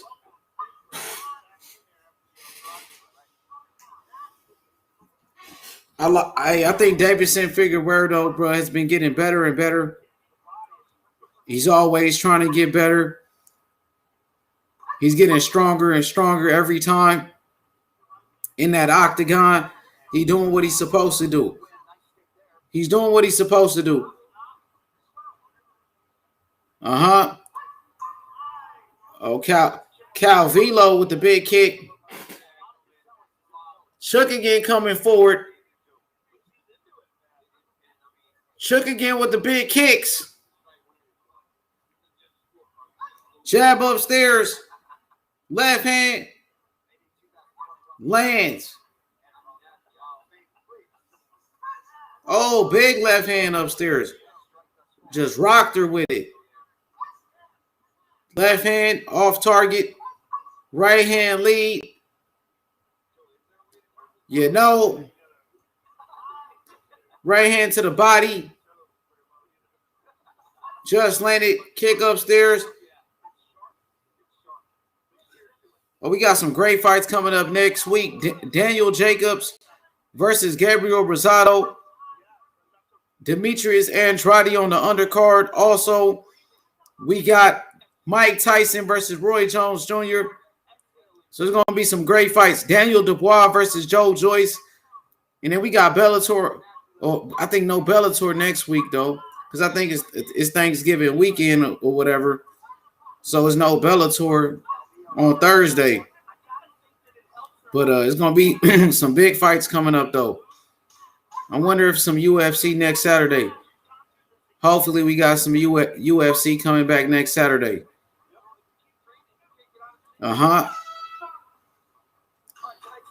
Big shots just landed. You dig? Danny the Great, what up though? Salute H Money. You already know that. Mr. The Zone, Mr. The Zone, Mr. The Zone. He said I got pit bulls. He said I got the pit bull whooping. He said upon McTapper's ass. Who you talking about, bro? Salute. Who is you talking about? Salute, dog. You know what I mean? Bam. Big front kick to the body. Whack that motherfucker. Combination, left hand. Snuck up in there. Cracked her with the left hand. You feel me? UFC 255, though. Oh, he calls him Conor McGregor, a.k.a. McTapper. I got you, McGregor. Oh, big kick upstairs off target. Jab lands. Another jab landed. Oh, right hand lead. Calvillo. Spinning back heel kick. Just landed. Fainting with it. He said, make tap out, make tapper, make slapper, make quitter. Alex Volkanovski just left a tweet. Kevin Holland rooting for the blonde fighter. You know what I mean? He said, the pit bull will destroy McTapper, make him quit. Oh, yeah, man. Without further introduction, Tap Out King is back once again. Tap Out King is back once again. Without further introduction, let's bring this man back where he belongs. Yeah. You know what I mean? But it's a good fight. What you think about it so far, Tap Out King? You know, good fight. You know, tough women. About as even as a fight you could really get, you know.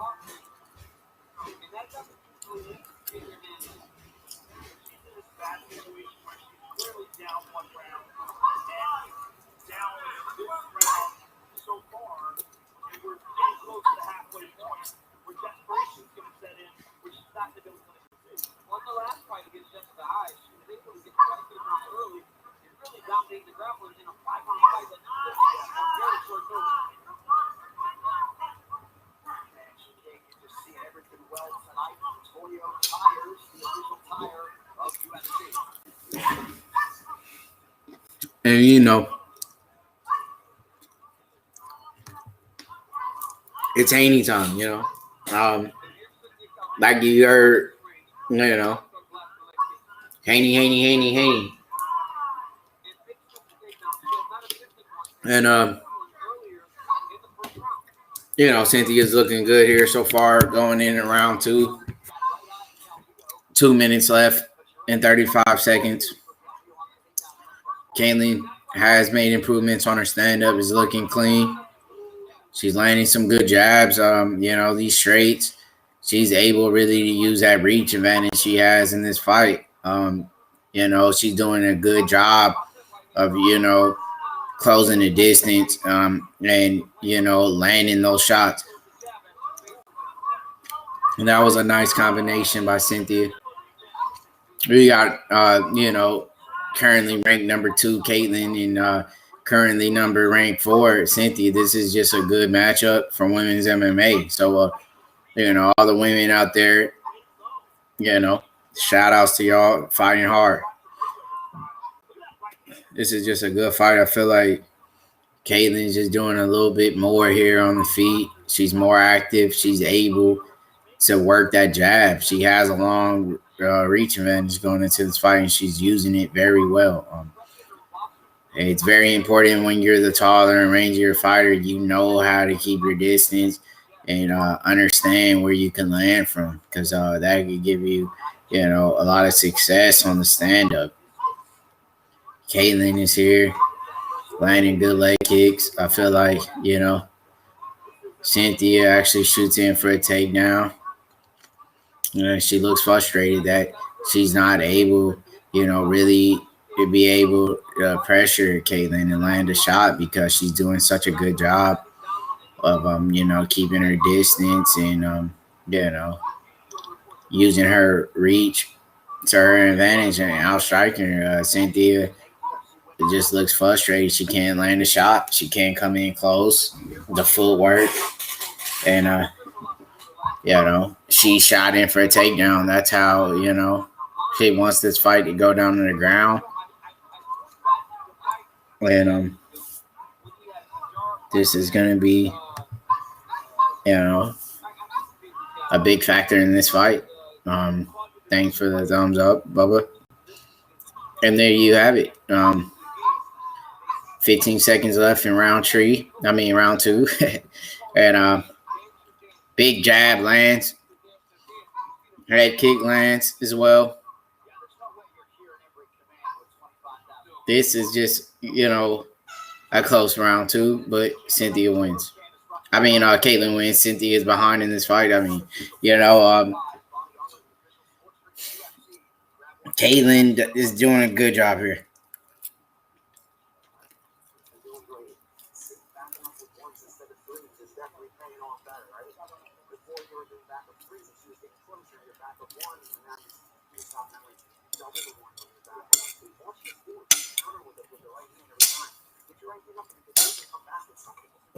I feel like, if Caitlin is able to perform in round three the same way she did in round two, she walks away with this fight.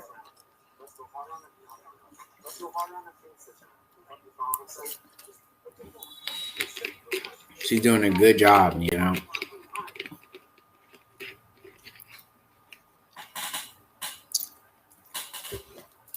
Here we go, round three. And next we got Mike Perry and Tim Means. Then we have the co-main event in the main event. And here we go. Kickoff from round three.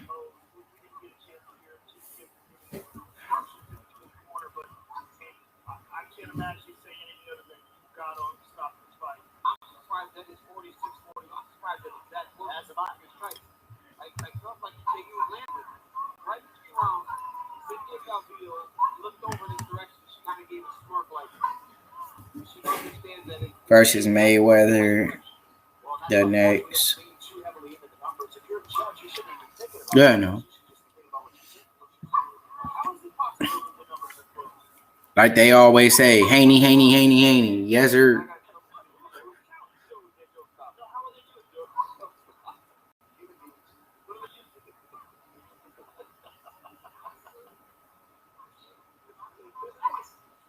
And there you have it here. Caitlin picking up from where she left off in round, back there in round two. She's landing a good job again. And she's doing all the right things she needs to do to win this fight. Nice left hook lands from Cynthia.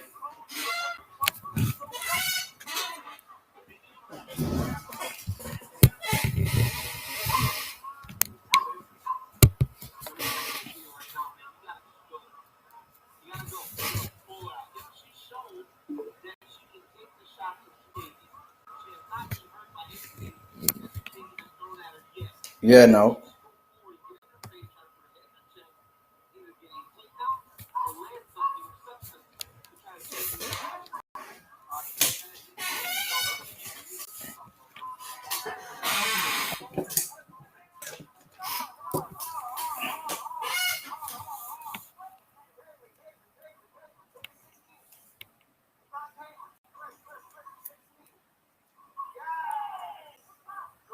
Yeah, no.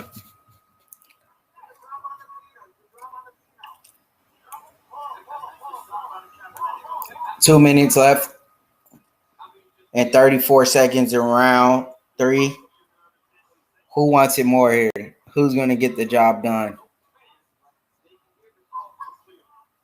And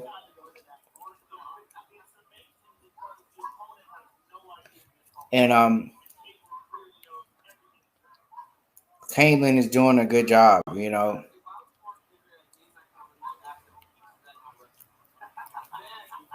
Who wants this fight more?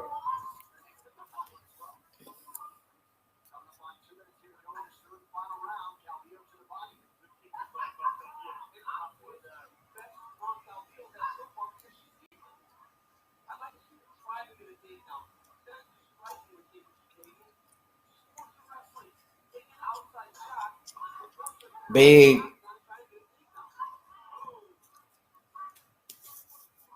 Yeah, no.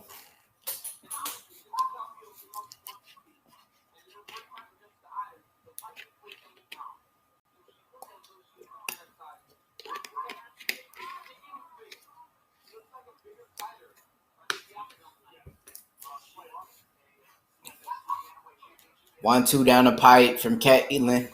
Big knee as well.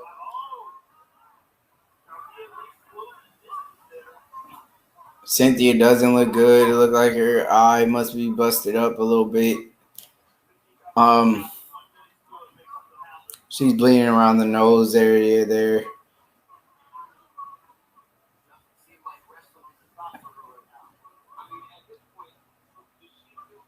Cynthia can't land a shot here, you know.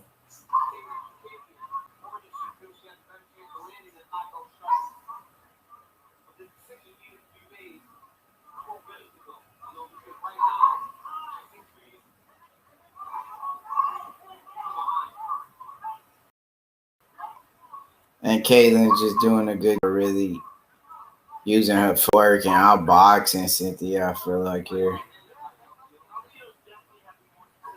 Oh, nice right by Cynthia. But Caitlin's able to eat this big shot.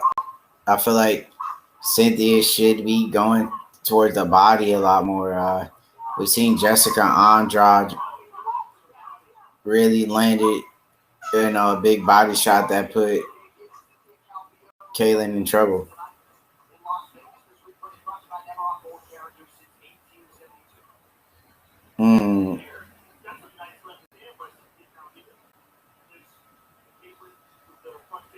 You know, it was a pretty good fight.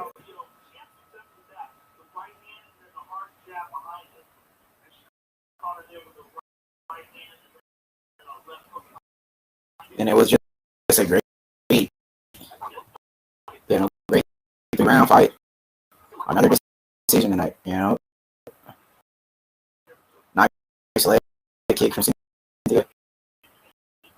You know, they just went to Warrior. Nice job. Okay.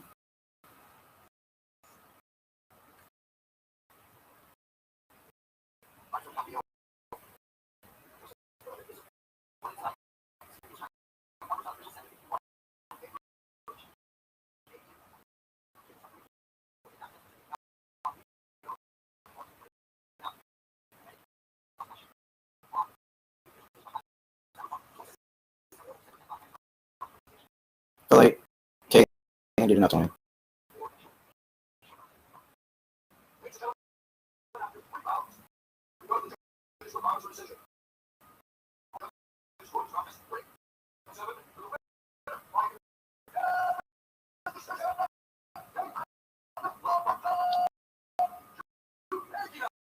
.327 across the scorecard.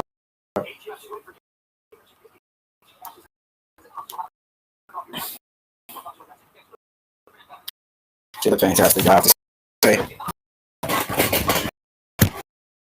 And she did a phenomenal job once again. Off her.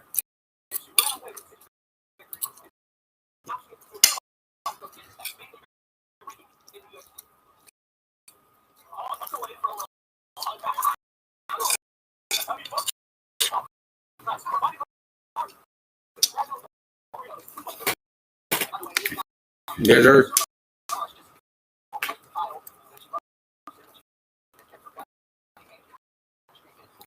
So we got Mike Perry coming up. Mike Perry. And we got the Dirty Bird. Jimmy.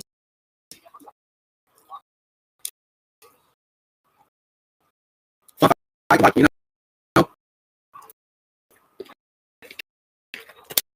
know, all fan favorites. You know, guys go out there and bang it out, slug out. Sammy's like, Harry, this one should be the fight. And then I feel like they gonna go out there and you know,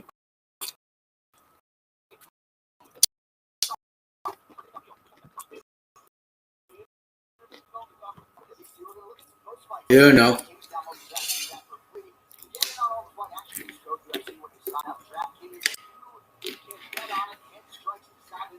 Mike Perry. Mike Scary Perry.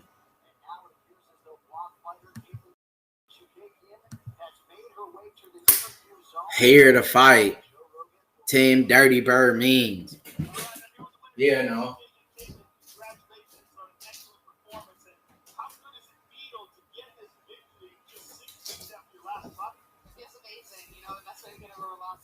You know, she's just really amazed in this fight, you know.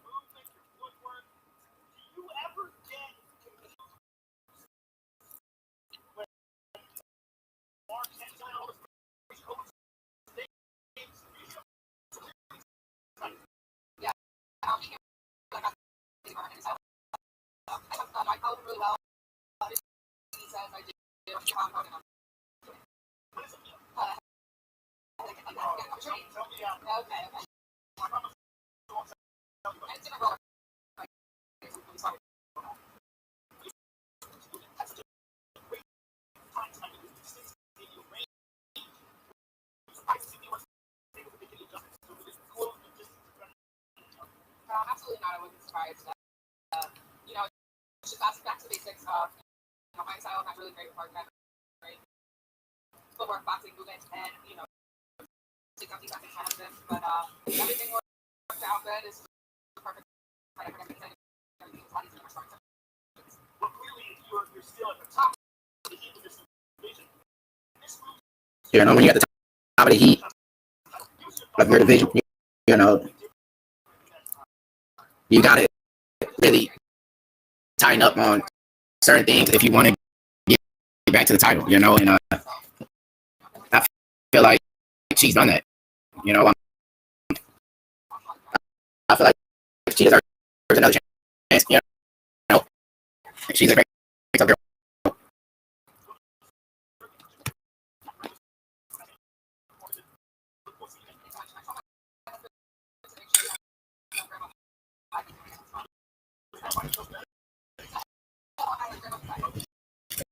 And you know, she will be back at the top, you know. Come back, choppy, yeah, choppy. Even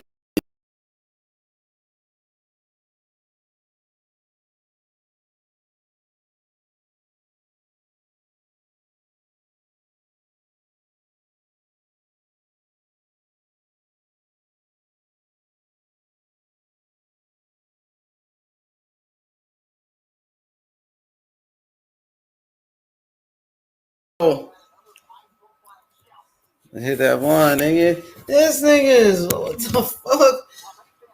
This nigga's crazy. This nigga is kind of crazy talking that good, man. This nigga got crazy after he hit that good. you know. And there you have it. You know.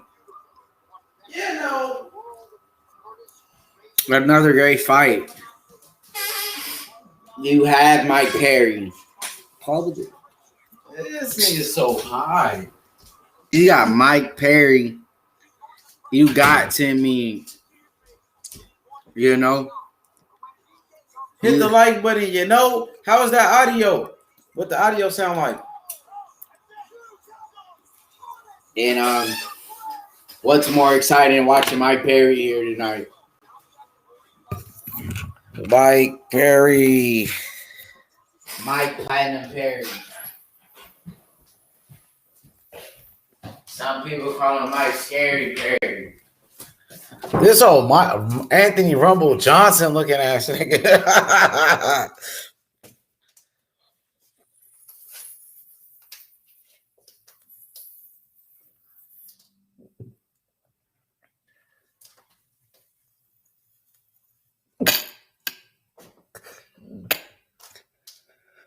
You know what I mean? Hey, UFC, my nigga. UFC all day, every day with Tap Out King, man. You know what I mean? Live with H Money, Mr. The Zone, signed him to a contract. He never, you know what I mean? He couldn't refuse. And even Fred from Barbershop Conversations heard him when he said that. And shout outs to Fred, nigga. Barbershop Conversations. My nigga. You hear me? You know what I mean? Yeah, no. Yeah, no. You know what I mean? Oh, God, though. So who you like in the Mike Perry Tim Means fight, Bubba? I got to go 10 means. Tim Means. Yup. He like the Dirty Bird. He gonna knock out that nigga Mike Perry. He like the Dirty Bird Tim Means. You heard it first. H Money, Mr. D Zone. Tim Means. No. You gonna go out on Mike Perry. Mike Platinum Perry. Mike Perry gonna get his ass whooped right now. Mike Perry about to get his ass beat, dog. He gonna get his ass beat right now, dog. Hit the like button, UFC 255 with none other than Tap Out King, nigga. How'd you feel about Shogun in his performance? Huh? How you feel about Shogun in his performance against Paul Craig? Who won that fight? Paul Craig. He whooped his ass? He made Shogun tap out, do the strikes. Slide him out and back mount. Man, he got his ass whooped.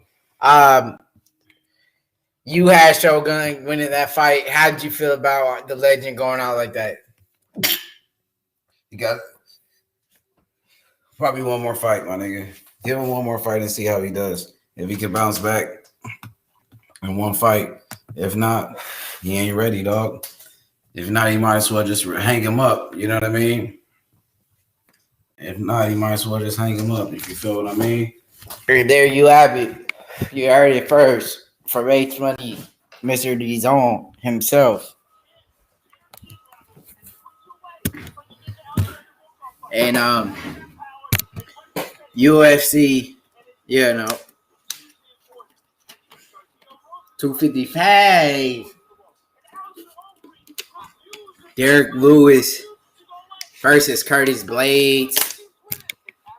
Tough fight. I feel like Curtis Blades will dominate that fight. Curtis Blades is that next guy I feel like in line to be incoming a UFC World Heavyweight Champion of the world. Curtis Blades will dominate Derek Lewis. Curtis Blades. Dang, Curtis Blades. That's a rematch? Nah. Dang, Curtis Blades gonna whoop his ass. That's next Saturday.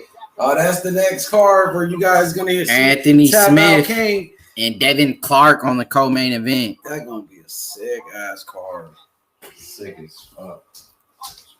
I think Anthony Smith maybe get it on there.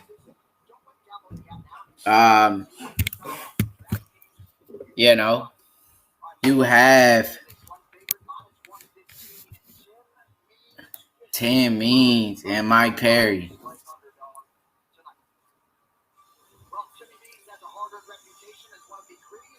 Good fight, I feel like. I feel like these guys could bang it out. And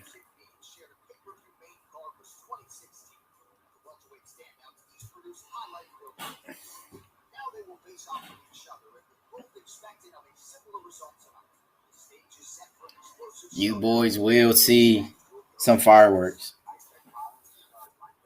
Tim Means taking on the one and only Mike Platinum Perry. Yeah. Mike Perry's known for his knockout power when he connects. Tim Means is a veteran of the game. He's been around the game a long time. Tim Means also a pretty good striker. I feel like this is a fun fight that the fans will love to see. And they will get what they deserve here. I feel like these guys always go out, you know, and bang it out and trying to get the finish. Tim Means has a lot of wins from finishes as well. And Tim Means is a guy that you can never count out. He's a dirty bird.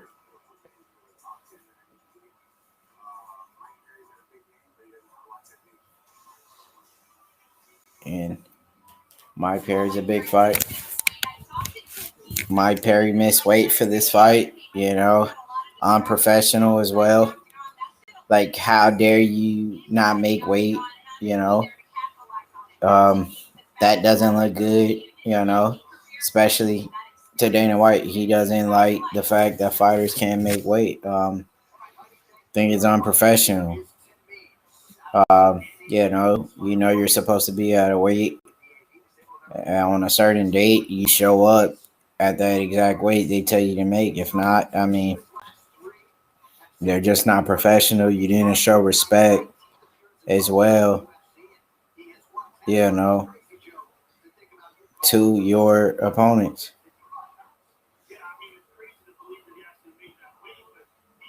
You gotta know that's disrespectful, man.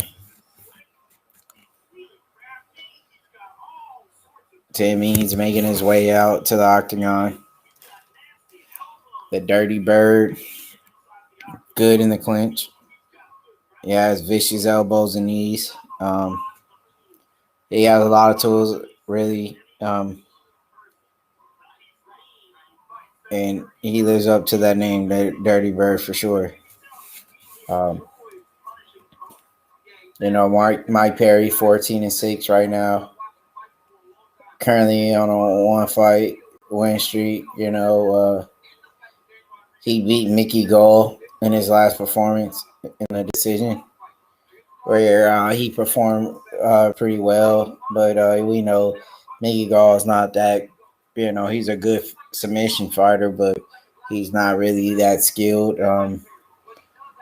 Tim Means 16 first round finishes. So, he always comes to bang it out and finish. Finished 24 of 30 wins with 19 knockouts and 5 subs. Tim Means he comes for the finish. He's never really trying to get it to the scorecards. And he's a fun guy to watch. Always. He says, Alex, late TKO. Alex Perez, you heard it first. Means coming off of a win against Star Poli, so that's a big win. Star Poli is a pretty tough guy. Had a lot of hype around him.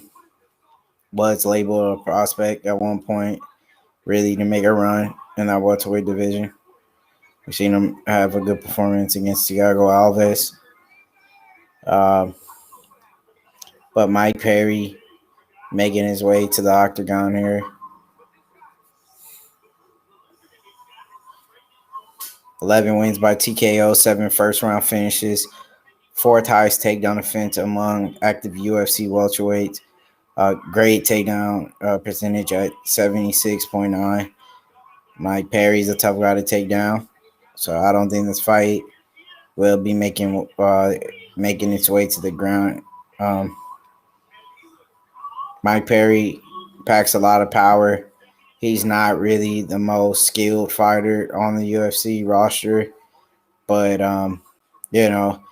he is pretty strong when it comes to getting the fight to the ground. He's physically a strong dude. And Mike Perry didn't make weight, so you gotta ask about what kind of a training camp did he have if he couldn't make weight? He came at 175. Is he injured? Those are the things you gotta ask. Is Tim Means coming in as a fresher fighter? Why didn't Mike Perry make weight? You know, maybe he's, taking this fight injured somehow. We don't know. And we always hope to see our fights with fighters at least 100% or near. Tim Means is coming in as an underdog,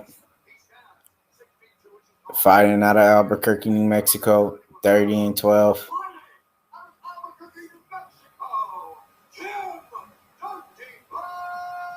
So, Mike Perry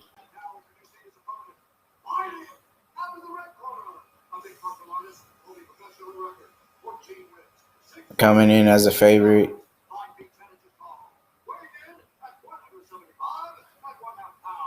He's Mike Perry 100%,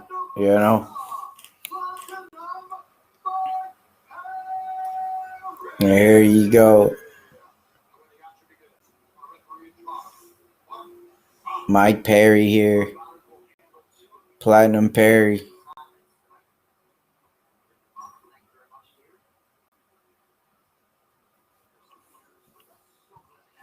One fight away from the co-main event here. Tim Means and Perry.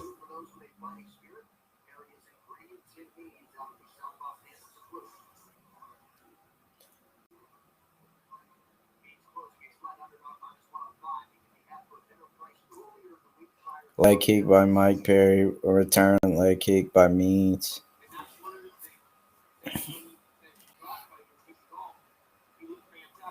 Oh, nice shot by Tim Means.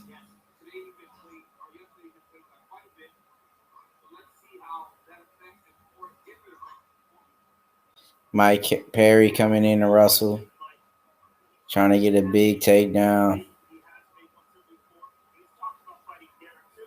And he gets it there. Big takedown by Mike Perry.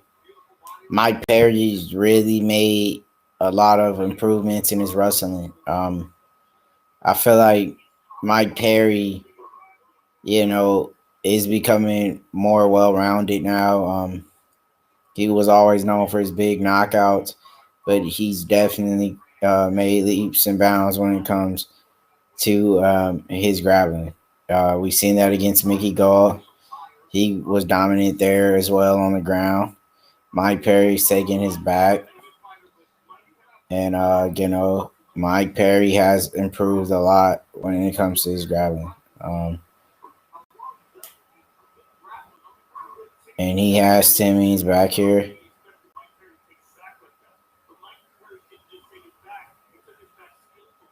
Looking for a choke.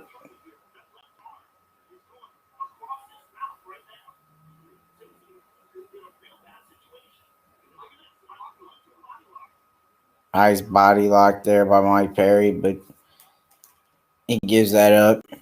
Mike Perry's doing a great job here on the ground. I'm very impressed with Mike Perry here. Looking like he's trying to evolve his game, be well-rounded everywhere. This would be impressive if he did walk out with a submission. And there he's getting that body lock back together with his legs like that. Mike Perry.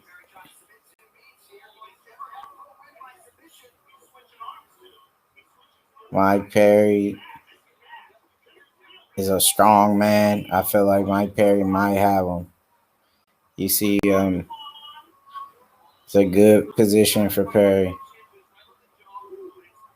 Tim Means, you got to think about how much power Mike Perry used trying to tap out Tim Means. Tim Means is a tough dude. Stay in the choke. Nice. Tim Means is now on top. Mike Perry could have been tired. And now they're back on the feet.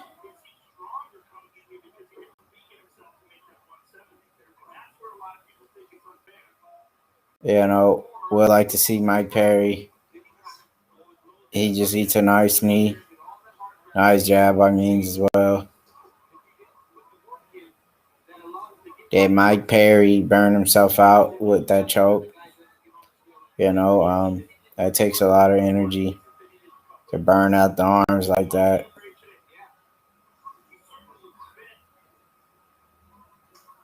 Nice leg kick by Mike Perry.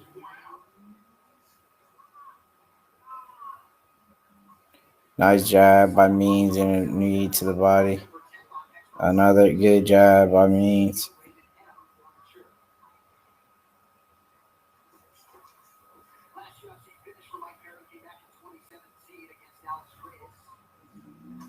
Nice body shot by Perry.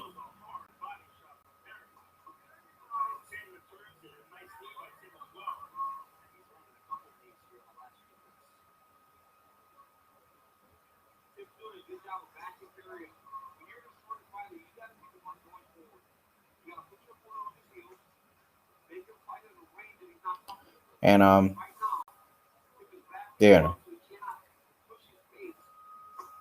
Nice left by Perry.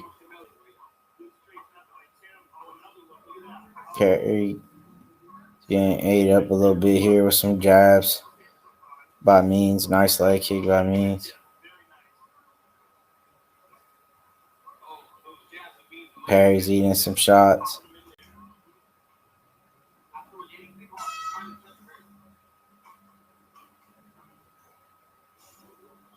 And there you have it, round one. Very tough round to call. He called it for Perry for the big takedown and almost the rear naked choke. You know.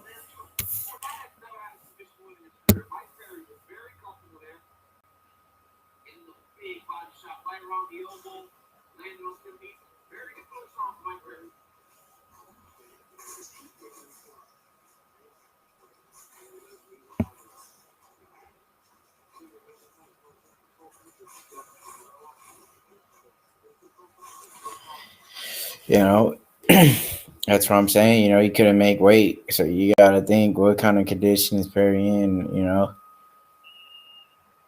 Is he ready to go 3 rounds here?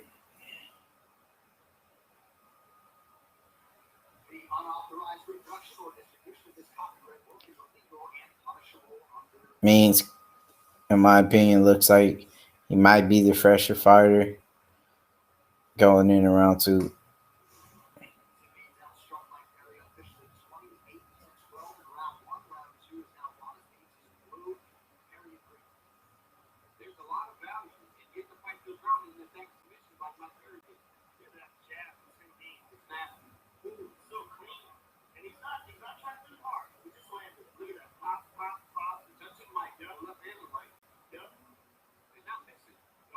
Mike Perry's looking like he's getting ate up here. But the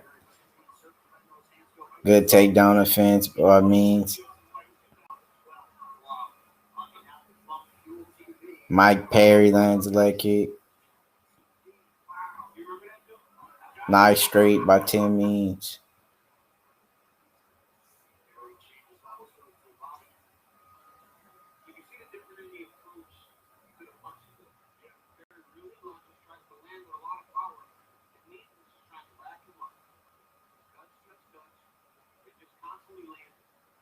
Leg kick. Nice jab by Means.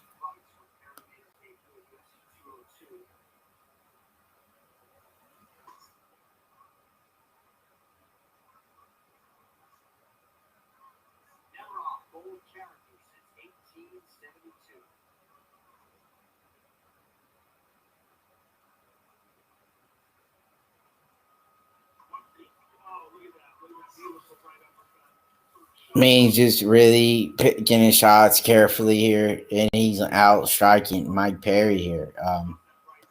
Tim Means looking good.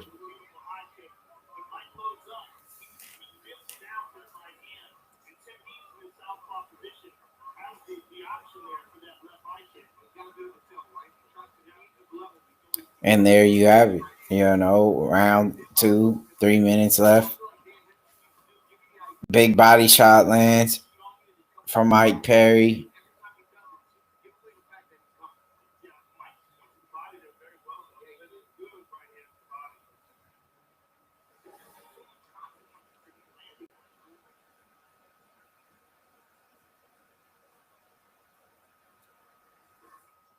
Nice shot.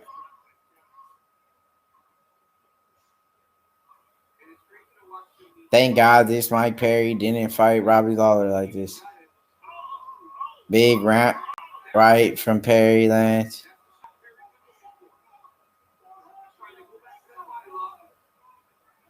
And before that, DC Perez landed a very good leg kick. Yes, he did. I think more of those would help him, particularly because he's attacking the inside of that right leg. Oh, and the outside there by Tim. Look at that, popping that jab. You know, big shot land. Yeah. That's why he was able to land that big right hand. Get close to the beat.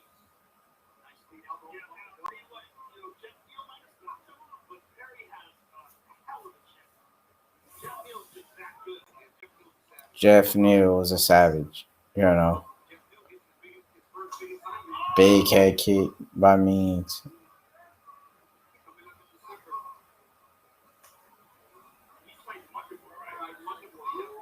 Wow. Big left lands from Mike Perry.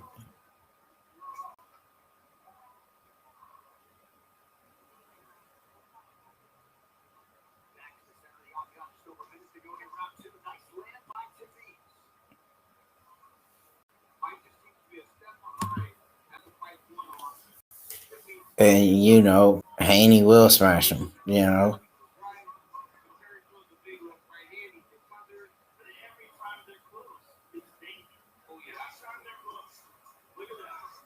Nice elbow in there by Timmons. Perry landed some good shots.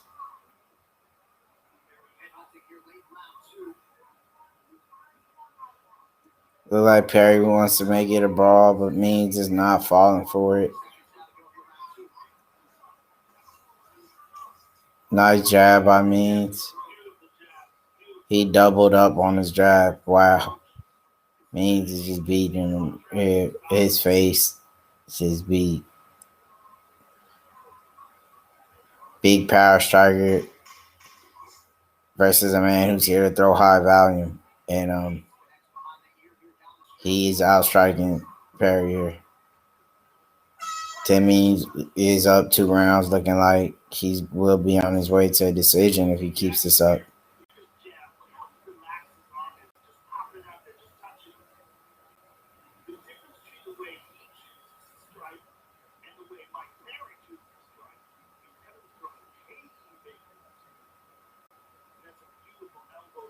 Yes, that was a great elbow. Great elbow. Tim Means, you know,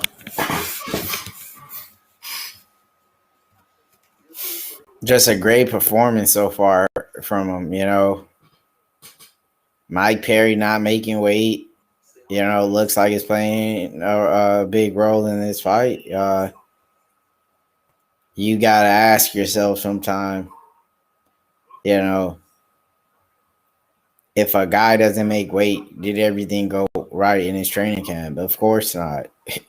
You know, if things did go well, you know, you make weight on the dot. But this guy, you know, had a tough time. He was about, 4 pounds overweight.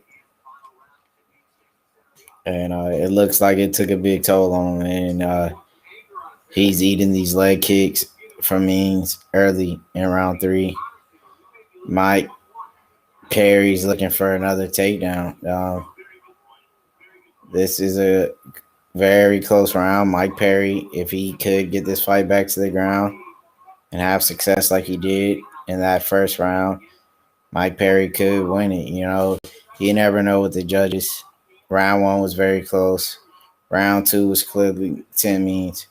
Mike Perry's very aggressive, looking for a takedown here. Is he going to be able to get Means down the ground? Means is doing a good job. He breaks free. He lands a good hook off of that clinch. And he's throwing some heat here in round 3. 9 hook from Perry. Nice body shot and a jab. Returns from Tim Means. Tim Means lands another jab. It's just been a jab all night. That's a nice one too as well. Like Tim Means. I'm very impressed with Tim Means' jab. I mean, he's throwing good shots, and he's doing a very good job as well of breaking free from these takedowns. He lands a nice kick to the leg.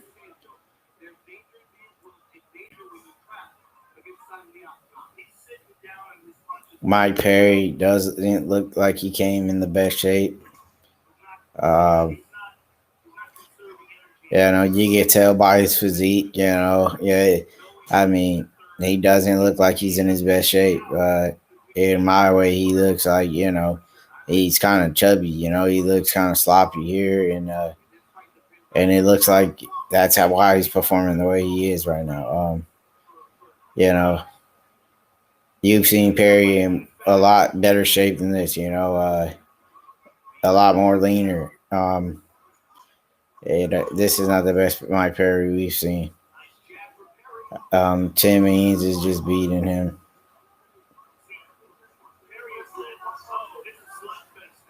And this fight is turning to a slugfest. Mike Perry, that's what we want to see. Two guys go for the finish and bang it out. That's what we live for, Tim Means landing shots, just beating Perry to the punch here with every strike. Tim Means shoots in for a takedown of his own, gets stuffed by Perry. And Perry he really needs to do something here. I feel like he's down this round as well.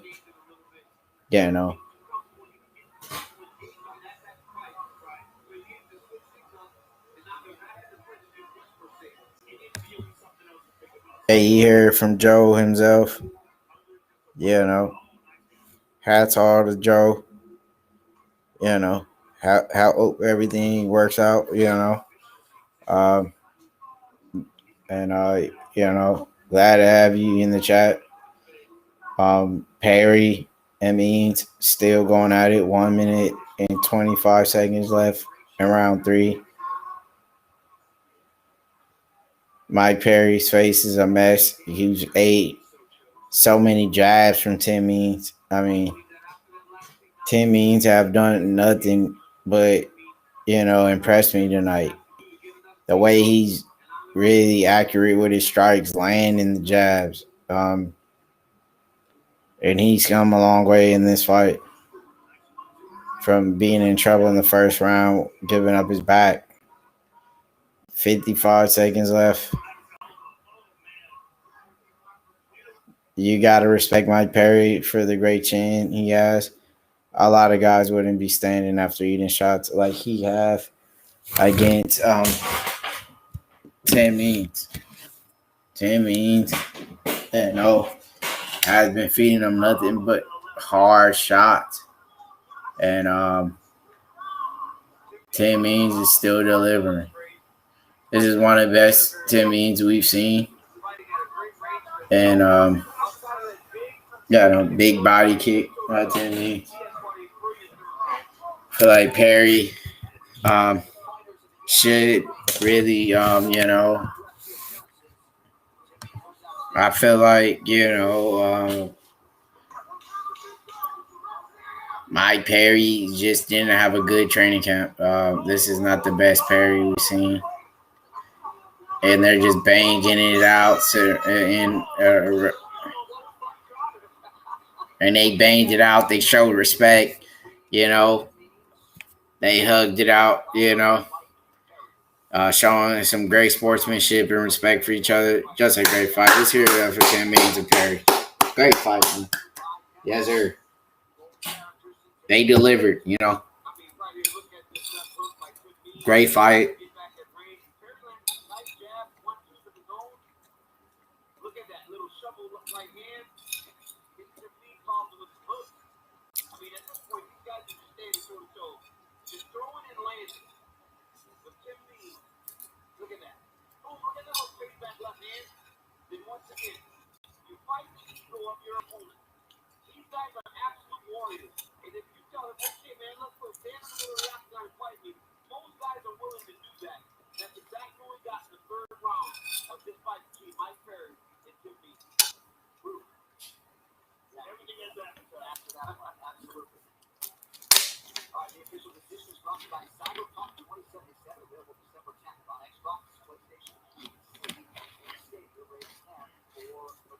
And there you have it.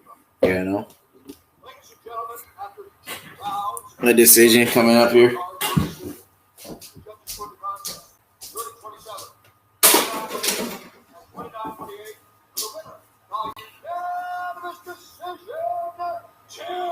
They gave it to Tim Means. You know, he deserved that big win. Great fight for Tim Means. Where does he go from here? You know, who do they give him next?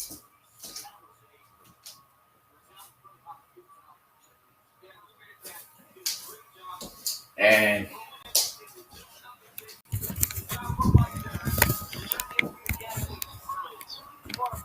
Mike Perry. You know, that's a big loss for him.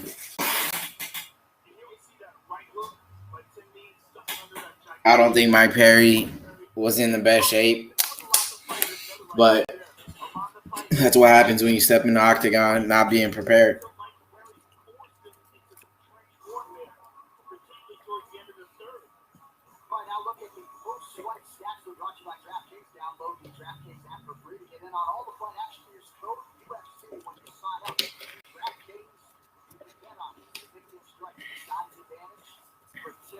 And, you know, that's just how it goes sometimes. You know.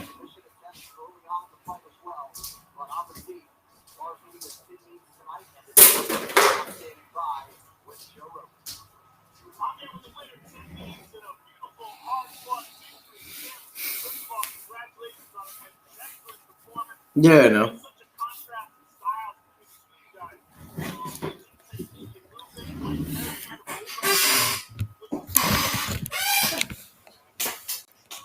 And we go into this co-main event.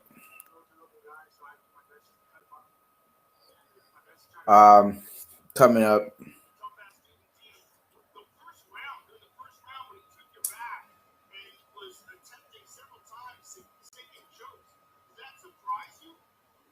Jennifer Maia, 18-6, in the women's flyweight division, taking on Valentina Shevchenko, UFC flyweight title on the line. Yeah, you know, you gotta go with the bullet here, Valentina getting it done. You know, 19-3, great resume, 5-5 win streak. I feel like Valentina should get the job done here. You know, Jennifer Maia, you know, I don't think she has the tools to win this fight. You know, she beat Joanne Calderwood by armbar. And, yeah, no, she's mostly known for really winning fights, usually for decision. I mean, I think the bullet dominates here. And,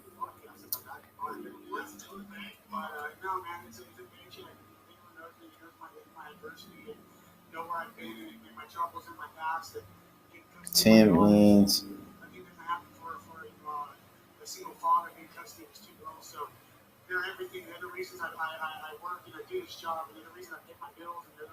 And Tim Means, you know, very emotional after the win.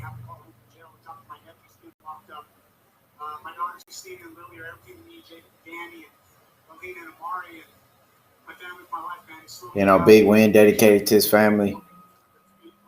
Tim Means come a long way, you know.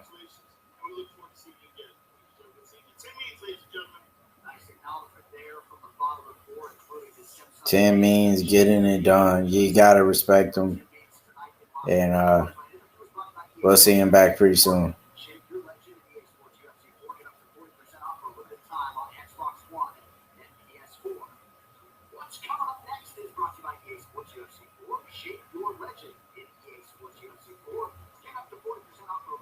And you know, Jennifer Maia taking on the bullet.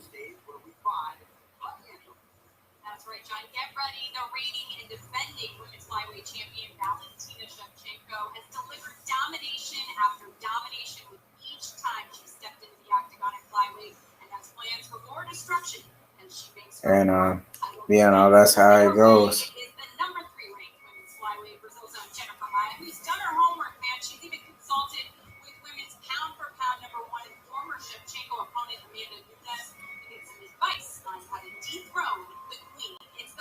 UFC flyweight championship, and it's next. All right, as we take a look at the upcoming UFC schedule, what's coming up is brought to you by the U.S. Army, which has a surprising breadth and depth of opportunities waiting for you.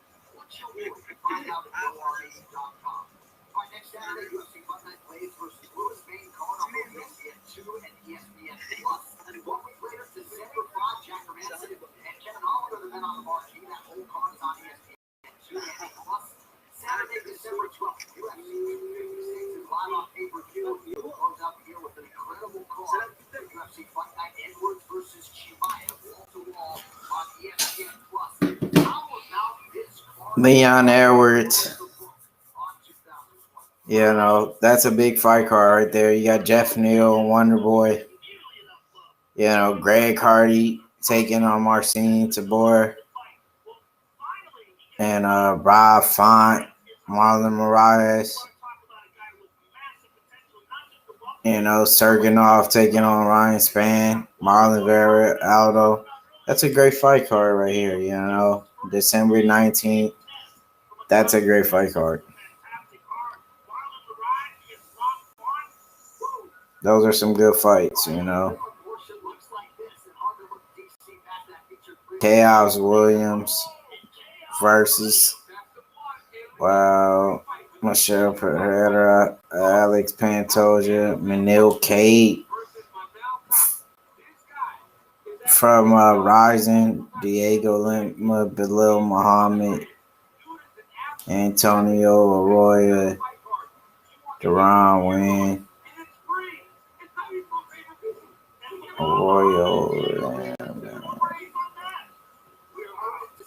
they got a lot of big fights and up and coming. Rick Glenn, Carlton Minus, wow, man.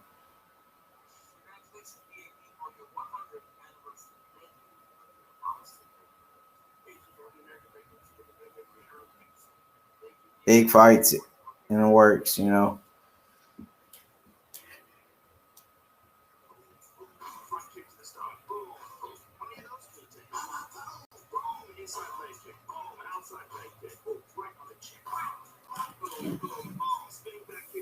I know they got a lot of big fights coming, man. Alex Perez, the main event, almost on his way. We're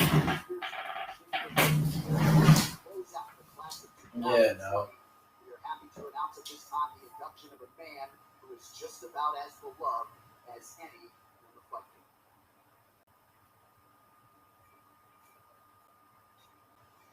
Mark Rather is one of the best people I've met in combat sports and more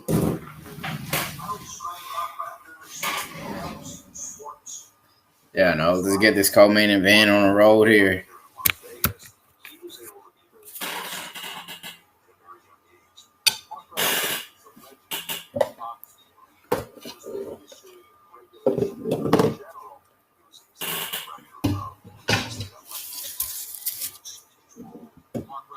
And this is what needs to happen, this fight needs to happen for both of these girls' career here, not only for the Bullet's legacy, but for Jennifer Maia's hard work that she's, put in the octagon to get to where she needs as a fighter. She needs a chance to get, this title. And you hear it first from H Money, Mr. DAZN. Devin Haney's the best boxer in the world, and everyone is agreeing with that now. They saying Haney's the next guy. We've said that for years, and now the world's finally believing it. Haney. And you hear it first. That's just what's gonna happen. Devin Haney showed, in his last fight against Gamboa, where Gamboa hasn't won one round against Devin Haney. Devin Haney looked remarkable in that performance. To go, that deep in a fight with a veteran like that and dominate him more than anybody else has, that says a lot about Devin Haney. Gamboa gave Tank Davis a tougher time in their fight. Devin Haney did enter the fight fresh and exit the fight fresh, without, a scratch on him. And that's the love of the game, like Floyd said back in the day, land the strikes and, don't get caught at all with any punches, remaining fresh, not getting hit, do the hitting and don't get hit. That's the love of the game. And that's exactly what he does very well.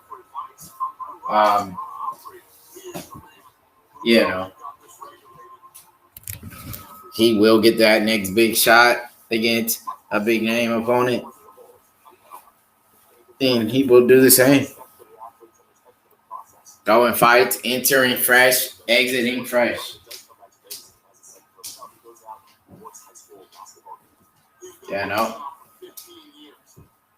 And now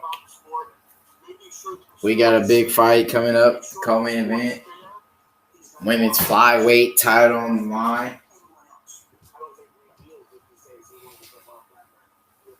And we will have a big, big fight.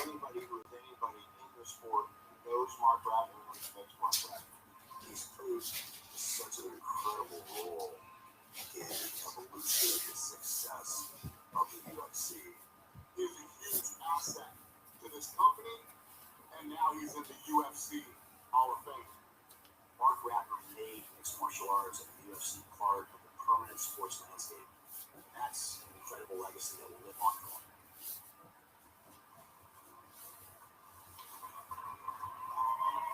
On behalf of our entire UFC family, we congratulate the UFC Senior Vice President of Government Regulatory Affairs, Mark Rappner, on his impending UFC Hall of Fame induction.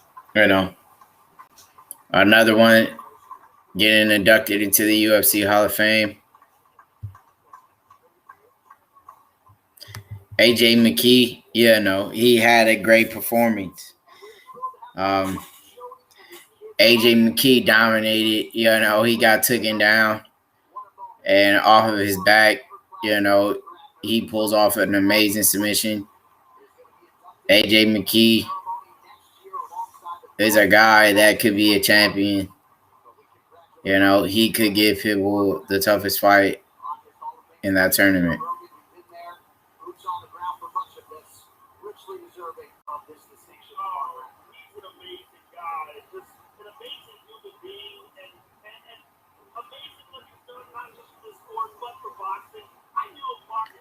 And another one gets to the UFC Hall of Fame. Congratulations, man.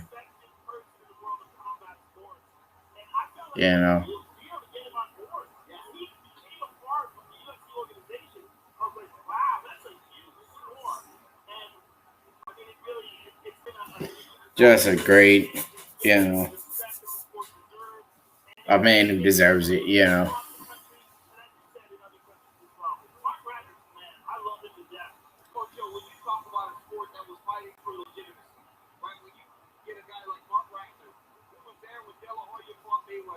It's just amazing, to see how far the game has really, evolved. You just got to be grateful for everyone that's helped the sport grow. At one point, we weren't even able to watch the fights here, or to be able to really have events with mixed martial arts, They were doing that back in the day in China. In Japan, where, they had fighters from different countries come to Japan and fight. You had the American fighters like Ken Shamrock, the Sakurai was from, you had the Chinese fighters and Brazilian fighters in Japan. The sport's come a long way.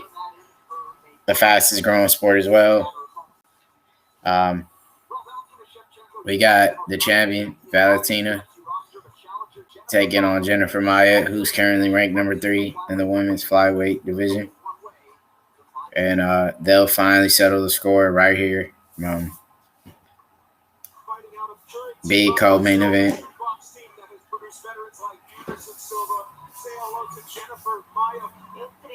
Yeah, Jennifer Maia is coming from the training camp where, they produce guys like Anderson Silva. So, she's getting the best trainers, that the sport has to offer.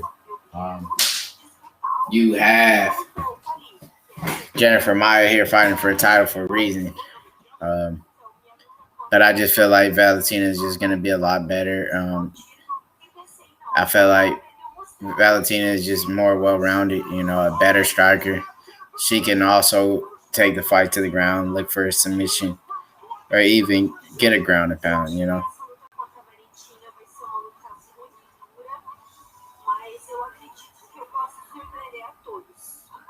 And we'll see a great fight here.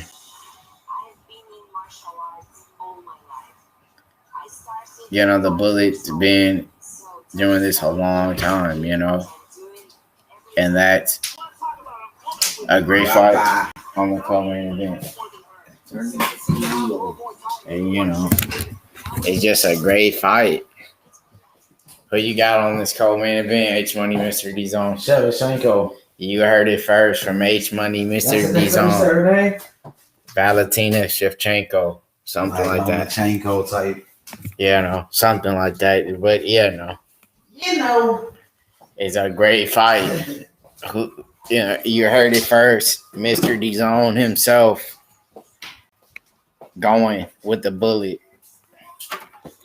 And it's another great co-main. And next will be the flyweight men's belt on the line. It's a flyweight title night. So, Tap Out King, what do you think about your next fight you're going to call? That UFC, Curtis Blades, one of your favorite fighters. Curtis Blades will dominate. Feel like his wrestling is just going to be too much. He has the record for the most takedowns landed in the UFC heavyweight division. Curtis Blades. That's what they're saying now. They were saying Haney, but now in the MMA world, they saying Blades. Curtis Blades is the man that's going to steal the show and dominate Derek Lewis. Derek Lewis is a heavy hander. Big bombs in his hands. He can knock out, anybody he lands on. But he can't hit Curtis Blades, nigga. Ain't no way he ain't going to hit him. Curtis Blades going to take his ass down. The Black Beast out of Houston, Texas. Curtis Blades whoop his swinging ass. And banging. He ain't going to do shit against Curtis Blades, nigga. Curtis swinging Blades, and banging. Nigga going to be heavyweight champion. Derek Lewis was swinging and banging. Can't beat Curtis Blades. Not a lot of people could beat Curtis Blades. Only Francis Ngannou. Best wrestler in heavyweight history, Curtis Blades. The most takedowns, nigga. What about the guy who beat him? Still young, that nigga. He'll rematch him. For the belt and beat him, I'll wrestle him this time. Curtis Blades. You predicted that Tim Means was going to win that last fight. How did he look to you?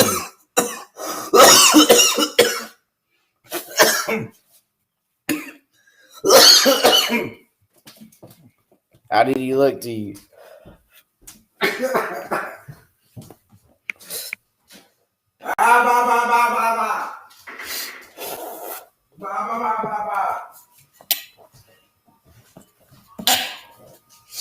This niggas don't even want to put it out, nigga. This nigga's faded, dog. Hit the like button on God, you hear me? H Money, Mr. The Zone Live with Tap Out King. You know what I mean? Tap in when you, tap in, nigga. You know how it is. It's a West Side connection. You know what I mean? Tap Out King. You know what I'm saying? You hear me? Hit that like button. Probably turn it down a little bit. And sometimes, That's just how the game goes, you know. And show us the card. You know, it's the co-main event, right? The card's already done, man. You're a little bit late. We only got 2 fights left. You're a little bit late, man. Yeah, no. You're late, Bubba. And yeah, no. Jennifer Maya enters the octagon. We have the flyweight champion, Valentina, coming down, the princess of the UFC. No, the champ. And she's always exciting, you know. Every time to watch her fight is just always exciting, you know. I know we're very excited here to watch this fight. Everybody's, you know, going with Valentina here. Jennifer Maya is a big, you know, underdog. Can she get it done?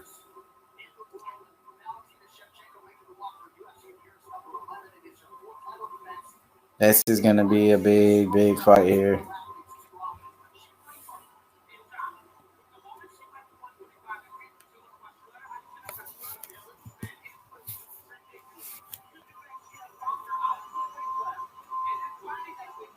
And here we go.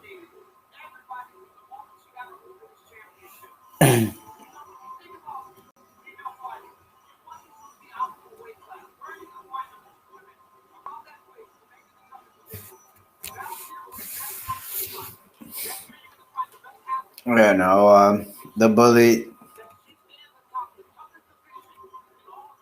She's just really been dominating her weight class. No one really has come close to her. You know, her and Amanda was the toughest fight, you know, she's had. Some people say she's won, you know, that fight, both of them, you know.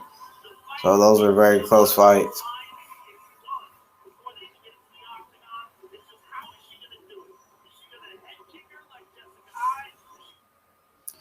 And Valentina, she's just about as well-rounded as it get as a mixed martial artist, you know. Great striking, good submission, good takedowns. She's pretty much has it all in her arsenal here.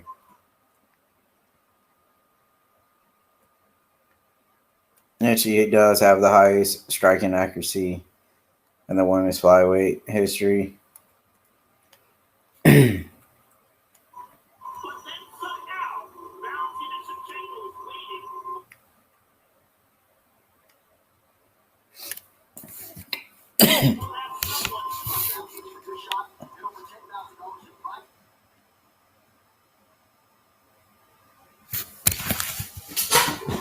And there he goes, you know.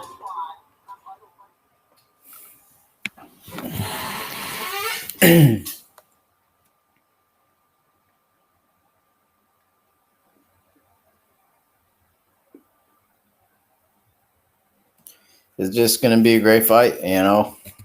I feel like Valentina is going to be the one, you know, to walk out victorious. She has been training, you know, for this bout for a long time, you know. She's came in shape, you can tell. She weighed in at 124, you know. She's an inch taller here than Maya. And, you know, they're both 32 years old. This is just going to be a great bout here.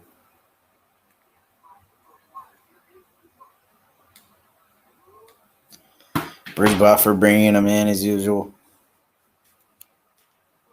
Shout out to Bruce. Buffer.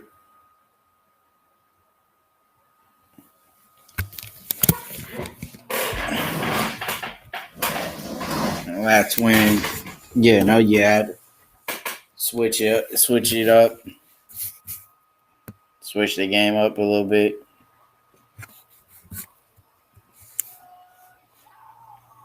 And it's almost that time.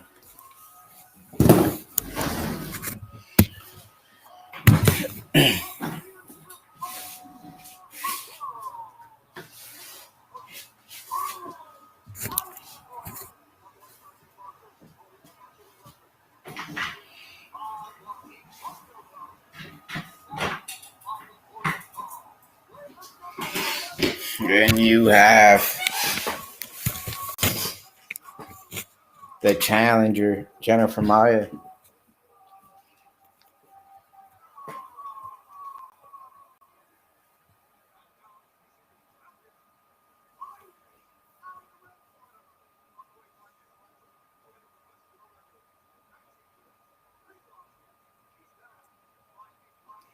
And, she's a big favorite here to win this fight.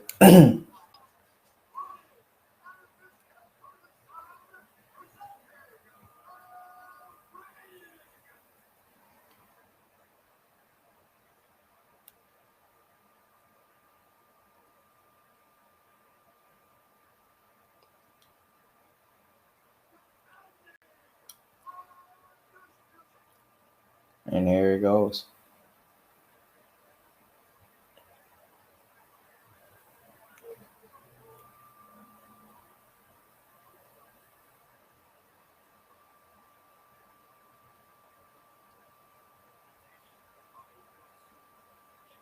There it goes, Co-main event. Jennifer Maia. The bullet.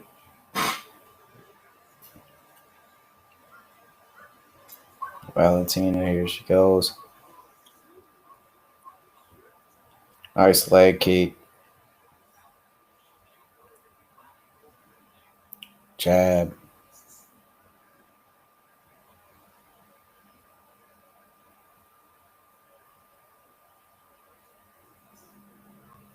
Nice left hand.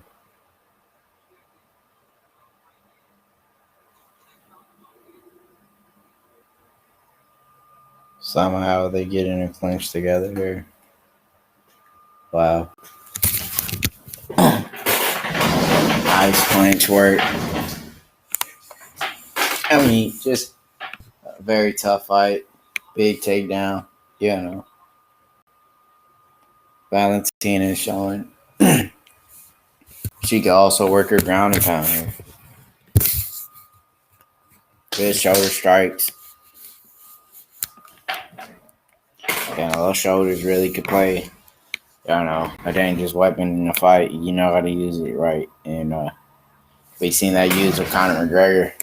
And Valentina is here using her shoulder here to land some strikes.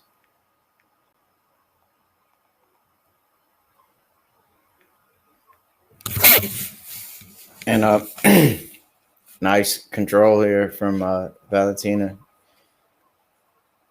Sitting in guard. And she's landing strikes here.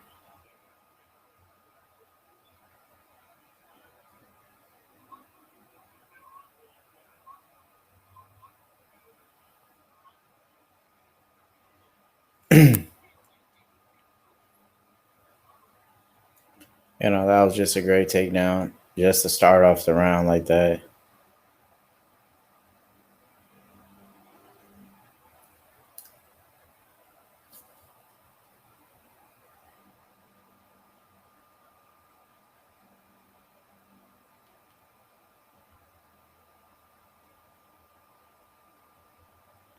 And just surprised how she went in so early.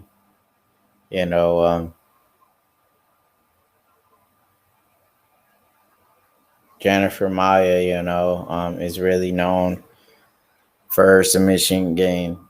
So I'm surprised she went down,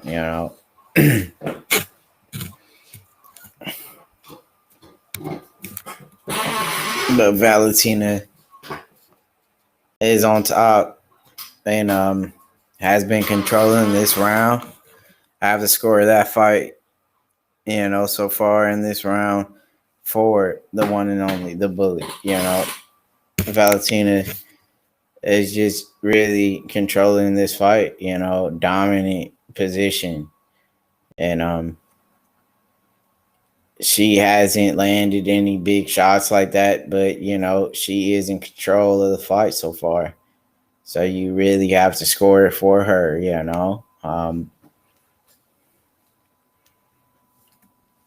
and just a great round, just to start off a first round of this flyweight bout the way she did says a lot about how she can actually control this entire fight off of the ground. So now I feel like she will be able to strike more in round two. I feel like Maya wouldn't want to hit the ground, after feeling this pressure by Valentina. And round two, it's on its way. I don't think Maya was really, expecting a takedown so early from Valentina, but that just shows how good Valentina is, everywhere. She's a complete mixed martial artist. She could get the fight down to the ground if she needs to. She can outstrike you on the feet, and she will submit you as well. She's just well-rounded everywhere, and a great round. By the bullet. And you see, that's why they call her that. This girl, she is that good, that deadly,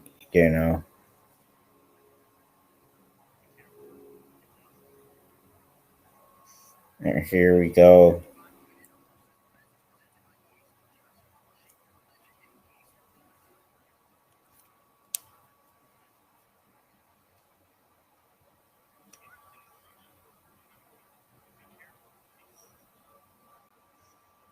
Round two. Nice spinning back kick to the body by Valentina. Maya tries to take her down. Valentina gets the takedown here. Showing her that she will outclass her when it comes to grappling. But now Maya has a hold of her. Gets Valentina back against the cage. Nice knee in the clinch by Maya. Nice knee.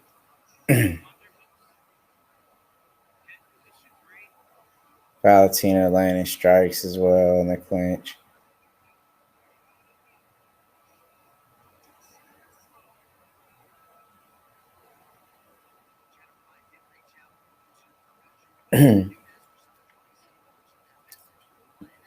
Nice knee by Maya in the clinch there.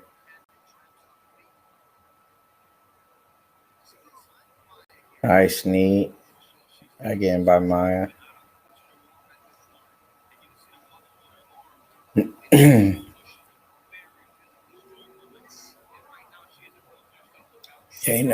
You like to see her get in those underhooks, and there she goes for it. That was beautiful. Nice knee by Valentina.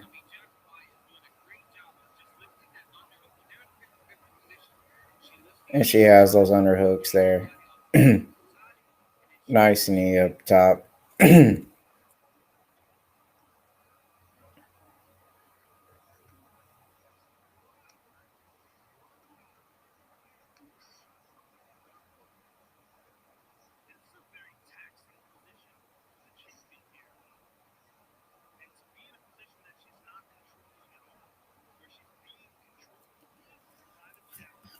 And that's just some great work there,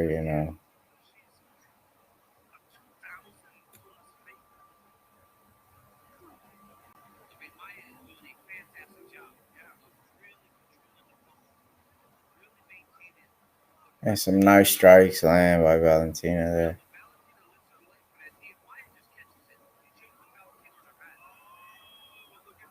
Nice takedown by Maya.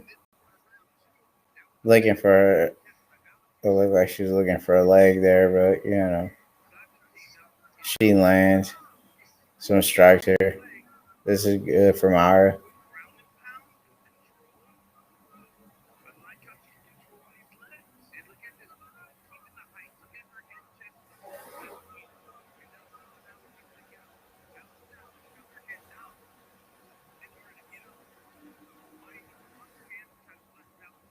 Hey, a little bit of a lackluster performance so far. That's not too much excitement going on here. Just pretty much a grappling fest here. They just Maya's on top for the first time here. Not really doing too much. She's just having control here, and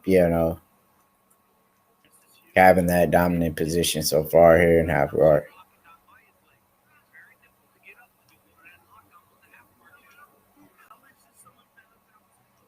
But not really doing any damage here. We are in 1 minute and 7 seconds here in round 2. And no. She tried to get up, but Maya is on top in here and guard. Not really doing any damage. Valentina is looking for a submission here. Looked like she almost had her in a triangle there.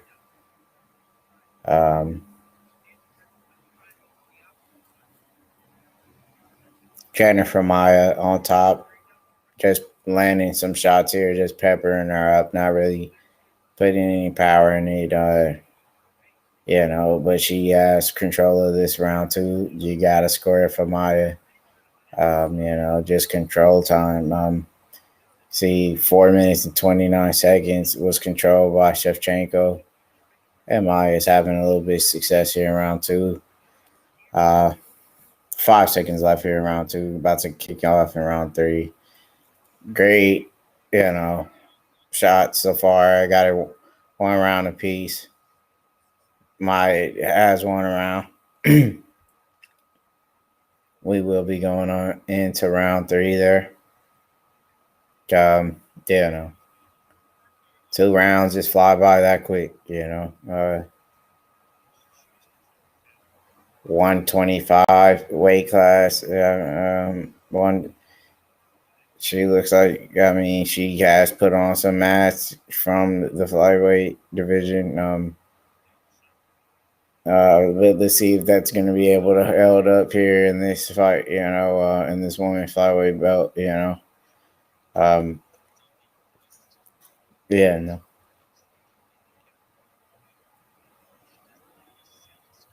That's a pretty good job here for Maya. I got to give her some confidence. She finally got her down.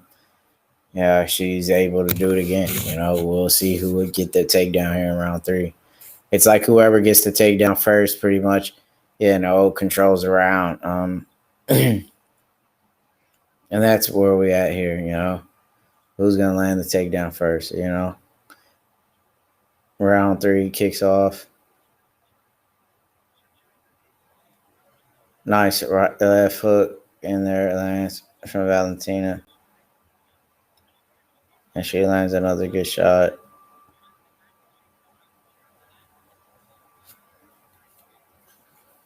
And let's see if Jennifer Maya worked on her striking. She had another shot there.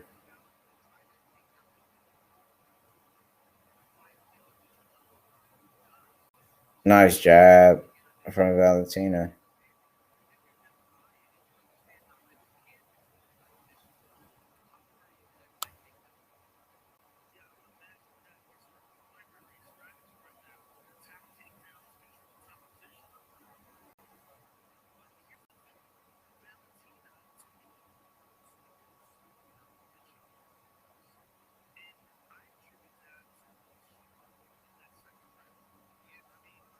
And they engage in the clinch again.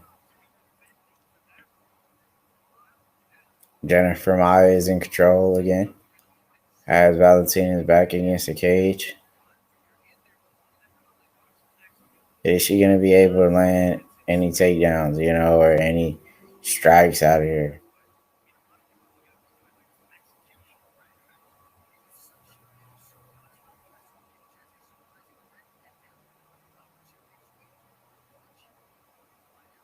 Nice knee lands. Valentina breaks free from the clinch there.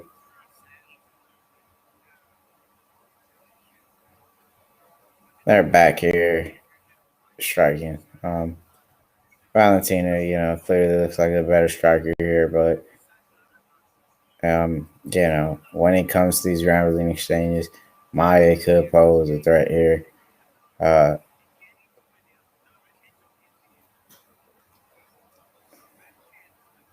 And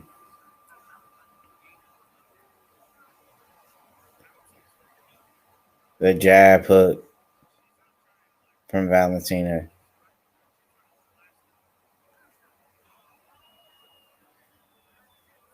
Valentina tries to get a takedown and she gets it. And she's landing right in a side control. Just a great position to be in, off of a takedown. Now Maya gets a chance to feel how heavy her ground game is. And she's in half guard here. Yeah. I hope this main event really delivers. It's a big fight right now, but we would like to see a little bit more excitement here. I know it's just one of those,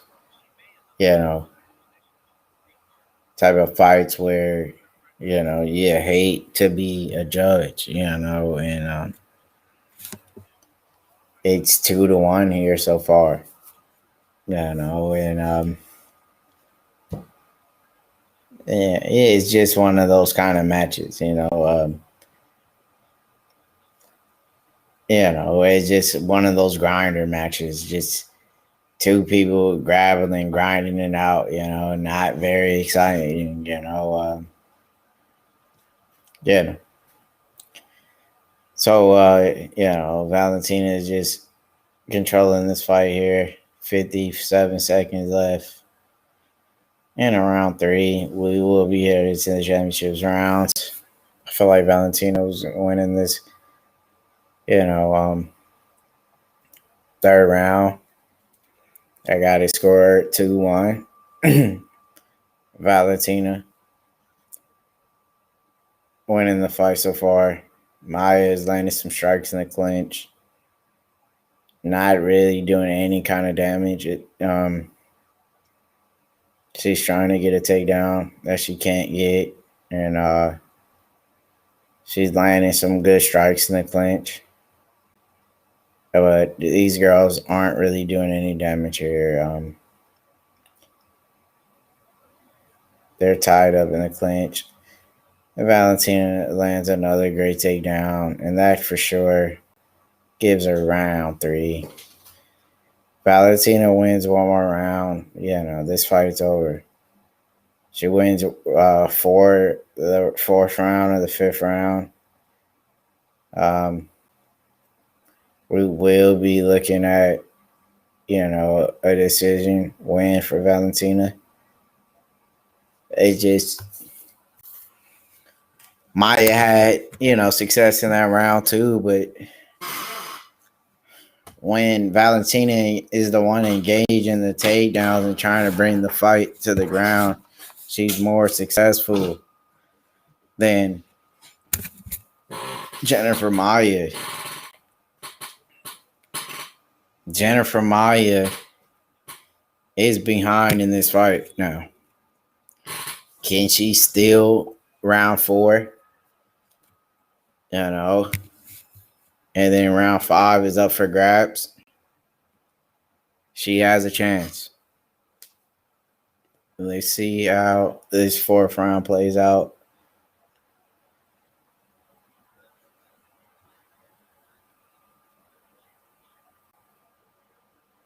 Nice shot lands from Valentina.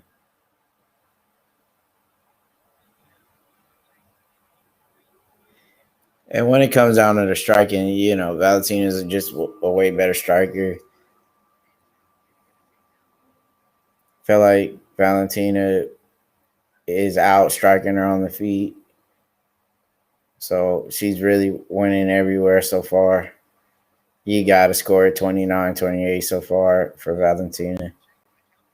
She wins this fourth round, she really wins the fight, and she most likely will win the fifth round. Yeah, no, she really wasn't in trouble the entire time. She was off of her back.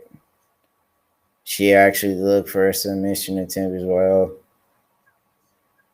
When Maya is off of her back, she's not trying submissions. She's just hanging on, trying to get back to her feet. Her striking is just not as good as Valentina, and that's where the fight has a real big difference,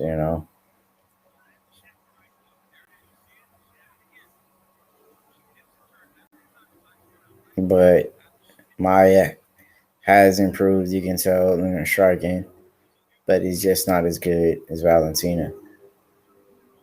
You gotta respect what she's made, when she made those adjustments, it became a better fight for Maya. And the fight's back here on the ground, and Valentina is on top here, inside control.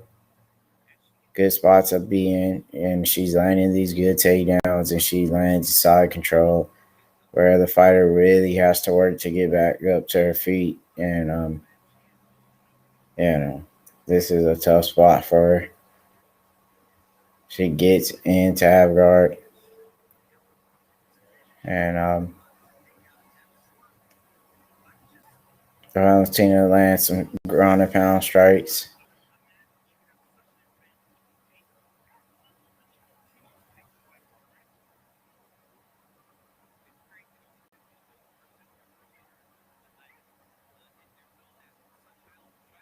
And there you have it. Valentina looks like she'll be picking up round 4 as well. Maya had a good second round. Have yet to see her do anything else. And there you have it, Valentina.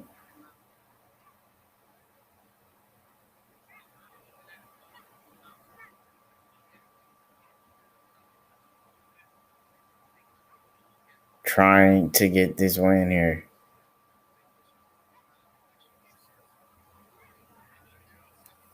Controlling this fight. Winning the round here.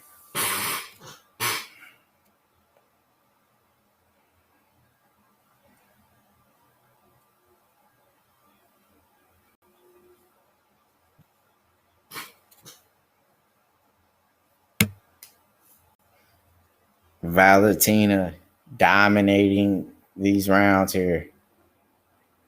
Up 3 rounds now. One more round in the book. We'll finally get to the main event.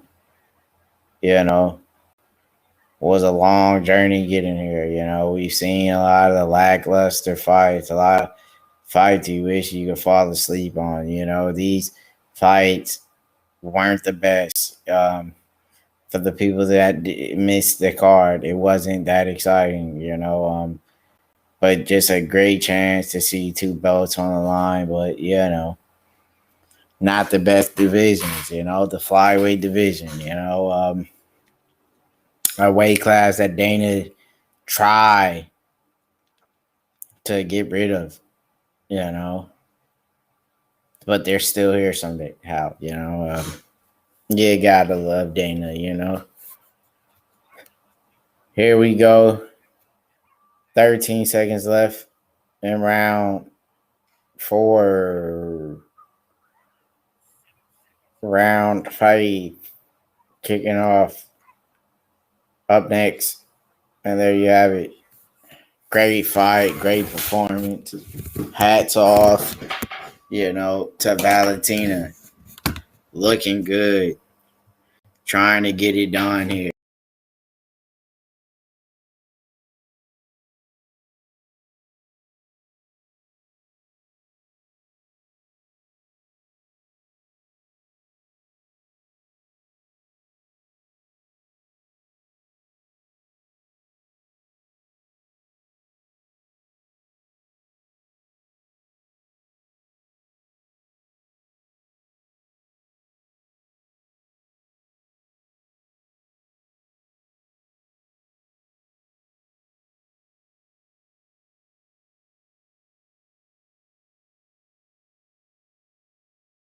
to round 5. Kicking off the biggest flyweight women's fight so far in the UFC. Let's see if Jennifer Maia can get this win, get the job done, get the belt. Can she do it here in the last round? Pull off a submission victory? Or is she going to lose the decision? Big spinning back fist misses from Valentina. Maia trying to get the takedown. Back in the clinch they go. Maia landing knees in the clinch. 39-37 Valentina. You know, that's how we're scoring it so far. Valentina just putting on another dominant performance. Trying to get the win here. Nice body kick. And she's landing good shots there on the feet. And nice spinning back kick as well lands. We've seen her throw that twice. Valentina moving forward, putting the hands on her. Valentina winning round 5 as well. Maia continues to go for the same game plan, which hasn't worked out for her. I don't think she, got it through her head that she needs to try another way to win this fight. She got the takedown in round 2, and that was it. The only round she has won. She might need to go for the big knockout, or try to at least risk it, go for the submission. She went for the takedown there that Valentina steps right back up to, this is, a close fight. They didn't really strike that much. It was just really been a grab of the match, and Valentina has won that. We have 2 minutes left. Valentina shoots for a takedown, a knee off the break, and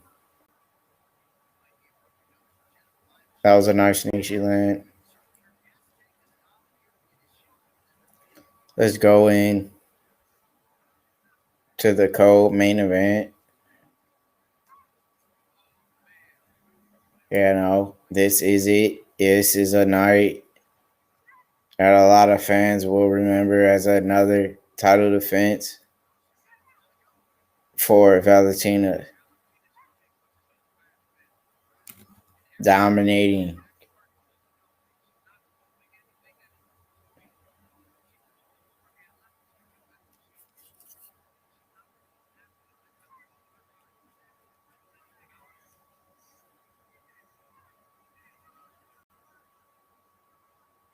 And she continues going in for the clinch. 1 minute left.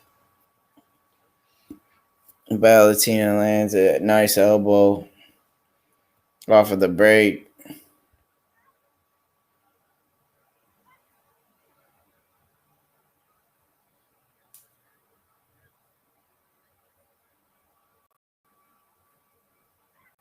Nice body kick here.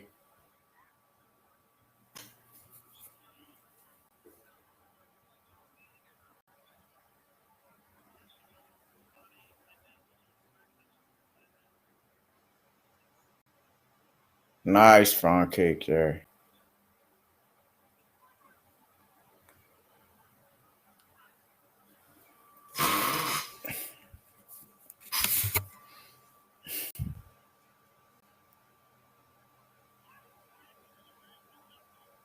There you go, Nice 1-2. 25 seconds left here into this fight. And it looks like Valentina will be walking away victorious here. Jennifer Maia, hats off to her for having a good second round. They're landing some big shots there. And they just banged it out, Great fight.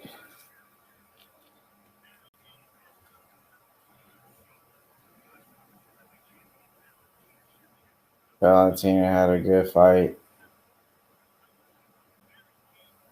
So she easily won.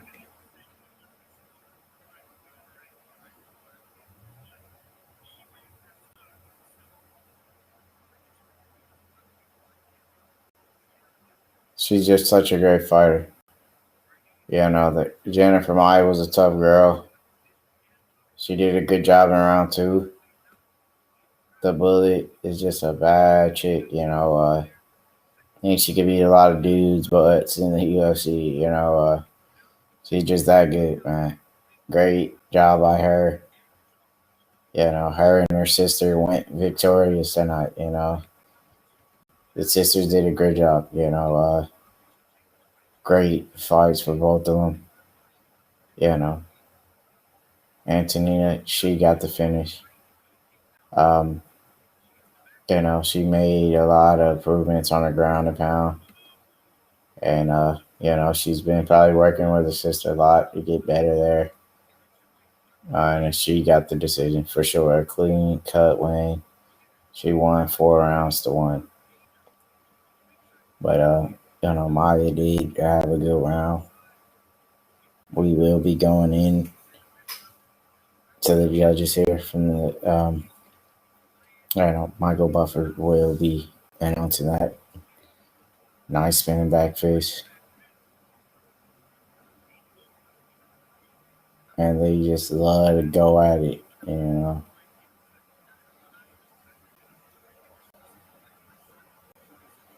It's just a great night of fights. And the one and only. Another decision. You gotta love it. You gotta love the decisions, man. It's the greatest.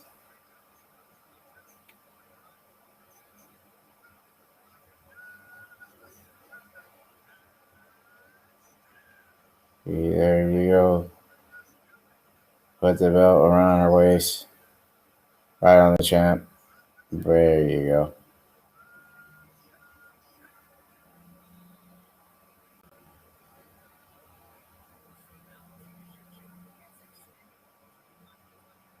They show respect. They hug it out.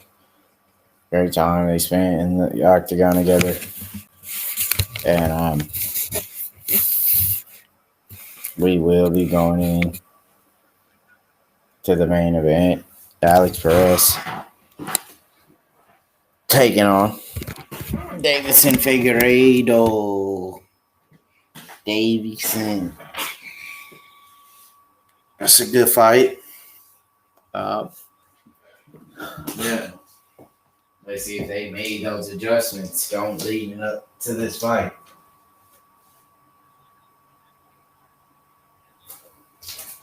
Did he make the right moves to win this fight? Did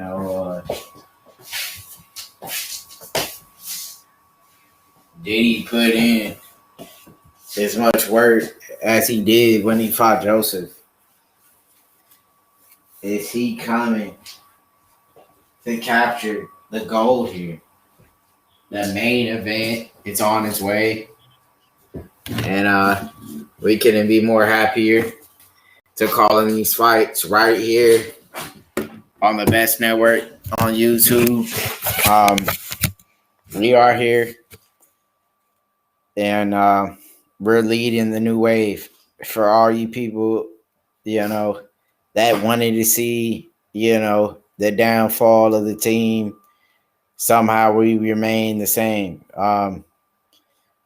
We are the leader of the wave, the new wave here on YouTube.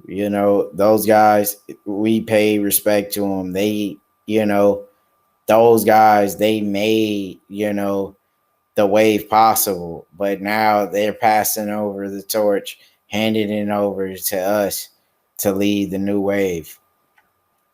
And that's me. I'm that guy that made that possible. So when they saw the potential and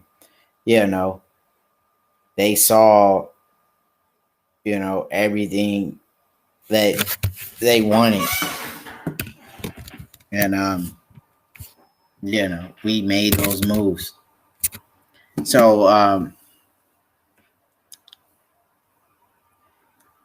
here we are, main event time, flyweight title on the line.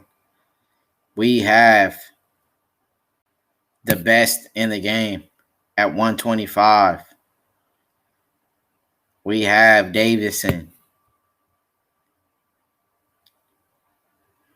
putting that strap on the line. And let's see what's going to happen here. The flyweight division, it's not looking its best. They lost a lot of talent in that division. They've lost, a lot of champions. They lost Demetrius Johnson, possibly one of the best guys that ever did it. They're talking about the guy who had the most title defenses in the UFC history. And you get rid of him for a guy like Ben Askren, which really don't make any sense to me, How could you really get rid of your best talent for a nobody in Ben Askren? And now the flyweight division is really at its weakest point it's ever been. Henry Cejudo now is gone. This flyweight division's been a joke, a very long time now. It's not looking its best. I feel like, both of these guys wouldn't stand a chance against Henry Cejudo or Demetrius Johnson. This is not a big fight compared to what Dimitri was doing. Compared to Henry Cejudo, the UFC really needs to make those adjustments to getting those guys back into the flyweight division and making the flyweight division great again. We've seen the welterweight division, become great from guys like Usman, Kobe, and they need to do that in the flyweight division. Deiveson, he's a good fighter, but would he beat Triple C? Would he beat, Demetrius Johnson? Could he have beat Cody and these guys like TJ Dillashaw if he had to move up to 135? So, just another somewhat, decent, I guess, card. It's really, one of the lower class, cards I've ever called, but that's just what the game brings. Some days they give you great cards, sometimes, lackluster fights. And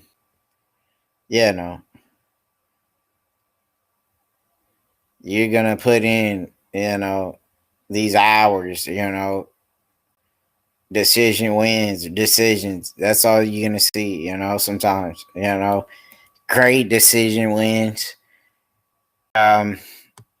But when's the TKO gonna come, That's all the people could really hope for, is the TKO. So the flyweights will be coming out shortly. Alex Perez taking on Deiveson. Figueiredo. Deiveson is coming off of a big win against Joseph Benavidez, where he, got the stoppage. He looked good in that fight. Alex Perez coming off of a big win. He beat Formiga, a man who's actually beat, Figueiredo. We seen Brandon Moreno get a stoppage in the first round where he had a good performance. Brandon was in trouble. His shoulder did pop out of place. Unfortunately for him, he will have to make a return and get back into training. It wasn't his fault, he had a good chance before that incident happened. His trainer popped his shoulder back in place once the fight ended, and he would have been ready to continue to fight. It's just, that was a bad situation that it had to take place. He will come back. He, was undefeated in the UFC before he lost that fight. I really would like to see them have a rematch. I don't think he really had a fair shot. But here is the main event, the moment we all been waiting for. Let's see if these guys are going to deliver. Let's see if we're going to get a finish here. Hopefully we do, and, these flyweights coming down here to the octagon. Alex Perez currently ranked number 4, still trying to get the job done as he continued to try to win and wait for the main event of the big win streak and do what he has to do, to win this fight and create a legacy for his training camp and his team. And that's what we want, to see out of these young fighters. And that's just where it gotta go, So is Alex Perez gonna shock the world? Is he gonna walk away victorious? Is he gonna walk around and put that W in his section and try to start a new legacy for himself and his team? This is what you gotta know. Sometimes, you gotta dig deep when you're down and out, Is Alex Perez gonna be that man tonight? Will he go deeper than the next man to get the belt? Will he dig deeper than the next man? This shit's smoking. And I wrote that one smoking. This is a great fight for the UFC in the flyweight division. We're here, he's here to make a statement with a win here. Wipe his nose, nigga. If he gets this finish, we know that Deiveson will be a guy who's going to be around a long time. All-time great Deiveson will be an all-legend, the new Jose Aldo. The next Jose Aldo. He got what it takes. He's the new Jose Aldo, my nigga. That's what he is. Hey, you heard it first from H Money, Mr. D-Zone. Deiveson will be the next Jose Aldo. Hey, you heard it first.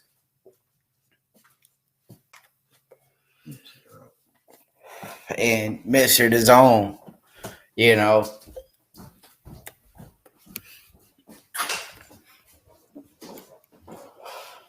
saying this man will be a next champion, to be the next Jose Aldo and defend like the best champions. Who is he more like, Aldo or Barral? Some call him the next Barral. The next Barral hitting Barral, nigga. Some call him the next Aldo. Some say he's a crossbreed of both. This is a big fight, and I would, I really do appreciate the love and respect I've been getting here in this community of fine young people here. And now we're at the top, calling the big fights. This is what we got to do. And,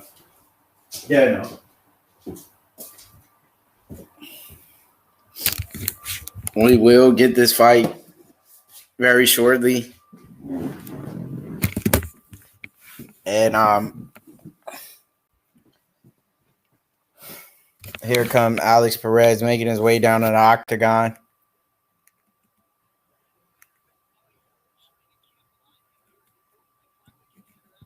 Fighting out of California here, born and raised.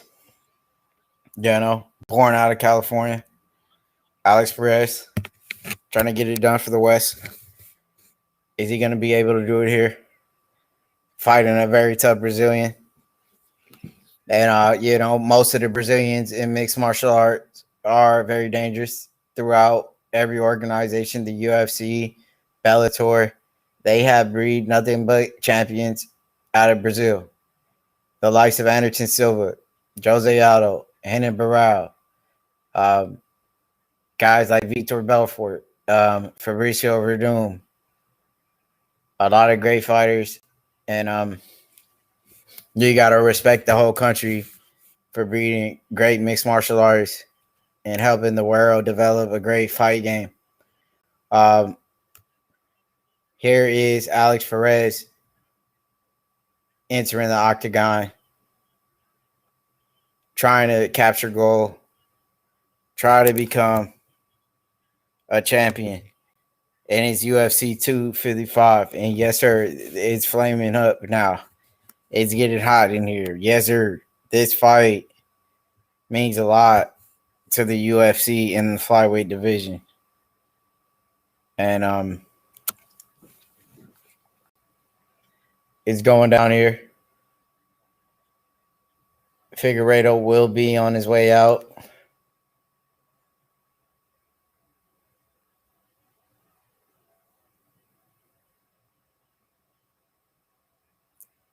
Perez on a great 3-fight win streak. And, he's very active when it comes to striking. He's always, being active throughout the entire fight. He's never in a, lackluster, very boring fight. It's always high pace with the flyweights. A good thing about the flyweights, they're very well conditioned. They're ready to go 5 rounds. It's not a big deal for them. They also stay very active when it comes to throwing strikes. It's very rarely where you see a very slow pace flyweight fight. And this is going to be a big one. So the champion's making his way down to the octagon. Here is Deiveson. Deiveson is, one of the most dangerous flyweights that's left around here. Coming off of a big win, defending his belt against a man he's fought before in Joseph. And there he is. He's coming down. He looks like he's well prepared for this fight. He looks amped up. He's ready to go in. This will be a good fight.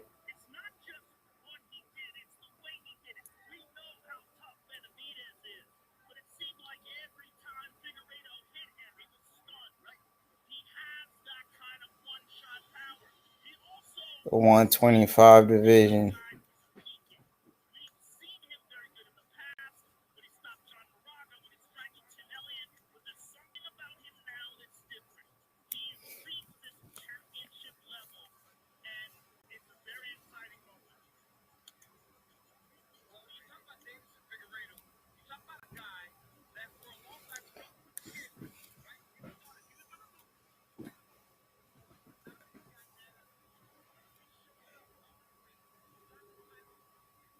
He has the most knockdowns in the UFC flyweight history at 8. And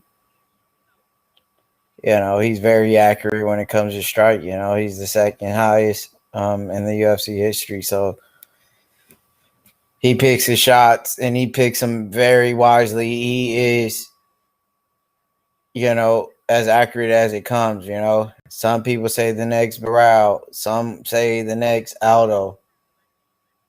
Some even say maybe the flyweight version of Anderson. This is the title fight that we all been waiting here for.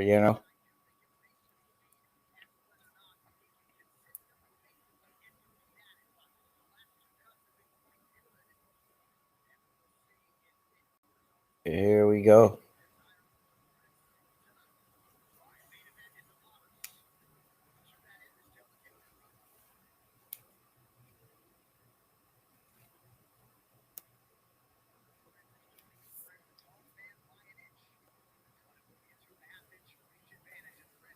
Nice reach advantage for Deiveson.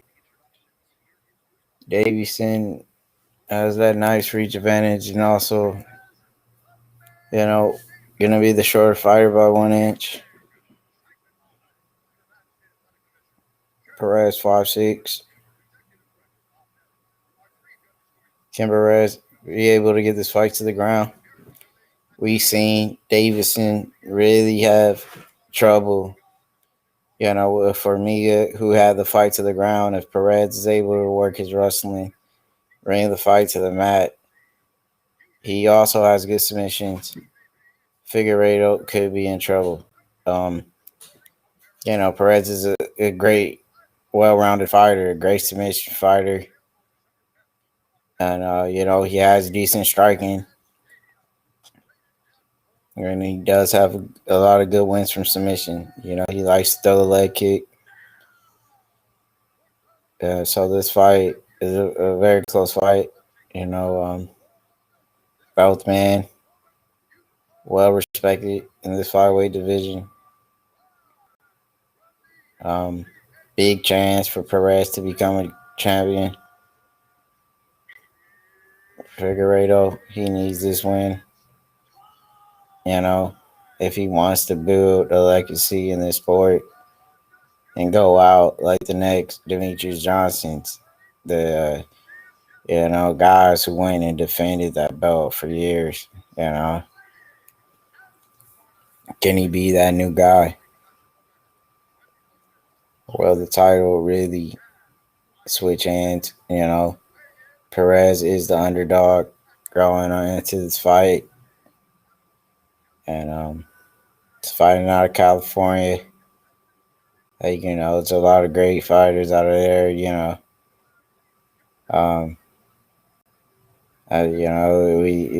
was it about back in the day? Just shooting a fair one, get it over with, and that was it. Nowadays, you just, it's the game switched up. They ain't throwing hands like they used to. And Figueiredo has lost one time in his career. Big favorite to win here. You bet big money, you could win big. The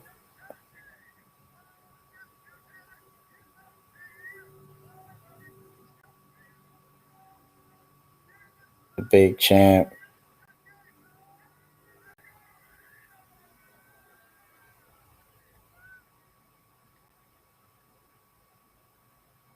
Here we go.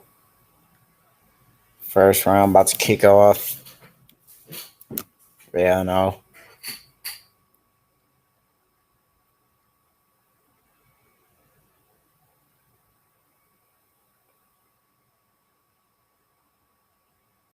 Touch of gloves.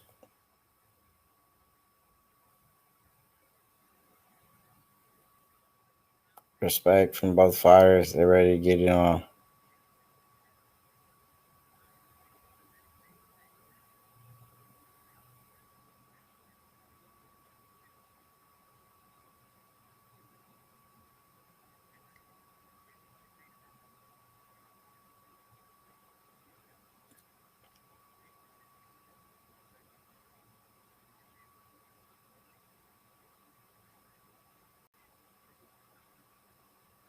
Great movement. But for me, these are the kind of things you don't see in the heavier weight classes, just real good movement like that, He's doing a good job of using his footwork here.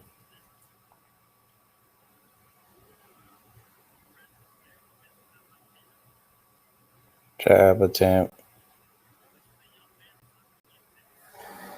Big body kick. And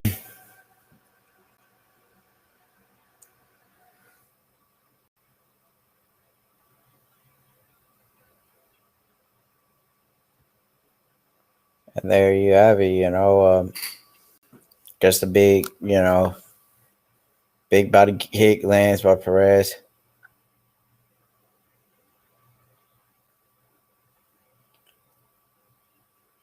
Big takedown attempt from Miga, stuffs the takedown.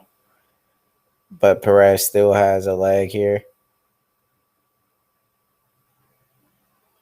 He's trying to get the takedown. Formiga doing a good job. Drops down, tries to get a hold of a leg here. And now Perez is on top. But Formiga has him in a guillotine choke. Perez looking like he might be breaking out.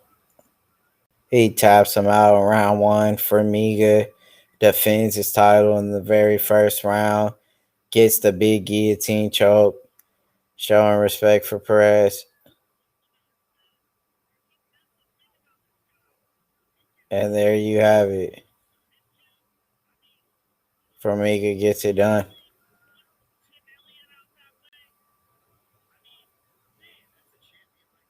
Formiga showing a lot of respect. Great win for Formiga in his legacy. So going off and defending his belt for a second time. Wow, what a great performance from the one and only flyweight champion. And that was a quick fight. UFC 255. Great guillotine choke and a nice scramble. And he got the neck. That was amazing. That was a great submission. Deiveson Figueiredo showing off that he's very, experienced no matter where the fight may take place. If it's on the feet, he's getting the knockouts. If the fight hits the mat, guess what? He's tapping you out off his back. He's a bad man. He will go off and do great things in the flyweight division from the looks of the flyweight division right now. He might be more exciting he might be more, exciting than these guys like Demetrius Johnson, who wouldn't finish fights that often, or Henry Cejudo. He might be, the guy that's more fun to watch because he finished fights, and that's what you want to see, a man defending his belt, getting it done here, retaining his gold. And he's walking off as a champion, came in the champ, leaving the champ. Great performance. Hats off to Alex Perez for putting on a great performance as well. Coming to the fight well prepared. UFC 255 was nothing but fire, And Deiveson, he's just going to do amazing things in the flyweight division. 2 title defenses. And now he's here to stay. Just a great fighter. And you couldn't be more, amazed by his performance when a fighter gets it done in the very first round off of his back by a guillotine choke. And That's just it. Hats off the champ defending his belt and showing off that he could finish a fight no matter where it may play out. Deiveson Figueiredo with a big win. Where does Alex Perez go from here? Where is his next fight? Does he need time to get back into the octagon after losing the big fight? Everything you worked for. When you lose that title shot, what does it really do to you, mentally? When you get to that level, where you fighting for everything you dreamed of, being a champ, you lose that fight. Are you able to come back and really begin another win streak and go through the same thing that you just did to get that title shot? A long journey, a long process to get back to the top. Will he be back, or will he dwindle off like a lot of these fighters? It take a real man that bounce back from an L, get back and win. All the greats, had to eventually bounce back from an L once in their life. Not even if it's professional, but you had to come back. So that's what we need to see out of Perez.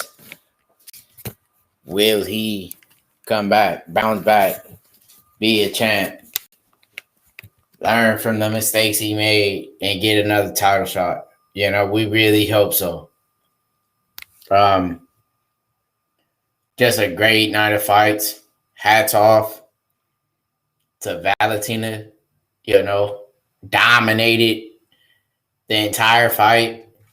Round 2, Jennifer Maia did have some success, but at the end of the fight, the bullet was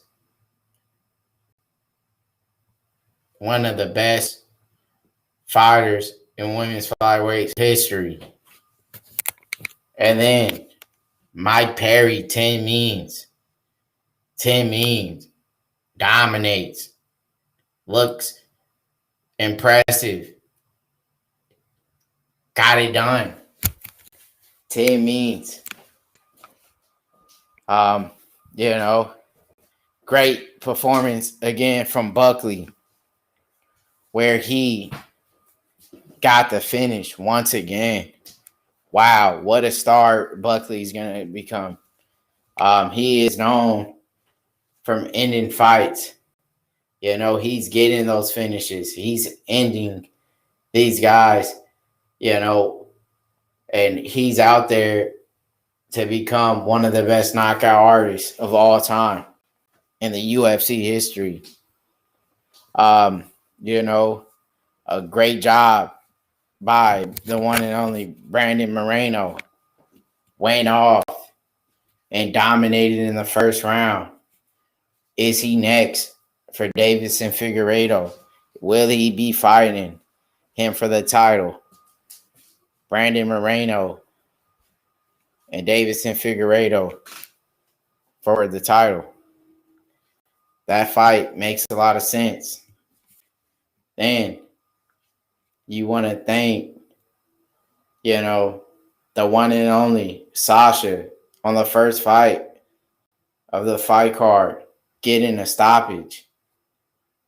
And, really dominating his debut, beating the one and only Dana White Contender Series fighter, So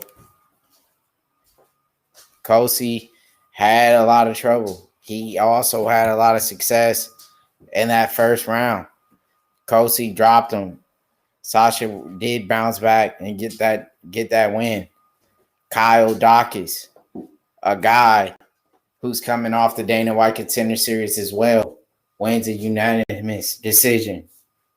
And Alan Joban, great win against the one and only Jared Gooden, where Joban dominated on the feet. Looked like he never took a hiatus at all. Went out there and dominates and move on to do bigger and better things with his career. Nicholas Dalby taking out Daniel Rodriguez. Very tough fight to call. Some people scored it Daniel. Some people say it was a robbery. Tough fight. Hats off to both of them. They'll be back. Shevchenko getting that ground and pound. Antonina on Lipsky.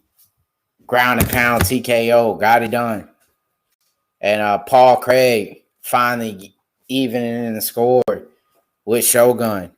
They had a draw last time around. Paul Craig made sure he will dominate and make sure this fight won't go to the hands of the judges. And Paul Craig this time gets off with a big win. Kaylin, another great decision win for her. Beats Cynthia and walks off to another win for her. And that was just a great card, Hats off, to everybody in the game who tuned in. The real hitters. All of the hitters, they come to this channel because that's what we giving them. Nothing but heat, The one and only Tap Out King. Any final words to your fans, Tap Out King, before and what they can expect from you next week in the UFC with the great heavyweight fight between the one and only Curtis Blades versus Derek Lewis. Curtis Blades, look for him to dominate. That's about it. Curtis Blades is the guy who's going to give Stipe maybe the next run for his title. And the performance by the champion retaining his title. Your final thoughts on Deiveson Figueiredo. Is he the next Renan Barao or Jose Aldo? Which one? You might have to lean more towards the Aldo. He went off, got taken down, and got the guillotine choke. He looked good, Appreciate it. There you have it, man. And we signing out. What a great performance.